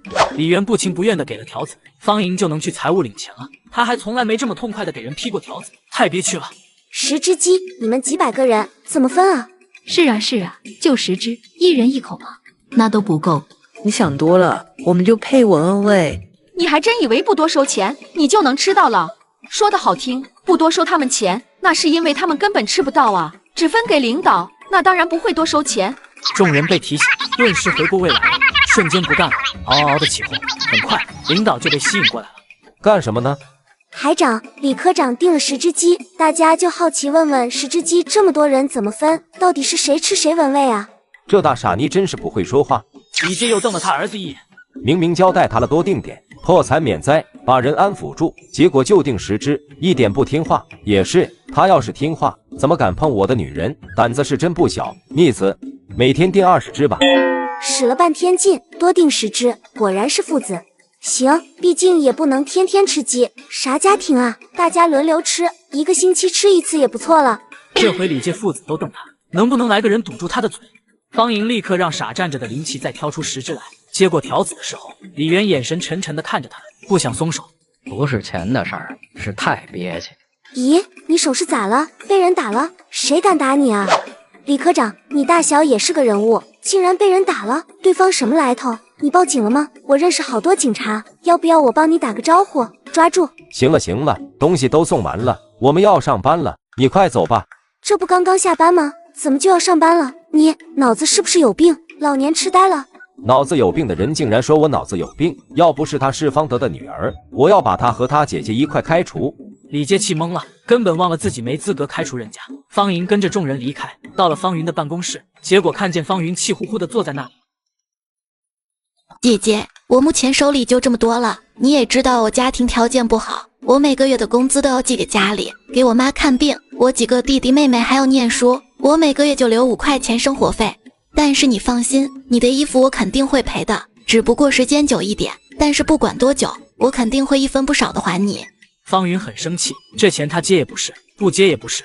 接了，默认蓝梦可以慢慢还钱，不管多久，还个10年、20年、30年的；不接，直接不用还了，还显得我不够大度。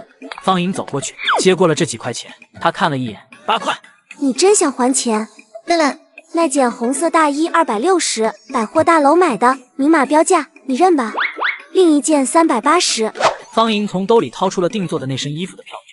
哇，姐姐，你家这么有钱啊？2件衣服就600多块钱，多少人一辈子都攒不了这么多钱啊！顿时周围人看方云和方莹的眼神有些不一样了。众人仇富倒是不至于，但是在这个年代，身边就有人花600多块钱买2件衣服，那谁都会心里不得劲。其实我家也没多少钱，我们爸妈都是双职工，我爸爸级别高一点，以前2个人1个月工资加起来就100来块钱。这已经很不普通了，真正的普通人2口子工资加起来60块，好一些的80、90，2口子超过100的都属于高薪。我家还有5个孩子要养，我后妈的工资都攥在手里1分不往外拿，实际我家都靠我爸养家。方云看了他一眼，没说话。妹妹又开始编了，实际唐真会拿出钱养家，还把妹妹养得这么胖，这样她才是个好后妈。跟方德有矛盾的时候，她才理直气壮。不过这些没必要跟外人说，妹妹爱怎么说就怎么说吧。5个孩子都要吃饭、上学、穿衣，买这买那，实际我家也捉襟见肘。你们看我姐姐之前有过好衣服吗？是不是有采访任务的时候都穿台里的？他还穿不到，好衣服根本轮不到他。众人一想，还真是这么回事。他还比不过你呢，你因为洗衣服，台里衣服你随便穿，想穿哪个穿哪个。我姐姐还得找李科长批准，结果人家还不准。众人看蓝梦的眼神顿时不对了，还真是这样哈，还敢说自己跟李媛没关系？不是的，不是的，是我自己的衣服实在拿不出手，全是补丁。台长说我穿出来给台里丢人，特批我可以穿的，而且我都穿旧的，从来不敢穿太好的。哦，原来是台长批的，也是，当初就是台长相中你，让你过来的，再给你开个后门也没什么，怪不得他昨天。算了，咱不提了，咱还是说说我的衣服吧。别啊，把话说明白啊，什么相中，什么昨天。我姐这2身衣服实际是我的，我花自己彩礼买的，我借给她穿的，结果都被你毁了，你要还钱，实际不是对她还，是对我还。方云张嘴，又闭上了，只不过眼底有点红。妹妹把事儿接过去了，以后她再怎么为难蓝梦，都是她的事儿，不影响我，我的好妹妹。那姐姐婆家好有钱，有这么多彩礼。我嫁个什么样的人家，有多少彩礼关你什么事？你什么意思？是不是见到个有钱人你就嫉妒，你就难受？我没有，你当我们都聋都瞎？你刚刚明明说了2次姐姐家好有钱，你再看看你这哈喇子都流下来的表情。算了，你都这么大人了，思想已经定型了，纠正不过来了。我也不是你爹妈，没必要教你怎么正确做人。我们还是说说还钱的事儿吧。你真想还钱？别啊，这次你把话说明白，我怎么就不会正确做人了？打岔是不是？一提还钱你就打岔，根本就不想还是吧？我没有，我肯定还，但是你把话说明白，谁不会做人？你们看他，一提还钱他就急眼了。蓝梦，别打岔，先说还钱的事。你是不是心虚啊？老追问人家干什么？还真想让人教你怎么做人啊！啊，气死我了！给我写张640的借条。蓝梦咬牙不想写，她真没想过还。哼，大家看看，这就是他想还钱的态度。这么多钱，连欠条都不想写。我写。别，你写了又怎么样？写了还不是一句没钱还就打发了我？那你想怎么样？你们看他毁了我拿所有嫁妆买的衣服，竟然还问我想怎样？我就想要我的衣服，你还我钱，我现在就去重新把衣服买回来。我这要求过分吗？不过分，太正常了，一点都不过分。可是我没钱，我妈生病要吃药，我弟弟妹妹上学要花钱，这次没人可怜他了，他说一大堆，就是不想还钱，而且他说这些没人知道真的假的。走，找你们单位领导预支一下工资，你就有钱还我了。不行，我妈生病要吃药，你是要她死吗？大家看到了，这就是他还钱的态度。所有人都皱眉看着蓝梦，这态度是真不好。可是我妈妈真的生病需要吃药，你不穿好衣服又不会死，她不吃药会死的，你要为了2件衣服就逼死她吗？你还有没有良心？他说的也对，你就当做个好事，少穿2件衣服，也不能把人逼死。这位大姐，你这么心善，要不你替他把钱还了吧，这样他妈就不用死了。我凭什么替他还？你就当做好事啊。凭什么你不做让我做？凭什么你不做让我做？女人顿时憋住了。你张嘴就想让我损失640块钱，你的嘴好值钱啊！我看还有谁的嘴也这么值钱，要不大家都出来吱一声，凑一凑。有些同情蓝梦的人顿时紧紧闭上嘴，不敢开口求情了。方莹拉着蓝梦找李介去了，李介看见他，心情就不好了。这个12精怎么又来了？我昨天请他进来真是错误的决定。台长，这就是您相中的，从医院挖过来的人，结果来了半年了，连个衣服都没学会怎么洗。小芳，我看你是老朋友的女儿，才让你3分，你怎么说话呢？什么相中的？会不会说话？我怎么不会说话了？他不是你从医院挖过来的吗？他不是你相中的，你没相中他，你为什么要挖他过来？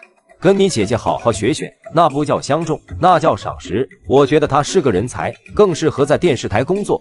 结果半年了，连个衣服都不会洗，你眼光……算了，您的眼光如何我不评价。他喜欢我2件衣服，他已经认了，也要赔偿我。您给他预支一下工资赔我吧。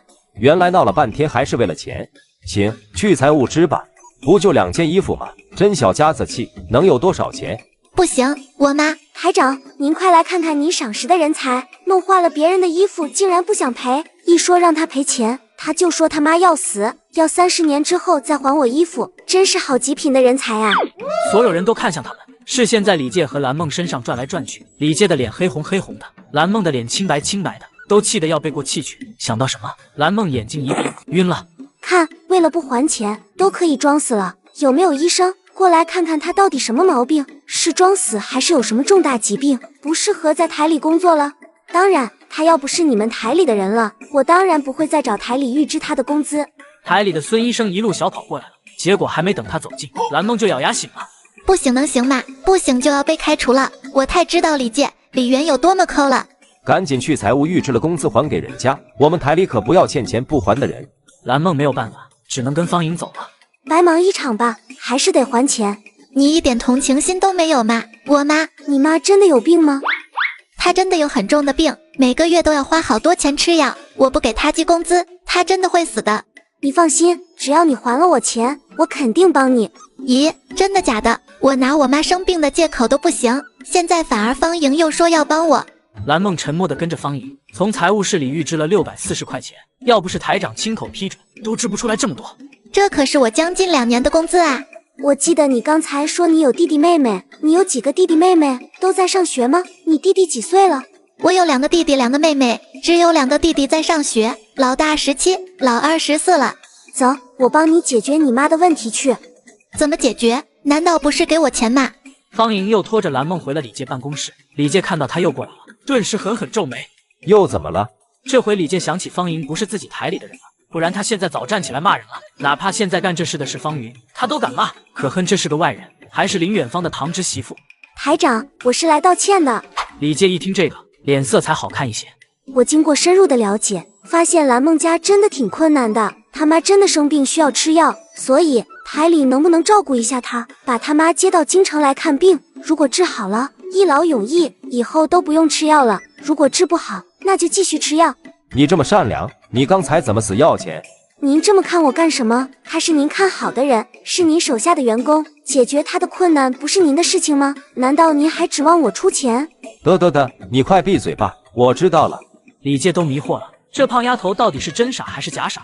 有时候说话明明全是虎气，有时候却又能看出我在想什么，可能是没傻彻底吧。您真的会帮他的吧？把他妈接进京城来看病吧，您给句准话，不然我这心里过意不去。还是别麻烦单位了，我心里才是过意不去。我好不容易求来的机会，让你妈来京城看病，你们单位给报销，用你的工资，你竟然不同意，是你不孝还是你妈根本没生病啊？刷刷刷，所有目光瞬间又聚焦到蓝梦身上，到底是他不孝还是他妈没病？好奇。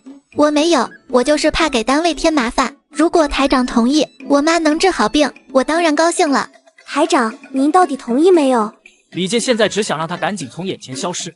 帮扶困难职工本来就是我们单位的职责，如果蓝同志母亲真的需要帮助，单位会伸出援手的。台长，您真是个好台长，我这就回去跟我爸爸和他单位的同事说说您的光荣事迹。你爸和他同事肯定很忙，你没事就不要过去烦人家了。没关系，我赶饭点过去，他们单位也订了我们的熏鸡呢，我保证不耽误他们的工作。您这么帮扶困难同志，我建议把您的事迹写个稿子发到报纸上去，就让我姐姐写，让大家都学习学习。一点小事不用了，但是似乎也不是不行。您快派人把蓝梦母亲接过来吧，病人拖不得，万一有什么事，她和您都会遗憾一辈子的。李介又吹胡子瞪眼，到底会不会说话？方莹干脆利索的转身，不给他解释的机会。路过方云的时候，把他拉走了。姐，你回宿舍收拾一下行李，发扬一下风格，把床位让给蓝梦母亲吧。好的，虽然蓝梦这么对我，但我还是要发扬一下风格的。两人说完匆匆走了。